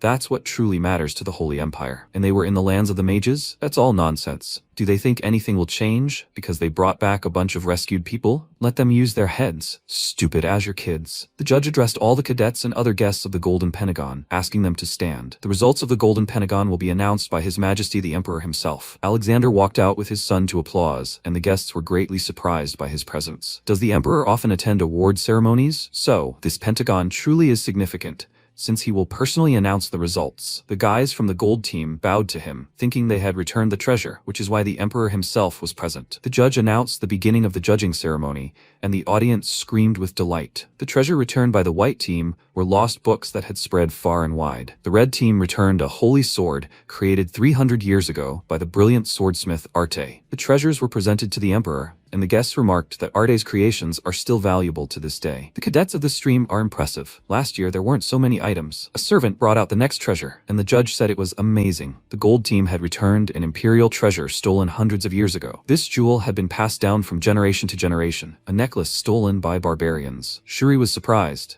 Now he understood why His Imperial Majesty was here. Alexander glanced at the treasure and said that it was truly impressive. It was passed down to future generations and worn at weddings, but barbarians stole it during his grandfather's time. He thought it would be impossible to see it again, but they managed to get the necklace back. The gold team is incredibly capable. They were overjoyed to hear praise from the Emperor himself, and then began to laugh at the Azure team, saying that this is exactly what made them different. Shuri mentally called them annoying idiots, and finally, it was their team's turn. The Azure team returned the entire team of paladins kidnapped by demons in Carciadia. The guests were surprised, only amazed that they were able to return at all. The guy from the gold team smirked, saying that they only had a pathetic handful of rescued people, and the judge exclaimed that, besides, they defeated the monster that killed their students 14 years ago. They managed to defeat the monster the mages were fighting, and even rescue their people, thereby healing the wound inflicted on the Empire 14 years ago. He almost burst into tears of joy, and the members of the gold crew were a little nervous, but not upset, trying to convince themselves that the Imperial treasure was still more valuable. But the Azure crew didn't stop there. They also rescued the Crown Prince of the Arcane Empire, Hiberius Britannia. This news already stunned them. The judge was so excited that he scattered all the papers and exclaimed that they, the Holy Hellen Empire, had demanded the Arcane Empire's rightful payment for saving the life of Prince Hiberius, namely, the return of the item they had once stolen from them, and the waiver of tolls for their citizens crossing the mages' lands. And the Arcane Empire accepted their demands. The spectators roared in delight, and the Emperor rose and solemnly declared that the results they had brought him were so stunning that he was speechless. These cadets had restored glory to the Hellen Empire and brought concrete benefits that their people would feel. Imperial treasures and legendary artifacts sing of the greatness of their empire, but to him, the lives of their people were of far greater value. The Azure team had saved not only their paladins, but literally the lives of countless citizens, and even the prince of another country. The gold team realized they had failed, and the Emperor said that their souls mattered more than anything in the world. Isn't this what their Holy Hellen Empire existed for? To protect the souls of its subjects? Taking care of international trade issues would also undoubtedly save countless lives. Of course, the Supervisory Board, which judged the unprecedented results of this year's Golden Pentagon, came to the same conclusion as he did. He looked at them, and they realized they could not contradict him. The man cleared his throat and said that while the Imperial treasures brought back by the Golden Team were certainly astounding, the Azure Team's achievements were beyond compare. Such a feat was unheard of for the students. Moreover, it was further confirmation of the Azure House's mission as clerics. Protecting the weak and devoting oneself to the people are the primary requirements for believers. Meanwhile, the other teams had brought back items of purely material value. Whether intentional or not, the Azure Team had rendered excellent service to the Empire and its people. Kina clenched his fists nervously, thinking that Isaac would never have done all this if he hadn't expected such a result. He had brought back their people, so they had no choice but to reward the Azure team. Everything was according to his plan. The Emperor said it was now time to announce the results. This year's students had once again proven their exceptionalism. One team even stood firm in the face of the unimaginably difficult task of rescuing people. Their achievements would be a shining example not only for their colleagues, but also for their predecessors. He waved his hand and solemnly declared that the Pentagon of Gold belonged to the Azure team. MC smiled, and the others began to hug each other with joy. Sometime later, in the Azure team dorm, Eli walked down the hallway and thought about his beloved grandson. He told him to just come back alive, but he outdid himself. Maybe he really is capable of becoming a saint and bringing glory to the Azure House. His personality has serious downsides, but a little discipline and it will work. He walked into their room with a smile and found Isaac giving them a lesson. He chuckled and said that the air was complete nonsense. They just need to be good at talking. They can talk about how they care for their comrades and recite sacred passages. A couple of simple actions, and the Patriarch will carry them in his arms. He laughed and told them not to worry about the king of the Azure Pentagon. He was sure his grandfather would give it to them, no matter what. This is what invincibility feels like. Shuri and the others got really nervous when they saw the Patriarch, and MC asked why they suddenly went silent. He turned around to check what was going on and saw his enraged grandfather, got really scared and realized he screwed up. Eli sternly said that it looks like it's too early to decide on his successor. Discipline clearly didn't help him. Isaac got nervous and thought that those idiots should have told him when he arrived. After that, his grandfather punished him. He screamed in rage and threw his pillow on the floor, then exclaimed, "And he singled him out for all this harsh training? He lured him with treasures so he would stumble? Is it even fair to task him with making copies of 100 pages of books that are difficult to even read? What did he do wrong?" Whisper noted that he said all those terrible things to his face. He has no choice. He said he would give him a low score if he didn't do all this. He wants to lose? It's all his fault. MC cursed, and an idea came to him. Actually, there was a way out. His uncle arrived with his grandfather. He immediately ran to him and used a foul move. He threw himself into his arms and looked up at him with tear-stained eyes, which immediately made him tense up and ask who made him cry. He'll blow their heads off. He said that he thinks his grandfather hates him. Maybe he should leave this house. Whisper almost threw up from this, and Riley crouched down to match his nephew's face and worriedly asked what happened. He told him that his grandfather told him that he should leave and that he didn't deserve it. His grandfather really said all that. Only Isaac took it out of context. He kept crying, and Riley thought, why would his father do this? Is he trying to strengthen Isaac's resolve? His older brother and his wife were like parents to him. His world was empty when he lost them 10 years ago. That's why he was so happy when he found out that his nephew survived. He would do anything for this child, even sacrifice his life. MC whispered these words to him as if they were his thoughts, and Whisper asked, what was he doing? After that, Isaac said that he just wanted to pass the Azure Pentagon, become a righteous priest, and defeat the Skeleton King together with his uncle. He cried even harder and exclaimed that now Isaac would never be able to hit the Skeleton King on his bald head. And Whisper asked, was he completely crazy? Why was he talking about himself in the third person? These words reached the very heart of Riley. It was like an electric shock passed through him. He loved his nephew so much. He immediately stood up and told him not to worry. He would take care of everything. To hell with the Pentagon. He would make sure he got through this with his eyes closed. It was as easy as pie for him. After that, he ran off, telling him not to worry, and Whisper noted that the Azure Pentagon was tomorrow. Will Riley really figure everything out? He smiled and said that he was sure he could handle it. Besides, he had more urgent business. He needed to meet with his minions before the execution. The next day, in the dungeon, the guards checked his token and told him that he could see them in 14 days, and he thought he had so much power in his hands. He said the execution was in less than a month. Are they planning to let them meet when their heads roll on the scaffold? He will come in a week. The guard excitedly said that this is not negotiable. They need at least 10 days for the security procedure. Let him consider himself lucky. He was lucky to meet them at all. He said that then, he would come in 5 days, and the guards exclaimed that they would not let him in. He said that in that case, he gave them 3 days, and then went to the window and said that he changed his mind and wanted to enter right now. The guard exclaimed that he could come tomorrow, not earlier. MC patted him on the shoulder and told them to work, and he thought, why did the patriarch give a token to this brat? Isaac left, and Whisper asked,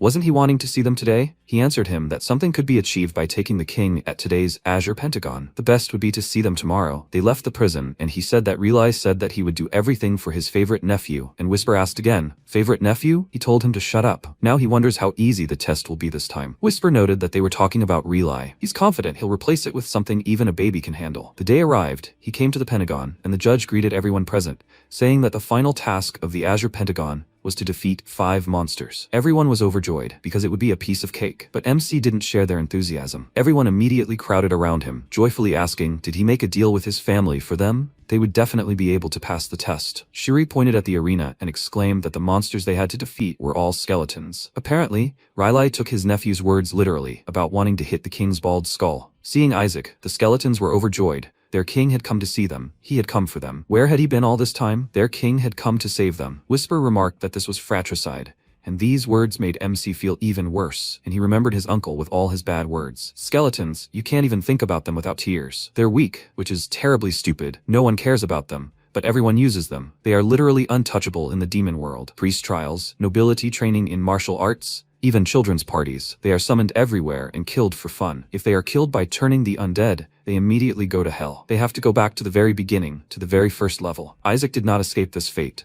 He was very angry and began to curse the priests. How dare they summon these poor guys in front of him, the Skeleton King. One of the skeletons joyfully threw up his hands and asked where they were. His friend answered him that he had no idea, but the king was here. Meanwhile, Isaac's comrades were telling him to send them all to hell, and he got nervous. And Whisper said that the holy art is very simple, let him use it. MC answered him that he had died from this 1,000,000 times, and he wants to use it on these little ones? Is he out of his mind? Suddenly the skeletons joyfully pounced on him, shouting that their king had come for them. He got scared and screamed, and then the whole crowd pushed him to the ground and Shuri called out to him worriedly. The skeletons started hugging him and asking why he was gone for so long, but he finally came for them. He told them that he understood. They missed him, but they were heavy. Shuri asked in confusion, were they attacking him? His comrade assumed they were just trying to crush him, and Shuri said that he thought they were happy to see him. Hearing this, Isaac cursed and thought that if he was wrong, everyone would realize who he really was. He would simply drain their mana cores so they couldn't continue the fight, and then return them to them. The judge said that the trial was beginning, but that no one was allowed to interact with their mana cores. The participants needed to use Turn Undead to turn them into dust. His plan failed before it even began, and the Knight Captain winked at him and said he'd made it so that taking first place wouldn't be a problem. MC swore he'd destroy the entire house of Eshua, and the audience began discussing the challenge. It couldn't have been simpler. Dispel Undead was already an incredibly powerful art against practically all undead. They should have asked him to draw out their mana cores. Even a baby could handle that. Isaac cursed. He had no choice, so he pushed his subjects away and prepared himself, thinking, do they think he'll use that spell? He'll destroy them with other offensive arts. He felt very sorry for them. Any holy art would hurt them, but it was better this way than going to hell. Seeing the king looking at them, they rejoiced even more, and asked what they should do. Let him just give them an order. They were so glad to see him. They were happy. It touched him deeply. He fell on his knees and said that he could not do it. His comrades were shocked. Shuri exclaimed that even a baby could handle this, and he answered with a sad look that he still couldn't. The skeletons, noticing his mood, worriedly approached him, and asked why he wasn't moving. Did he have no mana? Maybe he wanted them to put him in the dragon flames to restore his mana? He indignantly shouted that he was now a man, not a skeleton, and quietly added that the fire would hurt him. The knight captain asked what he said, a man, not a skeleton? The people were surprised and exclaimed, does he really see people in skeletons? The man said that probably all these skeletons were once people. Is it hard for him to attack these former people? Maybe he wants to save them? As expected of the sacred Azure, humanity's fortress in the battle with demons. His faith is strong. MC didn't deny anything, and Shuri tiredly grabbed his head, thinking they were all crazy. He would never do something so good. He walked towards the skeletons and told Isaac to step aside. If he can't do it, he will. He was about to cast a spell, but MC stopped him with a punch to the face, after which he nervously glanced at the skeletons and thought that if someone used turn undead, these little ones would definitely go to hell. This cannot be allowed to happen, so he used something else under the guise of turning undead and created a huge glowing dome, blinding everyone present. People were surprised, because they had never seen this spell on such a large scale, and the skeletons joyfully raised their hands to the sky and asked, what is this glowing thing? It's so beautiful. Isaac summoned a shadow lich and ordered it to hide them in its shadow, after which the lich covered them with itself, and the flash of light disappeared. Seeing that the skeletons were gone, the people exclaimed in surprise. He destroyed them all in one fell swoop? This is incredible. A priest's apprentice can't do this. He's already at the level of a bishop. He truly is the son of a saint. MC at this point shed a tear and swore that he would destroy each of them. Time passed, and Eli called his sons to discuss the situation. The Red Cardinal wants to steal Isaac from them. He's sure that at the offering ceremony he will summon an evil god. If some mediocre god had chosen him, he would have felt more at ease. Goal said that he would be shocked to know which god had chosen Isaac. Eli asked, is he worse than an evil god? He confirmed this, and his brother's face turned pale, and their father cursed. How evil and rotten was the god that had come to him? Eli asked worriedly. Will he summon the god of disaster? Eli said, that's why they needed to retrain him. He should be brought home soon. There was a knock at the door, and a man entered the office and told the patriarch that he had come from a meeting with young Master Isaac and was heading to the Holy Sea's dungeon right now. They all stared at him in shock. Then an ominous energy enveloped the patriarch, and he slowly stood up and asked why. He couldn't enter a dungeon run by the Reds, right? The man told him that the cardinal had given him a token granting him entry, and he furiously asked, is this red idiot luring children with such vile tactics? Does he really think he doesn't have the same tactics? They were heading to the Holy Sea's dungeon immediately. Meanwhile, MC, devastated by the recent event, was heading there too. Hiding under his cloak, he began wandering under the wall and said that he felt as if he had been defiled and had to use turning out the undead. Whisper noted that in the end, everything worked out. He brought the reward from the Pentagon of Gold. He answered him that he had done so much for this. Of course he brought it. He took it out and Whisper asked, all for a piece of thread? He answered him that this thread gets rid of mana and helps those who are dependent on it. In his case, it will hide mana. Whisper laughed and asked, so he's going to hide his essence in front of the entrance? He asked, is there no one around? He answered him that everything in his radius is clear, and he snapped his fingers, summoning a shadow lich and skeletons. Seeing the king again, they were very happy and said that they loved him so much, they thought they would never see him again. Isaac ordered the shadow lich to take them home, and they immediately became upset. They fell at his feet and began to beg him not to leave. They will do whatever he wants. Can't they stay with him? He exclaimed that they will be banished if they stay. After that, the shadow lich gathered all the skeletons, and MC sent him to carry out the order, sternly telling him to return them home safe and sound. Isaac decided to go to the prison, but suddenly felt someone grab his belt. One skeleton still managed to cling to it. He asked in surprise when he managed to do that, and the skeleton happily said that he couldn't lose it again. Whisper cursed. He hadn't noticed his mana, because it was too weak. At that very moment, the guards called Isaac, and he nervously wondered how they had arrived so quickly. He glanced at the skeleton, and mentally told it that he had done so much for their lives, so he should sit quietly and keep a low profile. He followed the guards and told him to hold on. Climbing out was forbidden. They opened the gates, and he entered the dungeon with a smile. Whisper told him about a 9th-rank demon captured in the Holy Empire 50 years ago. He came to the Empire alone to retrieve the parts of the Skeleton King, but some of them were in the hands of the priests. Then the greater demon bowed his head to save the flesh of his king. The fact that a primordial, pure-blooded, true demon was captured shook the continent. It's written here. MC thought it really was him, the Bloodlord Shabnak. Whisper took out his binoculars, They reached the end of the wall, and Isaac, without even seeing the prisoner, exclaimed indignantly, "That's it. He can't even see him from here." Whisper said he couldn't see anything with the binoculars either, and the guards smirked and told him to be glad they'd allowed him so much. MC turned to him, smiling and showing his badge, and he clenched his teeth nervously. His partner said that then they'd need to search him first. The situation was highly suspicious. As soon as he reached out his hands, his demeanor changed. He said with a serious expression that if he touched him, he would kill him, and they immediately retreated, feeling a terrifying pressure from him. Isaac pointed angrily at them and exclaimed, "Are they saying that he, a descendant of Eshua, is suspicious? If they lay a finger on him, they will declare war on his entire house. What are they planning to do with the child? Do they want him to bite his tongue off? He might even kill himself." They waved their hands excitedly, begging him not to do it. He threatened them with his uncle, which frightened them even more. He really could tear them apart for his nephew. The guard nervously said quietly that he had bragged about his nephew going to the toilet for the first time. He really could declare war over such a trifle. His partner said that the patriarch had ordered them to find out the boy's plans. While they let him in, there was a reason they gave him a token. Listening to their whispers, MC grinned, after which one of them cleared his throat and told him to follow him. He crossed his arms discontentedly and asked, why couldn't they have done that from the start? They led him to the dungeon, walked to the end of the corridor, and a guard told him that behind that door was his solitary confinement, and warned that his dark energy could cause his heart to stop. He ordered him to shut up and finally open the door, after which the doors swung open and demonic energy poured out. Seeing his king, Shabnak immediately went berserk, began screaming and banging against the bars. The guards became nervous, not understanding what was wrong with him. He always kept quiet. The demon screamed even louder, and the guard worriedly turned to Isaac, saying that he was so strong that it was best for him to leave. He ignored them and smiled broadly, noting in his mind that he hadn't weakened at all. Seeing him smiling under such pressure, the guards thought he was completely crazy, and MC remarked that he thought the priests had dragged him here by force, and Whisper excitedly exclaimed that he had misunderstood everything. They hadn't been forced, only threatened. Hearing this, Shabnak became even more enraged, and the guards became frightened, realizing that things were getting even worse. Whisper said he had misunderstood. The master said he would bite off his tongue and kill himself. Luckily, they bowed their heads quickly. Shabnak misunderstood again and shouted, how dare they force his king to submit? He fell to his knees in despair and exclaimed, how dare they make him say such things? Whisper gave up trying to explain everything to him, and the guards became worried, seeing his devastated appearance, and thought he was dying. One of them told his partner to bring the men. They couldn't let him die before the execution day, and Isaac thought it was a good opportunity, but that guard was still watching him. He needed better circumstances. Suddenly, the shackles on the demon's hands lit up with a holy light, and he screamed.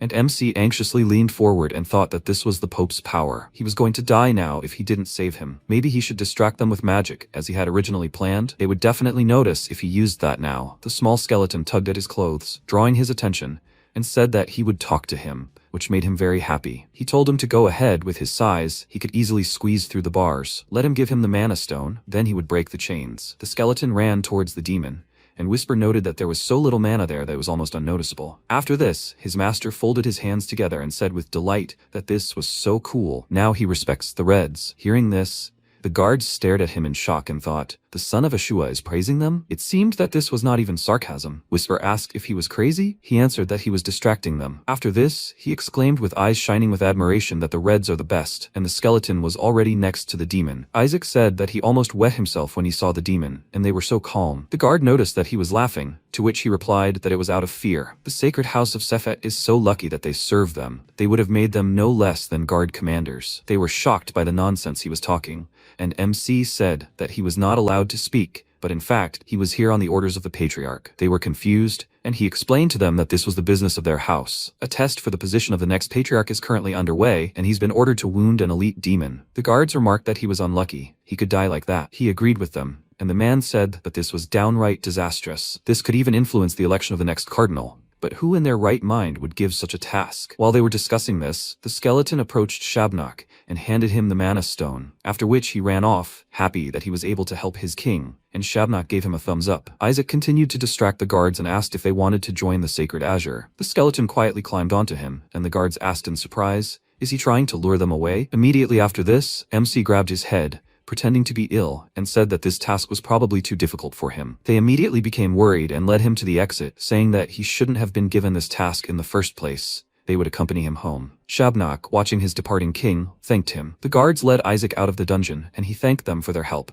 But suddenly, Nezer appeared with his men and ordered him to stop. Before he left, they would have to perform a test. Let him show the token. He raised an eyebrow in confusion and asked, "Do you need the Red Cardinal's token?" He smirked and said that it was an assessment of his faith. He thought they gave it to him for nothing. The weaker his faith, the darker it was. Let them see it in the light. MC only smiled confidently in response, and his assistant decided to check the token and was surprised to find it pitch black. This immediately shook his confidence. Neezer extended his hand, asking for the token, and he nervously told him that he would not give it. He grinned and asked, "Is he afraid it's red?" Whisper exclaimed indignantly that this token was as black as his master's soul, and Isaac, hiding the token, told Neezer to leave him alone. That wasn't the case, but he said that then there was nothing to hide, and he asked, "He wants to take it and then say he lost it?" Neezer was surprised, not understanding what he was even talking about, and he exclaimed that he would steal it and blame him, and then demand money from his house. The people of the Red House were shocked that he had even thought of such villainy, and MC continued, saying that this was his house. Everyone here was on his side, and blaming him would be easy. How could he trust him? Neezer was already starting to get angry that he dared to defame the honor of his house,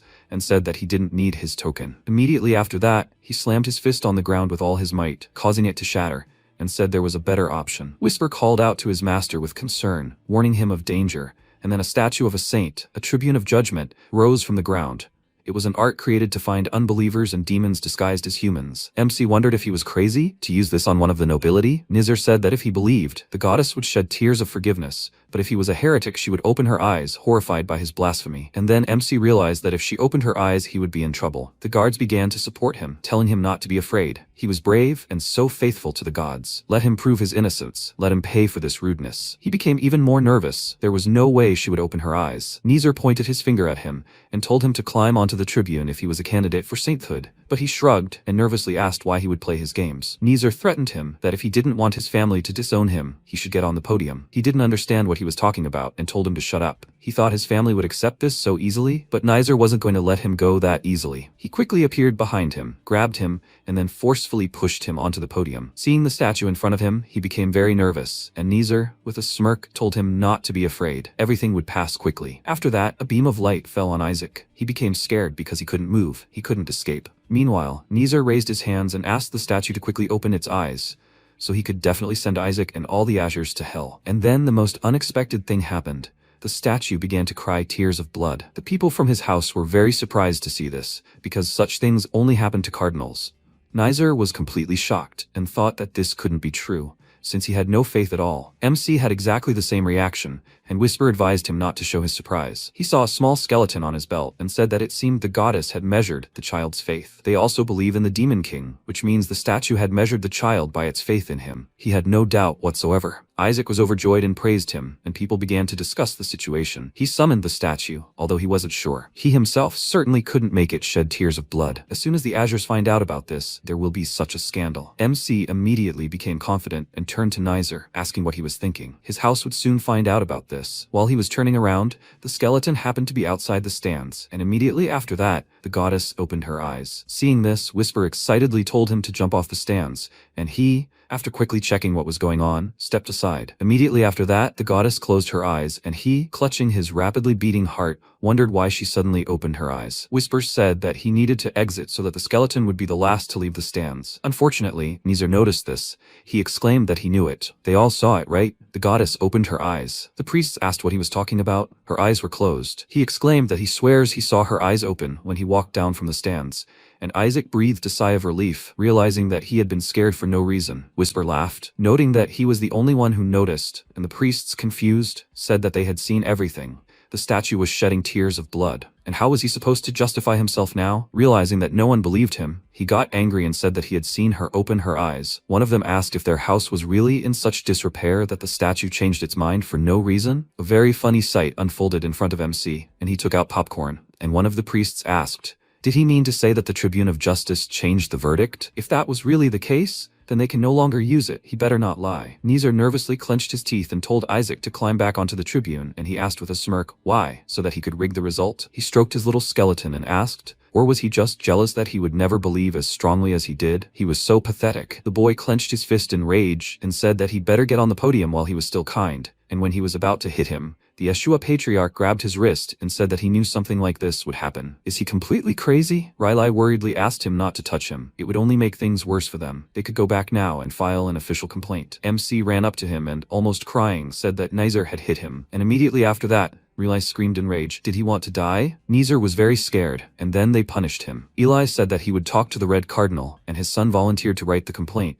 after which he wiped his finger with a handkerchief, and Shuri excitedly ran up to him, asking him to stop. He would definitely die. Nezer lay unconscious on the ground, and Eli said that he was pretending, and he only hit him on the forehead a couple of times. Meanwhile, Isaac was finishing his popcorn, and his cousin wondered what he was even doing. It was obvious what kind of antics they were capable of. He approached him and said they were going home. If he stayed here, it would only get worse. He asked, does he mean the trial for heresy? He confirmed it and said that it had already happened. Nezer took out that scary statue and placed him at its feet. Hearing this, his grandfather and uncle became angry again, and Shuri asked in fear, will they burn him at the stake? MC called him a fool, and Rilai turned his gaze to Nezer and began to approach him, saying that he would pay for this. The priests immediately stopped him, excitedly saying that the trial had taken place, but the result was good. There was no doubt in his faith. They had never seen such beautiful tears of blood. The patriarch was slightly surprised, and the Red Cardinal approached them, smiling and saying that he had been told there was some kind of crowd outside the dungeon, but he hadn't expected to see the Azure Patriarch here. Eli immediately began with insults and said he was glad he had come. He needed to show his grandson the demon and then let him go. How dare he judge him? Leon asked in response, wasn't it suspicious that he was eager to meet with the Skeleton King's subject? Moreover, he was made of sacred azure. How could he resist? Eli said that his third son had conducted a test of faith. How far was he willing to go? Leon was slightly surprised at first, but quickly pulled himself together and said he never thought it would come to this. He asked for his forgiveness, and they would compensate them for all moral damages. Could he return his token? He replied that he was disgusted even to hold it, after which Isaac approached him and asked how he could even give his grandson something like that. He replied that he had asked for it himself, and he remained silent, thinking that they were idiots. He knew that this boy was sometimes impudent, but they had called the Tribune of Justice. However, he was able to make the statue shed tears of blood. Usually, only cardinals could do this. Now he regretted that he doubted the faith of his dear grandson. He extended his hand, smiling, asking for the token,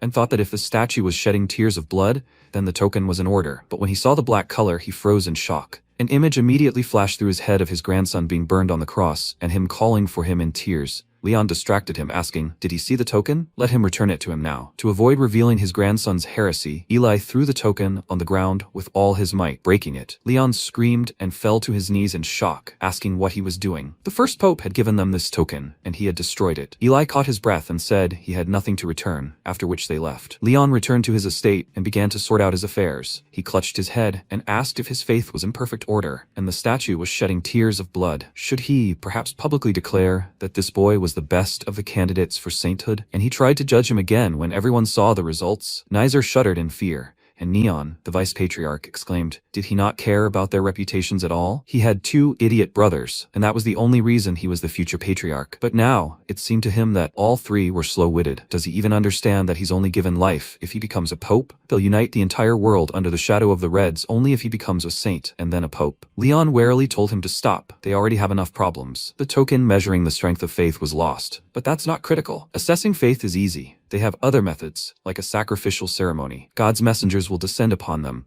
They're unlikely to let a problem child slip by. Until then, let him do nothing. Nezer remembered the statue opening its eyes and thought he'd definitely seen it. He jumped up and asked his father if the list of participants in the ceremony had been approved yet. He replied that most of those who had signed up were from the Sacred Azure, and Isaac Ashua was among them. He passed the Pentagon of Blackness, so he can apply to participate. He declared that he wanted to join as Isaac's servant. Let him put him on the list. The regulations didn't prohibit it after all. Neon clenched his teeth in irritation and exclaimed, have you lost your mind? The future patriarch of the Reds was serving someone? He might as well have gone into agriculture. He said there was no other way, and if there was no direct evidence, they had to keep searching. Leon said nothing would work, and his son exclaimed that humiliation meant nothing to him. But that wasn't what he was talking about. He already had someone willing to become his servant, and that was Kina. Nezer clutched his head warily, then stared at his father in surprise and exclaimed, will he really be his servant? Meanwhile, the House of Azure also convened a council, and Eli told his sons that the token was blacker than black. His son asked, is that why he broke it? Benjamin asked in bewilderment. Didn't the statue cry tears of blood? Eli said he'd retested Isaac's faith just in case. Apparently,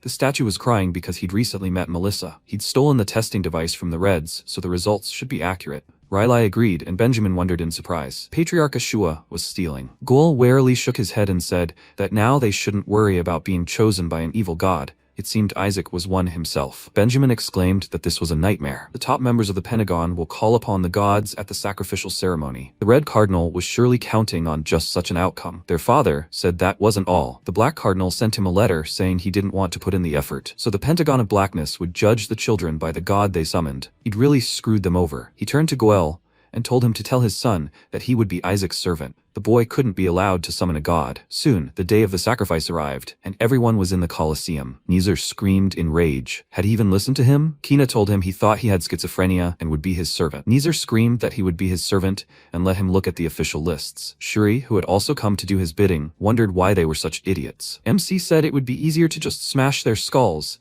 then stretched and thought that it was already hard enough for him. There were plenty of sycophants here. Whisper asked, sycophancy at a sacrifice ceremony? Isaac thought that the sacrifice was usually brought by the Lord's confidants. But this year, the sacrifice was a supreme demon, so one of the sycophants would handle the transportation. The two had already started fighting, and he asked irritably, should he really kill them right now? Shuri asked him to relax. Today was a wonderful day. He agreed with him, and all because today, he would free his servant. Shuri became nervous and thought that the adults had told him directly.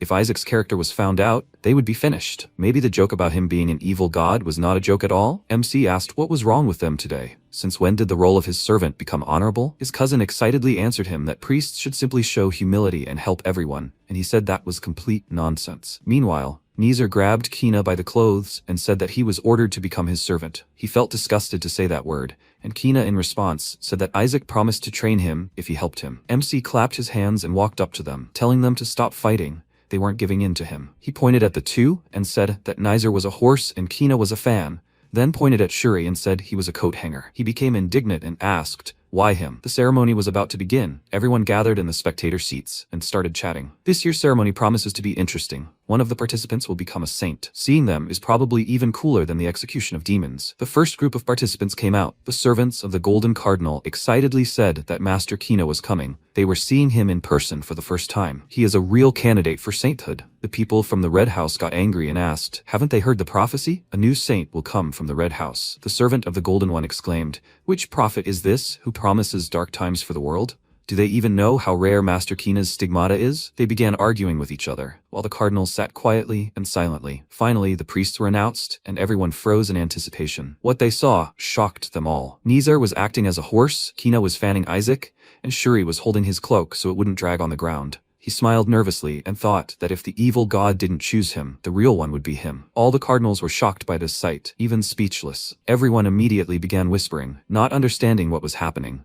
And the white cardinal, Seraphine, tried to hold back her laughter, but couldn't. Eli irritably asked her to stop laughing, and she said she couldn't. Was this agreed upon in advance? She hadn't thought Nezer and Kina would agree to this. Here asked if she really thought so. She smiled and asked if he wasn't having fun at all. She had heard he had raised his boy harshly. He remained silent and remembered how his son had said that it was impossible to become a pope without having ever been a servant, and he would never allow Isaac to receive that title. He closed his eyes and mentally told him that he hoped he was satisfied now. Isaac was powerful enough to summon a higher god, and Kina's presence was only to their advantage. Seraphine laughed and asked why he had gone silent. Was he up to something? He answered that he was only thinking about how to make Kina a pope, and thought that Isaac would not be summoning a god today anyway. The Red Cardinal told him that he remembered something. His name was not on the list of gods summoned in the second half of the ceremony. It seemed he had forgotten about it, but he shouldn't worry. He had added it to the list. Hearing this, the Gold and Azure Cardinals looked at him in surprise, and he grinned and said that he couldn't wait to see what evil monster he would summon. They both mentally called him a crazy idiot,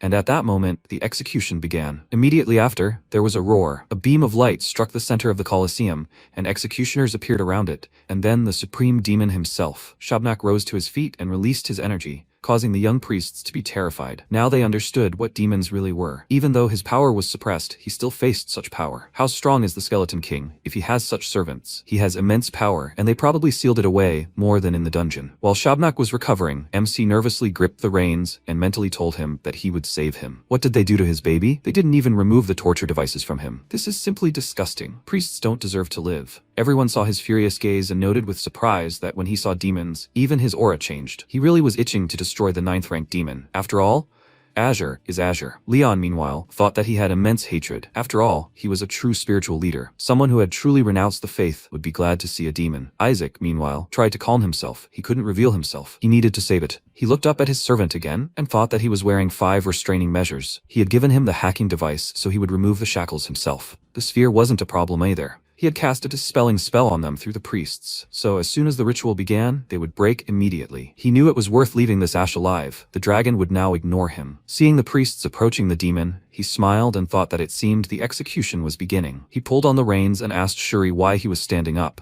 Let him come closer to them. He cursed and asked if he should finally get down. He only responded with irritation by saying that horses don't talk. Or had he changed his mind about being his servant? If so, he could go. But Nizer wasn't going to back down that easily. He was determined to find proof, and that's why he had to go through such humiliation. MC pulled his hair, telling him to answer, and he let out a horse-like neigh. Meanwhile, the priests climbed the columns around the demon and began to pray, and Isaac told Shabnak that the device was activated. Now all that was left was to remove the scandals, but for some reason, he didn't do that. He told the king that now he could die without regrets. Long live the king. MC furiously pulled Nizer's hair and exclaimed, "What is he talking about?" Shabnak said that he was able to force the heirs of the sacred flowers to kneel and serve him. Now he has no more regrets. He continued to pull poor Nizer by the hair, which made him continue to laugh like a horse, and exclaimed, "Why is he even talking about this? He needs to run. This is his last chance." Shabnak said that his king has reached incredible heights of power. Just because he came to save him, he is in his debt to him. He shed a tear of happiness, and Isaac pulled Nizer by the hair again,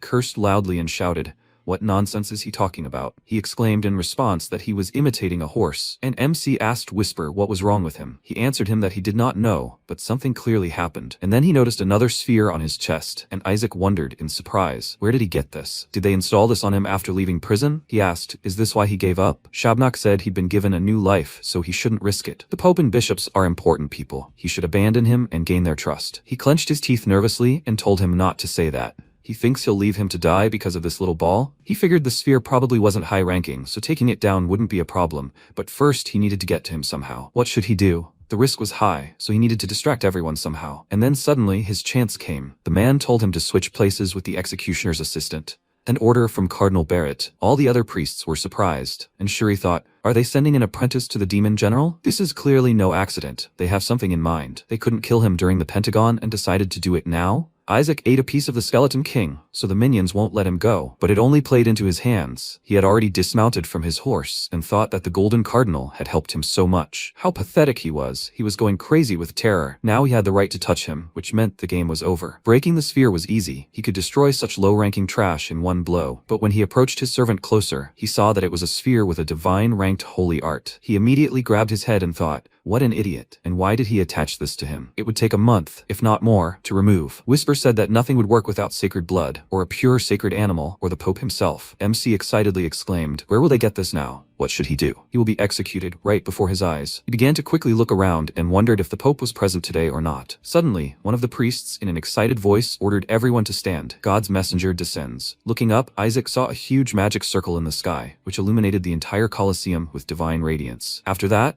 the angel himself descended from the heavens and said that the air here was filled with the stench of decay. Among them was the Skeleton King's minion. He, the messenger of the god of punishment, will be merciful and will kill him himself. Whisper said he now understood why Shabnak had surrendered. The executioner was an angel, making escape practically impossible. But Isaac had an idea, grinning broadly and saying the blood had just arrived. Whisper asked, is he crazy? Seeing Isaac preparing for the spell, Shuri became nervous, as it was a very familiar situation. He had seen this before. He remembered how, as a child and as an adult, he had shown disrespect to the gods, and was horrified. He grabbed his head and excitedly called out to his cousin, exclaiming that he was crazy. Immediately afterward, there was an explosion. The priests thought it was an enemy attack, but it turned out to be only Isaac. Shuri called out to him and asked, what kind of curse is he under? Why does it keep happening? Is he happy now? Suddenly, the angel told the child that it was not bad. He hadn't thought he would notice the hidden demons. It turns out the holy bullet didn't hit the angel, but the demon behind him. Upon seeing him, the audience started whispering, and Shuri exclaimed in shock, so he didn't attack a god? MC ignored him and nervously gritted his teeth. He really did attack the angel, but the angel deflected his holy bullet. After that, everyone started looking for demons, and MC thought it looked like Ash had told everyone properly. An execution is the perfect situation to absorb the mana core of a high-ranking demon. The priest's apprentices are an extra treat. They'll go crazy even over the body of a 6th-rank demon, let alone a true 9th-rank demon. A real bloodbath will begin here. If all the saints are distracted by a surprise attack, it will play into their hands. The idiots who came here because of a rumor are no match for him anyway. But he dodged his attack? He was aiming at him, albeit under the guise of attacking the demon. But how dare he? He swung again and thought, can he handle this? Shuri called out to him worriedly, after which he threw a sacred bullet at the angel. But he also deflected that, hitting the demon, who was pinned down by 2 red guards. Isaac didn't give up. He created several more illuminated bullets and rained them down on the angel all at once, but killed the demons again. Reflecting another attack, the angel smiled and noted that he was still an apprentice, so his aim was problematic. Or was he using him as bait? Let him try again, he would help him. Shuri grabbed his head and smiled nervously, thinking that it was better for them that he didn't understand anything. MC exclaimed that this was just great, and shot at him a few more times,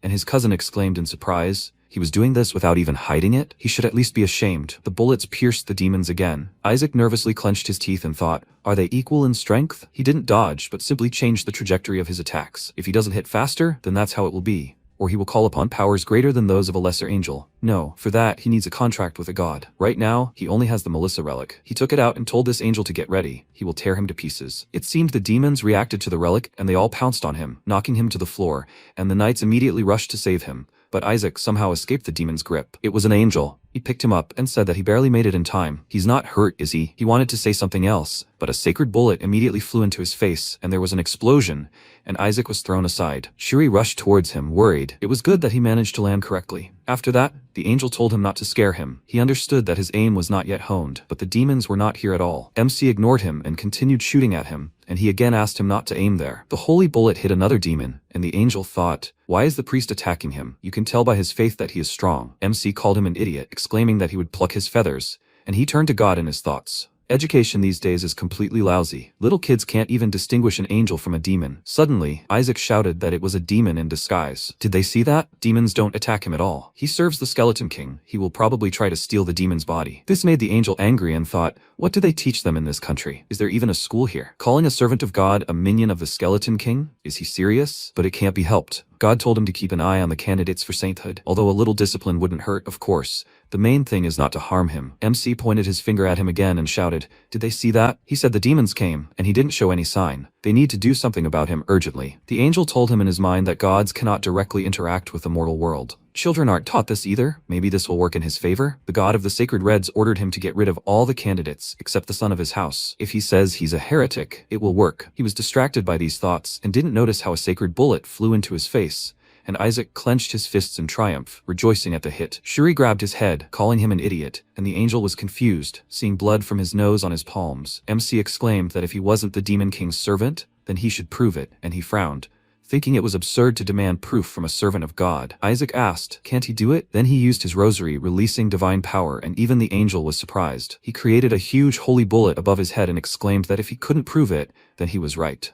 At that moment, a bright light appeared above them. Shuri, frightened, couldn't understand why it was so big. If it hit someone, the entire Colosseum would be destroyed. He looked at Isaac in surprise and asked, he's not going to touch it, is he? When suddenly he reached out with his hand. Shuri, frightened, screamed at him to stop. Isaac ignored everyone and screamed for them to die. He kicked the ground, causing magical rays of light to emanate from him, piercing the entire Colosseum. At that moment, people began to close their eyes because they couldn't see anything. A strong wind appeared in the air, and Isaac, smiling, thought that was wonderful. At that moment, the angel thought about the power being holy. This must be a son of the house of Yeshua, but how could they trust a child with such power? They can't even raise children, let alone try to stop the Skeleton King? He thought about the Skeleton Queen and realized that he was so worried about the death of one subordinate. First, he needed to deal with the child and finish the task, after which he would return home and get some sleep. At that moment, he was ordered not to move. The angel was dumbfounded by the horror he experienced and saw a skeletal demon in front of him. But he said that if he moved, he would die immediately. The angel realized he couldn't move and was horrified. It was as if he were facing an entity many times superior to him. He realized it was the child himself, and at that moment, Isaac aimed his magic beam straight at his face. He began to cough and clutched his head,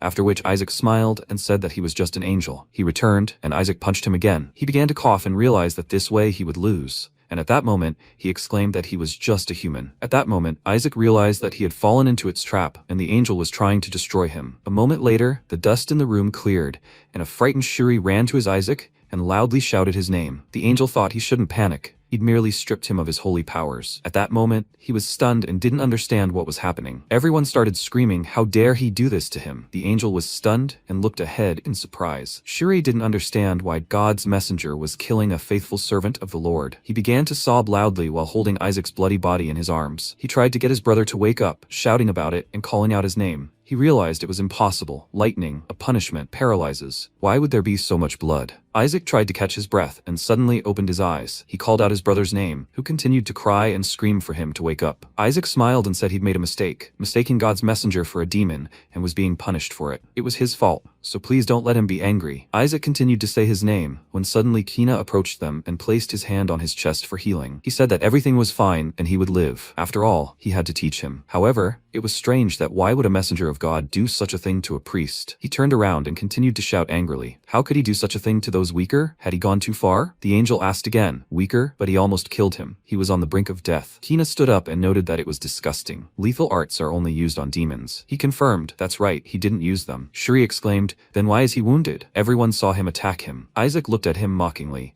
and he didn't understand. He himself wondered where he got the wounds. Shuri angrily asked, is he joking? Kina confirmed that everything was very suspicious. Why did a messenger of God suddenly show up at an execution without warning? He asked, what? He replied that Isaac was right. The demons did not attack him. He pointed at himself, startled, asking again, how could he know about this? Isaac silently repeated that he had orchestrated the whole thing. He was convinced he hadn't reached him, so he should wait a little longer, just in case. The angel continued to say that all this happened because the child went crazy. First, they needed to investigate the cause of his mental collapse. They should hand the child over to him, and he would take him to his master. Isaac smiled and said, finally. At that moment, there was a roar. Everyone was stunned with horror and couldn't understand what was happening. People screamed. No, the demon's bonds had fallen. No one understood how it happened, and suddenly, a demon appeared in front of the archangel, where people screamed. Wasn't he sealed above the celestial sphere? The archangel was frightened, and the demon thanked him for helping him escape. At that moment, it grabbed his face with its sharp hand, and Isaac smiled, thinking that he'd gotten smarter in prison. He wouldn't even recognize that generator from the past. All he had to do was cause chaos here and get out of here in the quiet. At that moment, the archangel became terrified and began screaming, and the demon kept saying that he needed his relay core to recover. Shuri, frightened, realized what an interesting idea he'd come up with. The archangel screamed, demonic parody, you shouldn't talk nonsense here. He tried to deflect it and move away, then created a magic ball in his hand and swung it. Realizing he needed to kill it before it recovered, he decided to take it to the Lord, and it would become a reference. At that moment, the archangel was attacked from multiple sides, and his blood drained. He clutched his stomach in pain and began coughing. He understood that if this continued, it would be the end for him. He had to call for help. At that moment, he screamed loudly and fell to the ground in a pool of his own blood. Suddenly, the demon didn't understand. Was that his voice? He thanked him, but it was time for him to go. The archangel asked again, where would he get the mana core? He replied that the rest was his, comrade. The people around him exclaimed in surprise. Comrade? At that moment, the archangel didn't know what to do and exclaimed. People were discussing whether the demon had called him comrade, but he had tried to kill the priest. The archangel realized he had been caught, and that everything had happened because of this degenerate. Isaac understood that it couldn't be so and smiled into his eyes. The archangel said he would not forgive this, and at that moment, several beams of light were aimed at him. He cried out in pain several more times. As he began to fall, he turned around and asked, how dare he do this? Relay approached him and asked, how dare he touch his nephew? A moment later, a bright flash of light from the struggle erupted in the room. The archangel staggered back, exhausted, not understanding why he was attacking an angel. You idiot. Eli approached them and asked, what is he doing, Relay? He shouldn't cut off his head. Let him kill him slowly and painfully. The archangel was stunned with surprise, and at that moment, two guys ran up to Relay and asked, how dare he attack God's messenger? Were they completely insane? Relay asked again, who in their opinion would use deadly spells on a faithful servant of God? His nephew was bleeding, barely alive. What did they think happened here? It turned out Isaac had injured himself, but he didn't admit it and sat quietly. Nizer started screaming angrily, pretending no doubt. Would they really forget the filthy Pentagon? He was simply the devil incarnate. Relay turned around and asked again, the devil? So he thought his little angel was the devil? Nizer exclaimed, let him get out of the way. They'll take that freak straight to the Inquisitors. Relay replied that he would never allow that to happen, and Harry approached them, slamming his fist on the table and shouting, enough! Now's not the time for infighting. Leon exclaimed that those squads must pursue that demon immediately. The squads returned on their way, and at that moment he thought they had lost one of the 14 generals, but luck was still on their side. He was so badly wounded that someone would come to his call. He exclaimed that the demon had escaped and that everyone should return in pursuit. At that moment, Eli ran up to Isaac and asked how he was feeling. He couldn't leave him. Eli approached him and told him to take care of Isaac, then announced that he would go after the demon, catch it, and prove it. He was surprised that this was too cool for that. He would definitely be caught with him. Did he even have any idea how hard it was to save him? But he knew there was no way out. At that moment he said, "Grandpa, Uncle, let them not go, it hurts so much." Shuri, sitting next to him, was very surprised by these words, and Rely and Eli turned to him, dumbfounded. They both became embarrassed, and Eli said okay, he'll stay. They knelt next to him and said that without them, they would catch the demon, and that they should go get treatment, baby. Isaac smiled and thought that everything was great and going according to plan. When they placed him on the treatment bed, everyone surrounded him and kept him under constant observation. He was irritated by the fact that they were all in his room. Rely shouted at the others to get out of there and not disturb the patient. Nicer exclaimed that this was the Holy See's hospital, not his. And who even allowed them to bring a demon here? Eli asked again. A demon? Nicer asked him to please explain why he was interfering with the investigation. Eli turned to Rely and said that, from this moment on, all members of the Sacred Azure would cease interacting with the Crimson and carrying out missions for the Holy See. One of the knights asked him not to do this and to please calm down so that this could be resolved peacefully. The Sacred Azure does all the dirty, unpaid but necessary work, and this is the first strike in their entire history. Eli turned and asked again, peacefully? During the demon's execution, a divine messenger appeared and attacked his grandson. Could this be resolved peacefully? And didn't the demon call him his comrade? He exclaimed that the demon could lie, but Eli exclaimed that he was removing the divine shackles. Nizer asked why he was covered in bandages like a mummy. They would have to remove them for inspection. Rely asked, what if the wounds reopen? Eli replied that it was more important now to understand who removed the demon's shackles. The Black Cry was investigating, and they would soon find out. Nizer thought that was excellent, and if they found even one loophole, they could tie him up. He longed to see him behind bars. At that moment, a messenger burst into the room and announced that something terrible had happened. Isaac, like everyone else, was dumbfounded with fear. He exclaimed that the evidence had disappeared. Isaac smiled and was glad about this. The Cardinal announced that he was about to begin an investigation when suddenly the bonds exploded. The protagonist realized that Shabnak had done his usual best. Incidentally, after a pause, he felt a sense of power, but before he could finish speaking, Nizer shouted at him to be quiet. Eli repeated, does everyone understand? The investigation was over and they must leave. He realized that his grandfather had put an end to everything. At that moment, someone knocked on Isaac's door and asked if he could come in. He saw Nigel standing across from him and was surprised. He waved and asked how he was feeling. Isaac thought everything was fine until he saw his face. He announced that he had brought a secret medicine to speed his recovery. He understood that Isaac was too badly injured to participate in the gods' selection. Gold was probably very pleased with what was happening, and he told him that this wouldn't do. He had to make sure he was cured and give him their secret medicine. At that moment, Isaac poured the entire potion into his mouth and declared it delicious. Nigel shook with horror and realized what a waste this bastard had been. It was costing a fortune. A drop would have been enough. Why had he drunk it all? The pig? He clutched his head, unsure how to react. But at that moment, Isaac healed and smiled, thinking it would be poison, but it really was medicine.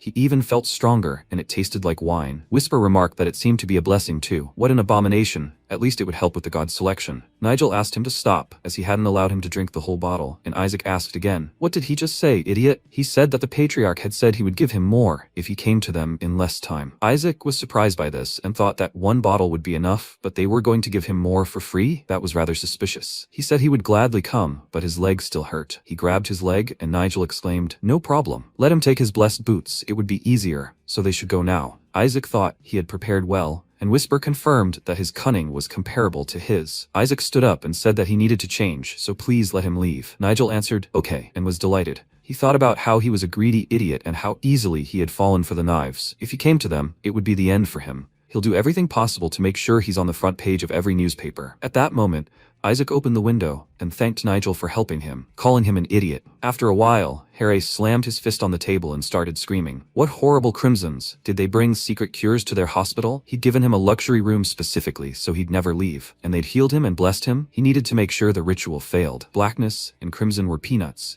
and they were just degenerates. They had to stop it at any cost. They couldn't be allowed to participate in his choice of God. Meanwhile, Isaac was telling his uncle he had a favor to ask. He approached Guel, who was horrified by his appearance and thought he'd gone mad. He said in a trembling voice that he was busy and should come back later. Isaac gave him an ominous look, frightening Guel so much that he cried out in fear. Isaac said he knew, and Guel turned around and asked again, what? The protagonist asked which god would choose him. Guel was horrified, wondering if he was a petty manipulator, knowing he had access to the House of Gold's information. What if everyone learned the truth because of him? The Azures wouldn't be able to defeat the Pope. But if they just waited for the ritual, everything would be fine. Then no one would dare look down on Yeshua's house. At that moment, the protagonist announced that he wanted to refuse this participation, and Guel asked, what was he talking about? Isaac repeated, he thinks an evil god will choose him, so he's not talking about it. But what if an evil god really does come? Guel grabbed his hair and started screaming. Was he crazy to refuse something like that? There won't be an evil god. The Supreme One will come. At that moment, he cleared his throat and Isaac smiled, realizing he was the Supreme One. Guel exclaimed that he'd misheard. Isaac asked his beloved uncle to repeat, what god is coming to me? He started screaming, get off me. He loved him, but was he kidding me? Maybe he wanted to die? He realized he'd completely lost it. Guel screamed at him to let go and tried to shake him off with his foot, but Isaac wouldn't let go and held on. Guel shouted that the patriarch had called him and that he needed to go. The demon general was hiding somewhere in the city. When Isaac heard this, he realized Shabnak was somewhere around here. Meanwhile, Eli was shouting to his subordinates that one of the 14 generals was somewhere in the vicinity and that they shouldn't let their guard down. At that moment, Guel announced that he had come to him and brought maps of the underground springs. Eli was surprised and asked why Isaac was on his leg. He replied that he wanted to come with him. Eli said it was too dangerous here and he should leave. Isaac exclaimed, no, he needed revenge. He had disrupted the execution ceremony and put innocent citizens in danger. Eli silently turned to him, and Isaac shouted that he was coming and would take revenge. Clutching his chest, Whisper asked what he was planning. Eli exhaled and said, do as you please. Isaac was pleased with the permission and said that it was excellent. After a while, everyone was shocked. When they saw Sir Isaac, they looked at him in surprise. One of them thought they wouldn't send anyone else on strike, but here was their descendant. This must end someday. Joshua is the best and in search of demons. The protagonists arrived, and they asked, is he really starting? He turned around and said terrifyingly that the damned minions of the royal tickets weren't that easy to find. It would take some time. After a while, they turned to him and asked, is he serious? Isaac seemed amused and said, it's a great demon and he's good in the ancestors. He feels it somewhere nearby. The people around started shouting, maybe he's mocking them? This was too much. He's been doing nothing all day. They couldn't do anything but his grandson. At that moment, Eli got angry and crushed a glass in his hands. He stood up and asked, so they're saying he's wrong? The shards fell to the ground and the guys answered, no. After which Eli turned to Isaac and he asked again, what? Eli ordered him to make them pay. Isaac shouted that he sensed a demon here, and everyone started running away. At that moment, Leon approached Eli and said that he thought he was on strike, but what was going on? Was he trying to cover up his grandson's crime? Eli turned around and asked again, what? He said that if he did that, Isaac's crimes would become more serious. Eli asked again, do you have proof that his grandson is guilty of this? Eli smiled and replied that it would soon be revealed. Pope's power was detected on the orb. He couldn't be blamed for it, and Isaac fits the bill. If this was truly the case, he would witness his fall. After these words, he turned away and said one last thing. He wouldn't reveal the details of the god-choosing ceremony, so it would be better for him to cooperate with him. He might as well handcuff his grandson. At that moment, Guel approached him and told him not to listen to him, as he was doing this out of fear. Eli replied, no, he was going to tell Isaac to treat them like dogs. Guel exclaimed that he'd taken it seriously and was frightened. He then turned to Isaac and asked, did he hear that? He needs to pay more attention. But suddenly, he realized that Isaac was no longer lying on the cot and had wandered off somewhere. This greatly surprised them. Meanwhile, Isaac was strolling through the palace with Whisper, who was saying that he must have left it behind. He hadn't seen a code like that in a long time. Isaac realized what it was, and Whisper said he didn't think demons would take his place. Isaac replied that they would move on. They were proud of their heritage and disdained serving with a skeleton. He wondered if, since his spell was difficult to break,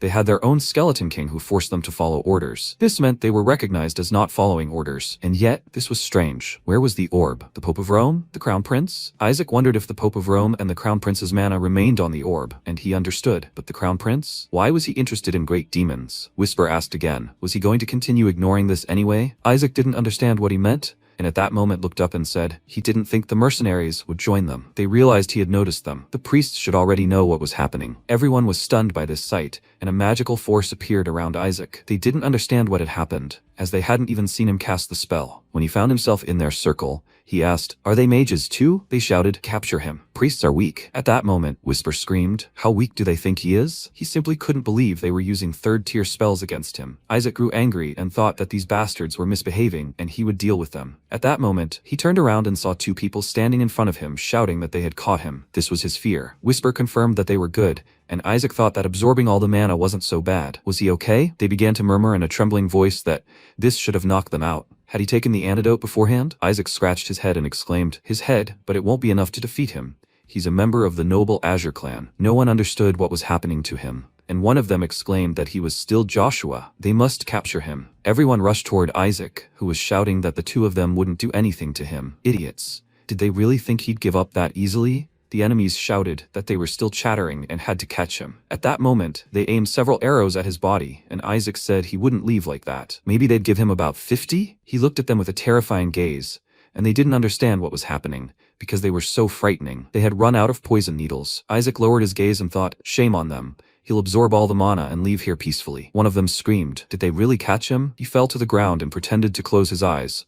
They said that this was what he deserved, then exchanged glances. Count Moloch appeared among them. When Moloch realized it was Isaac, he realized that their family had been exterminated because of him, but now he would take revenge. He approached the supposedly unconscious Isaac and asked, is he dead? They didn't let too many games run, but they had no choice. They were just going to take him away. Moloch replied that they couldn't leave any evidence and needed to build it up for a demon attack. Moloch didn't know what to do, as it would be suspicious to leave him there. Whisper approached him and said everything was fine, and he'd left plenty of coals. It was nothing. He'd never acted so devoutly, when suddenly Isaac grabbed him and asked, does he want to die? They realized he was still moving and were frightened. They needed to hold him down, as they needed to build it up for a demon attack. His throat should be slit. Isaac realized he hadn't taken all the mana, and at that moment, they pounced on him with swords. With one swing, he cut down several attackers who began screaming loudly in pain. Moloch exclaimed, what? He was frightened by what he saw, and realized that a swordmaster had come to his defense. When he appeared, everyone was surprised and started shouting, why is a swordmaster here? He drew his sharp sword and pointed it at the enemy. Isaac smiled and was glad it was magic. Whisper said that, compared to his teacher, he was still a beginner, but his level was quite decent. When Moloch fell to the ground, he asked, do you know who he is? How dare he raise a hand against a nobleman? The master didn't answer, and Moloch began to run toward the exit,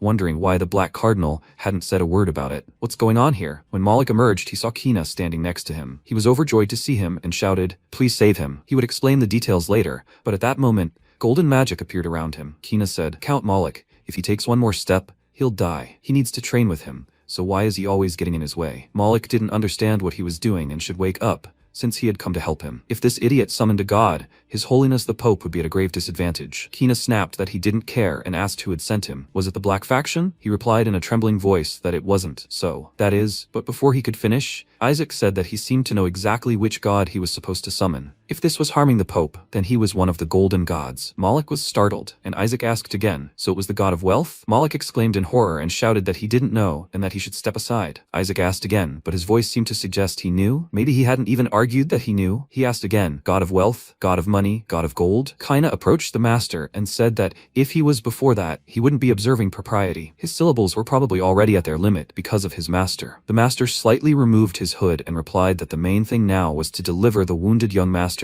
to the imperial palace. Kina replied that there was no need to go to the palace since he was going to the papal capital. The master spoke up. No, they were going to Chong. He kicked the ground, and at that moment, Eli, who had entered the room, asked what kind of monster dared to raise a hand against his grandson. Moloch was terrified when he saw him in front of him, and a moment later, loudly exclaimed in pain. The master smiled and said that home is the best place, right? Kina confirmed that he was saying they were going home. After a while, Tan asked the master to stop showing interest. His Highness the Crown Prince? He asked again. What? Tan continued to say that he was already under suspicion, and people were saying he'd come to the scene solely for the demonic writings. He hadn't realized he was so lacking in common sense. It was a black cardinal named Tan Balrog. The master asked, so ordering Count Moloch to send assassins to eliminate Isaac was truly a clever plan? He replied that it was because his highness wanted to get closer to Isaac. The master asked again what he'd said. Tan replied that saving a man from an assassin naturally drew him to him. Since this boy would rather break his own head than leave a debt unpaid, he would voluntarily swear allegiance to the royal family. Chablis thought this was nonsense. So this is how the Black Faction thinks? The Northern Crows who don't care about money or morals are cold-blooded enough to use demon corpses against the demons themselves. The prince sat down and asked,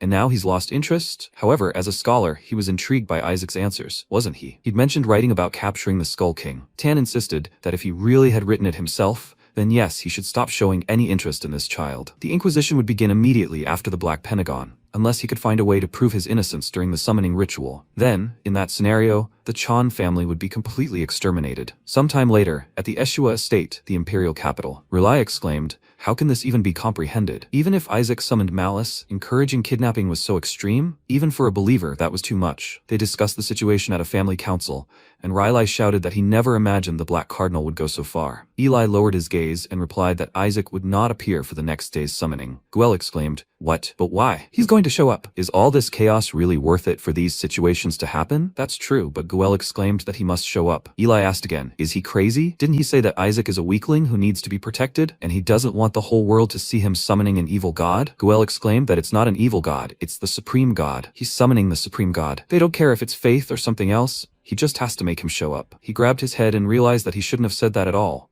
But it was better than dying of anger. Eli asked again, the supreme god? He exclaimed, yes, and Eli asked again, who? Goel exclaimed that it was Isaac. Who else? The supreme god chose him at the initiation ceremony. Therefore, he is obliged to participate in the summoning. Eli replied that if he was drunk, he should go to bed and stop talking such drunken nonsense. Goel exclaimed that he was telling the truth. He had seen it himself in the house. At that moment, Eli tensed up, and Goel continued shouting, why do you think they tried to stop him? When the installation failed, they tried to kill him at the Pentagon. Now that all attempts have failed, they're desperately trying to block the draft. He still doesn't understand why these freaks are acting like this. He addressed him like a brother and said that even Relai would have pelted him with slippers for that. If he felt bad, he should go inside and rest. Goel was already shaking with anger and told them that if they didn't want to, then they shouldn't believe him. They finally got a leash on the papal house, and he just wants to throw that away. He'll take Isaac and leave this house. Relai was dumbfounded and asked again, is he serious? Is everything he said true? Goel exclaimed that he said it was true. Eli tensed up and said that the supreme god turned out to be a pervert. His tea spilled, and Goel asked again how he'd even come to that conclusion. Relai understood that Isaac was now in danger in a completely different sense. The supreme god existed, something he shouldn't have messed with, but at least he couldn't avoid the Inquisition. Faith had nothing to do with it. He had been chosen by a being higher than the main gods,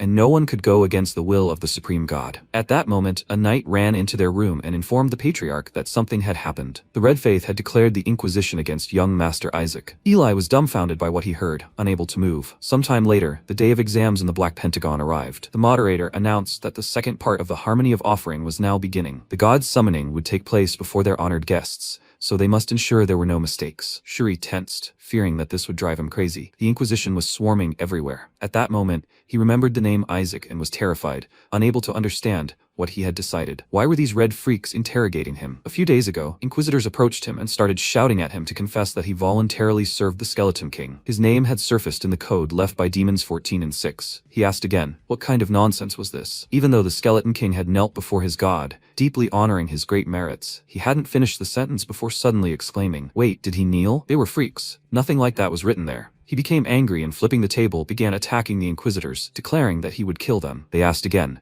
can he read demonic codes? He'd been caught, the idiot. Shuri realized his mistake, and the Inquisitor said that he simply had to wait for the Black Pentagon. Shuri clutched his head and asked himself how he could have fallen for a trick that even a child wouldn't fall for. Why, in his opinion, did they wait for the Black Pentagon instead of arresting him immediately? They planned to ruin the moment when the evil god was summoned. Nizer would summon the Red God, who punishes evil gods. He would bring him immediately and crush him and Isaac, branding Chong as heretics. What was this guy up to? He laughed and said that if he was a golden god, then he was certainly a god of wealth. Gold, silver, gems. Nizer, watching him go, thought about how they could laugh at him from up close, but he didn't know how the interrogation had gone. He would crush him in front of everyone, and he would also bring the red god right here. If he brought the evil god, divine judgment would subjugate him. The people around began to discuss among themselves. Did they really know that Chong had fallen? He promised to show proof today, didn't he? Nicer confirmed it was true. They would fall worse than a banal inquisition. After a while, the hosts announced that they were now summoning a god. They should infuse divine power into the rosary beads they were given and summon the god. Shuri prayed for the protective god to hear them. He squeezed the magic ball in his hand and mentally repeated that this idiot had come into the family and would grind them into dust. He repeated, God of wealth, God of money, God of abundance, asking him to prevent Isaac from summoning the evil god. At that moment, Isaac grabbed the magic ball, which began to glow brightly with a golden light, and realized that it was indeed the golden god. If it was gold, then the coin was gold, and there was money too. He must hurry to them, the god of wealth. He was definitely coming, the god of wealth. And this god had appeared. Isaac was overjoyed when he suddenly saw his magic ball begin to change color to silver. Whisper was surprised, and Isaac exclaimed that this simply couldn't be true. He said that, as expected,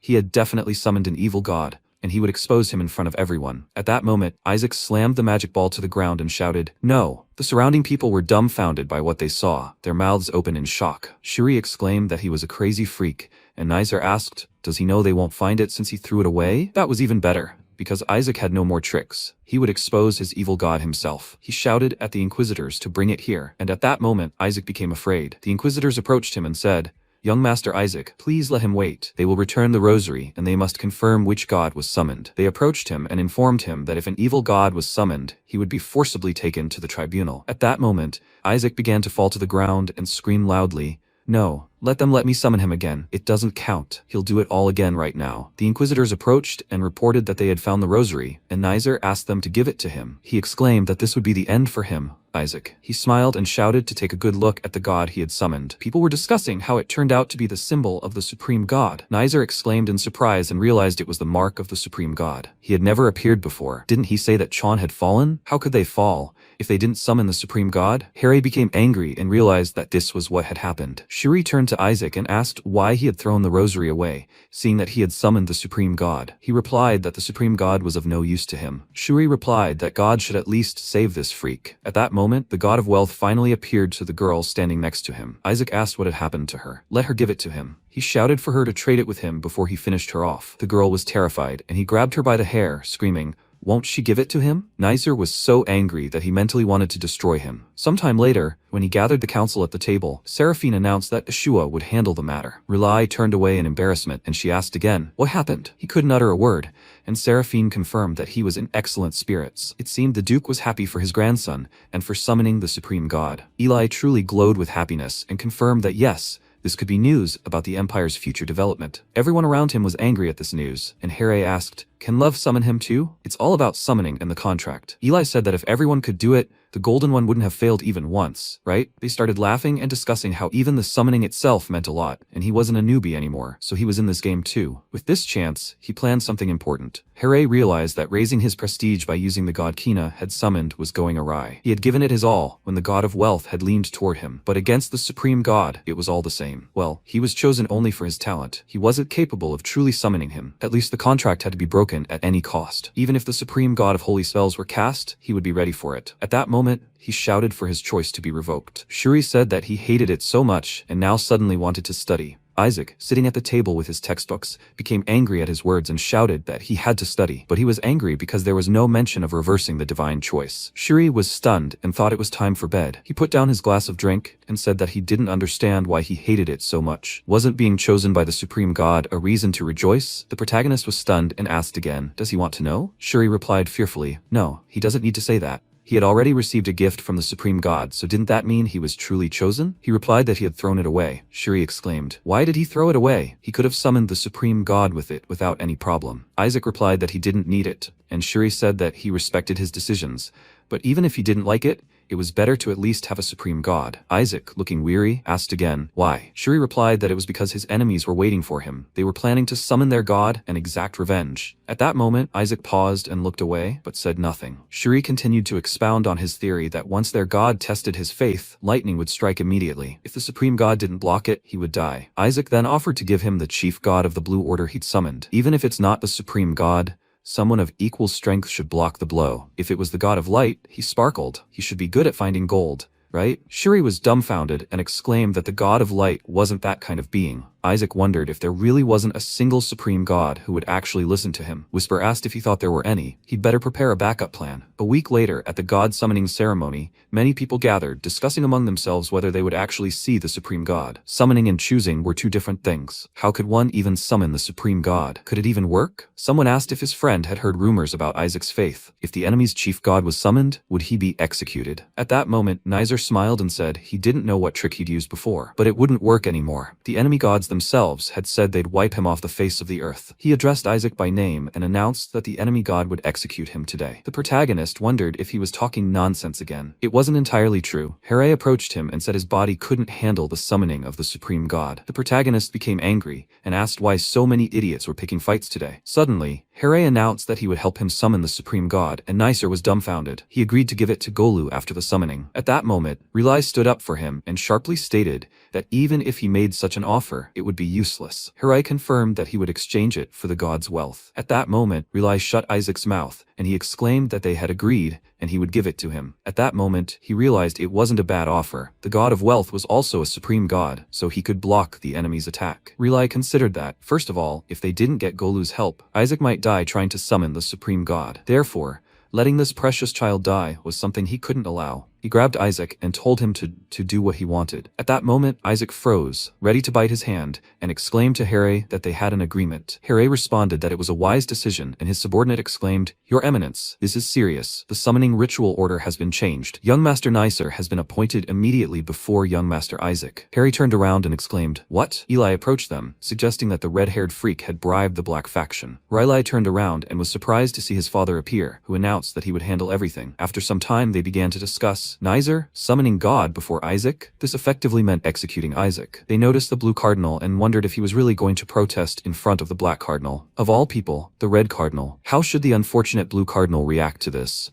At that moment, Eli exclaimed that money would change everything. He opened the chest with gold bars, and Relai and Shuri exclaimed, "Head of the household." People began to discuss, is the Blue Cardinal really offering a bribe? They would never accept something so brazen. Tan replied that this was a significant bribe, so they should consider it. Everyone around exclaimed, "What's going on?" Isaac confirmed that it was wrong to do that and became frightened. He begged grandfather not to let the Blues do that, because they weren't supposed to do that. Head of the household, please let him stop. People discussed how everything was going as expected from a candidate. He truly deserved to be the next pope. If he had that kind of money, he should give it to him. When Isaac exclaimed this, those around him were dumbfounded. One of them said he never thought the Blues would do such a thing. Could the leader of the Blues really destroy his own doctrine? Eli lowered his gaze and said that the Blues' faith exists to protect the small and weak, and they protect the smallest and weakest in their home. So they follow this doctrine, right? This interpretation was quite surprising, and Tan said that this country impressed him quite a bit, Cardinal. Well, they've already gotten something from the Reds. Eli became angry and exclaimed that he was a freak. Did he even know what would happen if this red-haired brat summoned a god? Another faction member asked if he even found Isaac suspicious. Black Cardinal? Eli stood dumbfounded,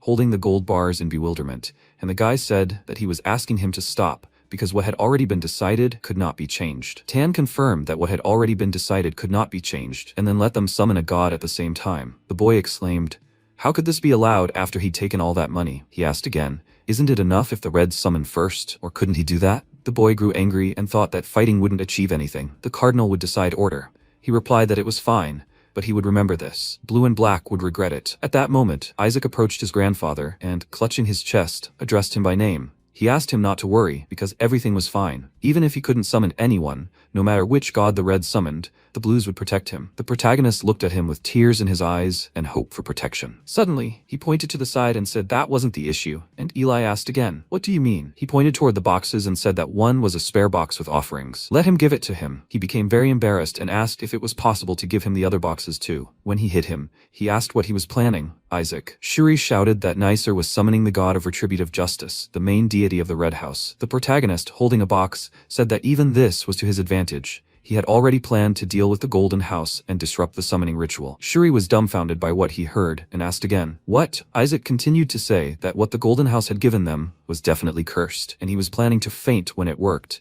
and blame everything on the Golden House. Shuri was surprised that he took it knowing this, and Isaac wondered if the Supreme God was summoned and he would recognize his soul. So the plan was to feign illness and surrender himself until no one else summoned the Supreme God. Although there was the option of crushing everything with the Supreme God's power, and they didn't know what the Supreme God was thinking. But Nicer summons the God of retributive justice? Then the situation changes completely. If this God is alright, he will use this chance to uproot the Red House so they will never interfere again. Once the God is summoned, it will become a corpse. At that moment, he took a step and found himself directly in front of Nicer on the battlefield, and the host announced that they were beginning. At that moment, Nicer raised his hand and shouted that he was first. Red-hued magical powers appeared around his hand, and he began to summon the god. The entire area glowed with bright red rays, and people announced that this was the main god of the Red House, the god of retributive justice. Nicer smiled and was happy, shouting with joy that he had succeeded. At that moment, Isaac touched his chest, and magical rays of light began to emanate from his body. The atmosphere spread throughout the room, and those around him were confused. Had he really summoned the Supreme God? Nicer was frightened and realized that one summoning wouldn't be enough, and they needed a contract to complete the ritual. Then he simply needed to make the contract first. At that moment, he clapped his hands and realized, "Oh God, let it examine this child's soul and execute him. He's a lawless being." As he screamed, Isaac asked,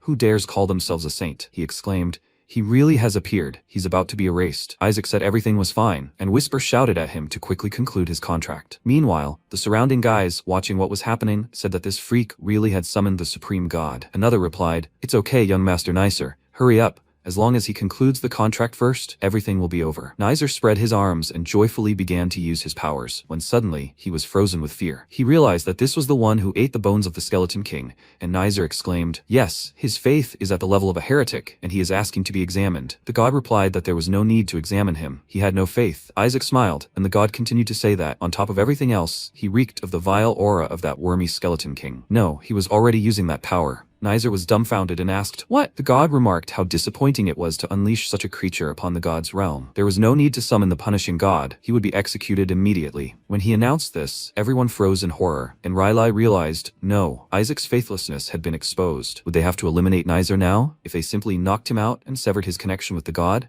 everything should be fine. At that moment, the Reds approached him, and one asked if he had already forgotten the Pope's decree. No one but the summoner is allowed near the summoning circle. Rylai was stunned, and the boy continued to tell him that everything was happening for a reason. If this child was executed, it must be for a worthy cause. Rylai grew angry and exclaimed that he had chosen the wrong master and would truly be erased. But he had said everything was fine. Let him sit quietly for once. Whisper asked again, "What do you mean everything is fine?" Isaac smiled, and, creating magical power in his hands, asked for trust. A bright flash of light shot straight up from the floor to the ceiling, and Rylai screamed in fear, "Isaac!" A moment later, the punishing god appeared right in the room, amid the dust. He looked ahead in surprise, and Isaac realized he had reflected it. A smile appeared on his face, and he realized that this was where it all ended. At that moment, he used his magical powers, and everyone around was stunned and covered their mouths from the terrible smell. They realized that it was mana and started shouting about it. This freak uses mana, so it's true that he ate the Skeleton King's body. The Blue House wields the Skeleton King's power. He's a heretic. At that moment, Rylai screamed in fear, tears streaming down his face. Isaac and Guel shouted at him to stop, as he too had been branded a heretic. Rylai screamed that he didn't care. Did he really want him to just watch Isaac die? Isaac decided all these words, and at that moment, Rylai tried to break through the magical aura. The guys understood him. That's all. Now he can't escape. The Skeleton King's mana has manifested,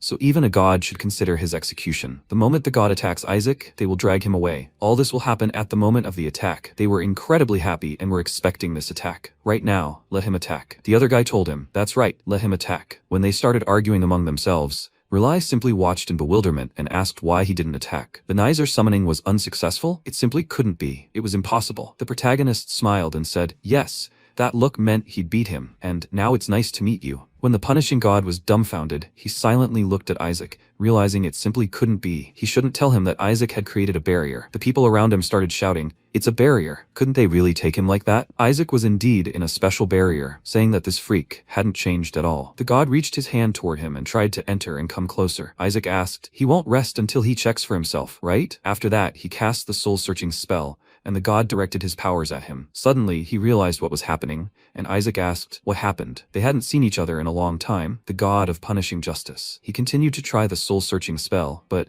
it didn't search for anything, and nothing worked. Isaac said that was enough, and the god didn't understand. Why was the one who was supposed to be sealed inside the bug here? Had the seal been broken? That simply couldn't be. The body was a clone, just an ordinary clone. He had used his power to send the clone away. Isaac realized he had definitely gone crazy. And the god continued to say, "Let him just die in the body of this human child. He would return the body to its true owner." He said that he couldn't kill him right now. How dare some higher god defy the supreme god? Couldn't he see the supreme god's potion in his hands? The god wondered. Did the supreme god choose this Skeleton King guy? What kind of nonsense was this? This wasn't something he could handle alone. He needed to borrow from his superiors. Isaac asked again, what did that mean? He was the Skeleton King, right? So he couldn't seal him, right? His son placed that seal, didn't he? The god was stunned with horror after hearing this, and Isaac suggested he report this to the higher-ups. But if he knew that collective responsibility was at work, right? That meant they'd take him, as a god, along with them. Isaac waved at him with a smile and said, it would be very interesting when this reached his superiors. Their punishing justice was supposed to be among the main gods. What a pity. One mistake and he'd be out, or rather, another hard-won bruise. If the main gods found out, would they wipe him off the face of the earth? He got angry and told him to leave for now and asked what he wanted. He replied, nothing special. Let him make a contract with him. The god replied, fine. He agreed,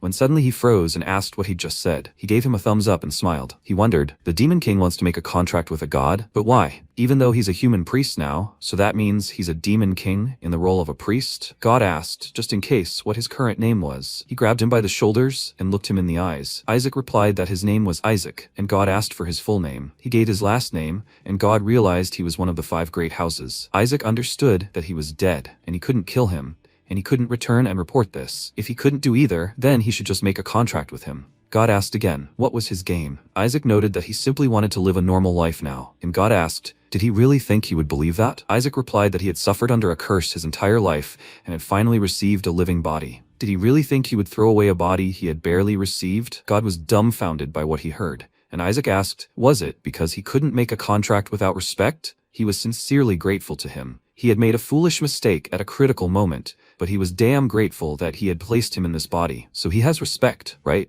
So that means he can make a contract, right? The god wondered if he should just kill him. Isaac smiled and replied that he couldn't live without this body anymore, and he knew that with a human body he was a complete idiot to the gods. So did he really think he'd run around screaming like the Skeleton King right there? From now on, he'd live quietly as a human. Whisper was surprised at how well he lied, but Isaac replied that he wasn't lying. He'd kill the gods one by one and quietly take everything he could. And quietly, he'd reached another rank. Did he understand that? Once he got there, he'd destroy everything. And to do that, he needed someone to secretly feed him information about the divine realm. Whisper asked again, what about the supreme god? Isaac replied that it was a card with which to threaten the gods, so of course he'd keep it. The punishing god pondered, if you think about it, the Skeleton King wanted to die someday, so that's why he's now bound to this body. But in any case, that's unacceptable. Enemy gods can only make contracts with the Red Faction. He clenched his fist and exclaimed, no. And Isaac asked, what's that? Let him think about it. He knows perfectly well what he does when he loses his mind, doesn't he? The god was dumbfounded with fear and remembered the outline of the skeleton demon's face, and Isaac asked, does he really want him to self-destruct again? The god was surprised that he was threatening him with self-destruction,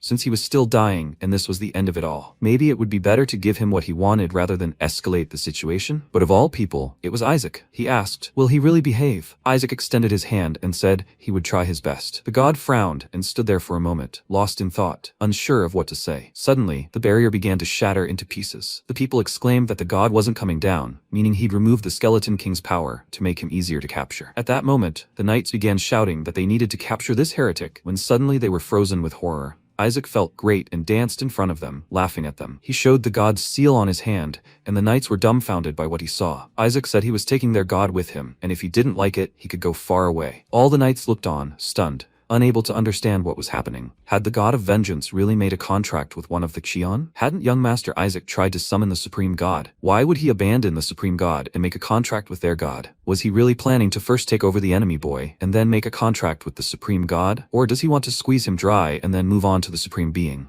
Does he really want to take everything and then bring back the god of vengeance? What kind of madman is this? Isaac replied that it wasn't so, although the idea wasn't bad. The people around him started shouting, did the enemy god choose a child instead of the Red Faction's heir? If the heretic hunter had made a contract with him, then his faith was sound. Nizer's entire body shook. He didn't know what to do. So he valued a child from another family more than the current heir. He was beside himself with rage. People continued to discuss what they had said about Isaac being a heretic. So did that mean the Red Faction had mistaken him? If there had been a problem, he would have executed him, not made a contract. The Red's judgment had completely sunk, and Isaac began to wonder if that was really it. At that moment, Leon approached him and asked, did he just steal a god? The enemy god was of the Cheon faith. There must be some misunderstanding. Naturally, they should terminate this contract. At that moment, Eli asked again, why? The conditions for the Pope were someone who could embrace all 5 faiths, and his grandson had already picked up one of the Reds. Leon got angry and thought he was a freak. After that, people from the Red Faction started shouting that this was illegal. You can't just take someone else's god.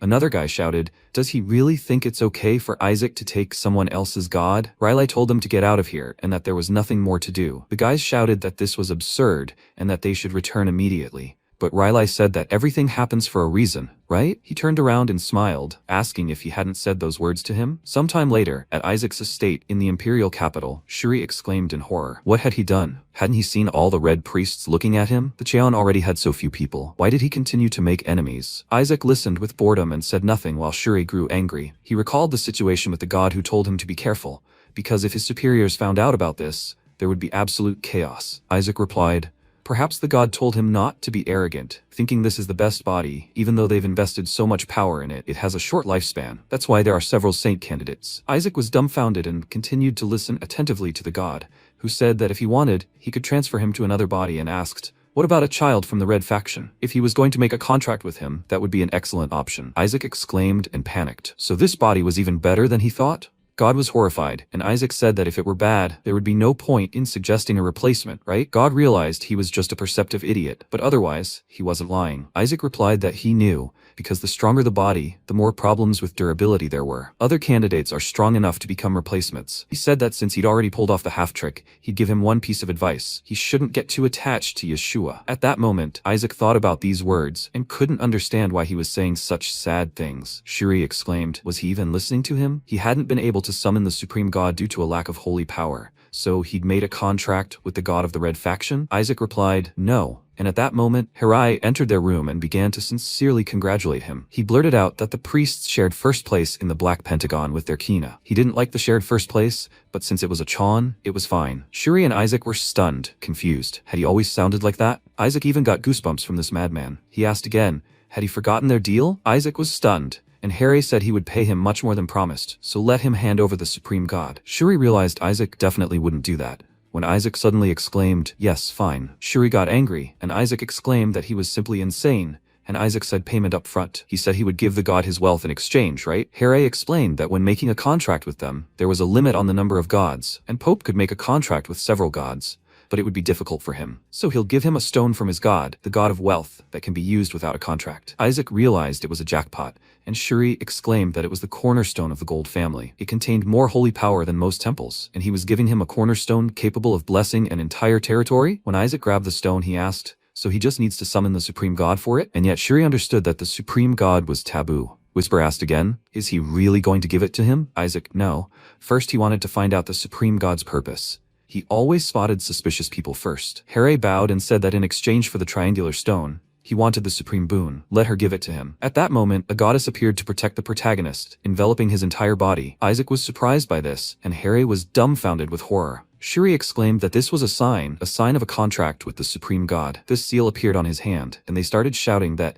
it was definitely the crest of the supreme god. So he already had a double contract with the supreme god. How was that even possible? Isaac was incredibly scared. What was this even like, and why had he suddenly made a contract? Shuri exclaimed, so that's it. He was originally planning to secretly make a contract with the supreme god. He's such a cunning, pathetic boy. He knew he was a freak. Isaac was furious because everything was actually wrong. Those around him were wondering, so he gets the god of wealth and immediately makes a contract with the supreme god. Do these people even have a concept of ethics? They were freaks from Cheon, and from the very beginning, they were planning to cheat not only the red golds. He wouldn't allow it. At that moment, Isaac exclaimed, terminating a contract is cheating. He started rolling on the floor, screaming about it. The cardinal should tell him how to terminate the contract. Harry covered his face with his hand and said he knew it was unintentional and for him to extend his hand. He would break the contract for him. He explained that contracts with the gods cannot be broken by force, and if he truly decided to do so, it would be annulled immediately. Isaac exclaimed that he really wanted this, and at that moment, Harry cast the Battle of Fate spell. Bright rays of light appeared between them, and the contract-breaking ritual was completed. Harry announced that the mark on his hand would immediately disappear. Isaac watched in bewilderment, and Harry urged him to stop thinking about extraneous things and focus on breaking the contract. Isaac screamed, how much more should he think about it? Harry placed his hand on his again and cast the Battle of Fate spell. Isaac understood that he didn't need the supreme god. Let this go. The god of wealth was better. He had to annul the contract and stop ruining his future and get out of here. You freak of a supreme god. Let him leave here, please. Disappear and break the contract with him. Isaac was thinking about all this and hoping that this would be enough, when suddenly Harry asked how he dared insult him. Isaac exclaimed, what is he talking about? Whisper also told him to just accept it, because for their master, it's not so bad. Isaac thought so, but he liked the god of wealth better and felt something suspicious. Harry said that if it really was a mistake, then let him give him the cornerstone. That would be fair. Shuri felt sorry, of course, but he was right, and since that's how it turned out, Isaac lowered his gaze and said, Cardinal of Gold, he'll just steal it. At that moment, he broke free from Harry's embrace and ran back, shouting that he would never forget his kindness. Shuri clutched his stomach, unsure what to do. The Knights of the Red Faction didn't understand what this guy was talking about. What kindness? They told him to hand over the cornerstone, but he escaped. Isaac ran toward the window and jumped out.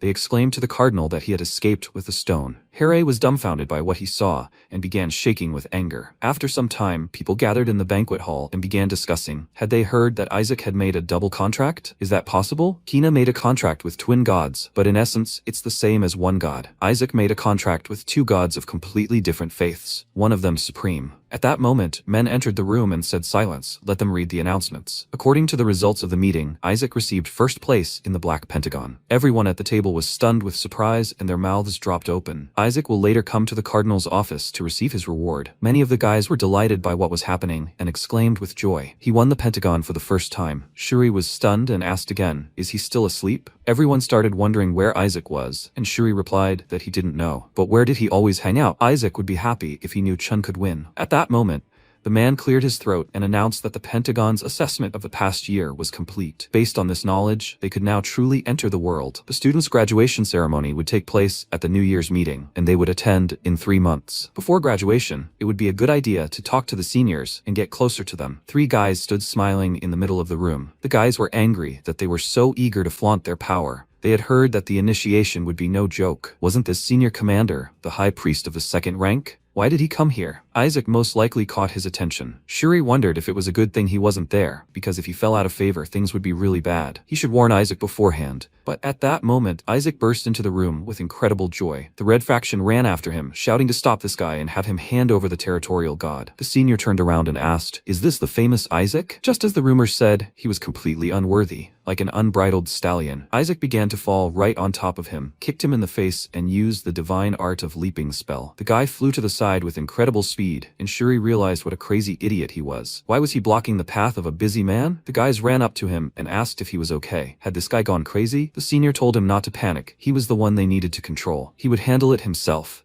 When suddenly they covered him with flowers, and Isaac jumped aside and screamed, how long are they going to chase him? The guys didn't understand what this insolent guy was throwing. They begged him to spit out the keystone, and Shuri realized they were done for. One of the seniors started screaming, who is this freak? Another guy replied that the student had just used someone's face as a stepping stone, simply crushed it, and escaped. God, how dare he leave after that? What kind of candidate for sainthood is this? More likely he's just a crazy guy. They don't need to be too harsh. He's only about 10 years old, and maybe he's just immature. They just need to train him properly so they can control him later. All the boys turned around in surprise and realized things were bad. In any case, the students would be sent to the Imperial Palace for the rest of the term, where they would receive a mission from the Empress related to the Skeleton King. Their final grade at graduation will even depend on this, meaning the current rankings aren't final. Does he really think this wild stallion will get good results without their help? He'll only come to his senses after receiving a bad grade. This guy was spoiled by people who treated him like royalty. Shouldn't they, as seniors, guide him in his chosen path? Shuri clutched his head and realized he was finished. They only remembered him. He too needed to experience failure.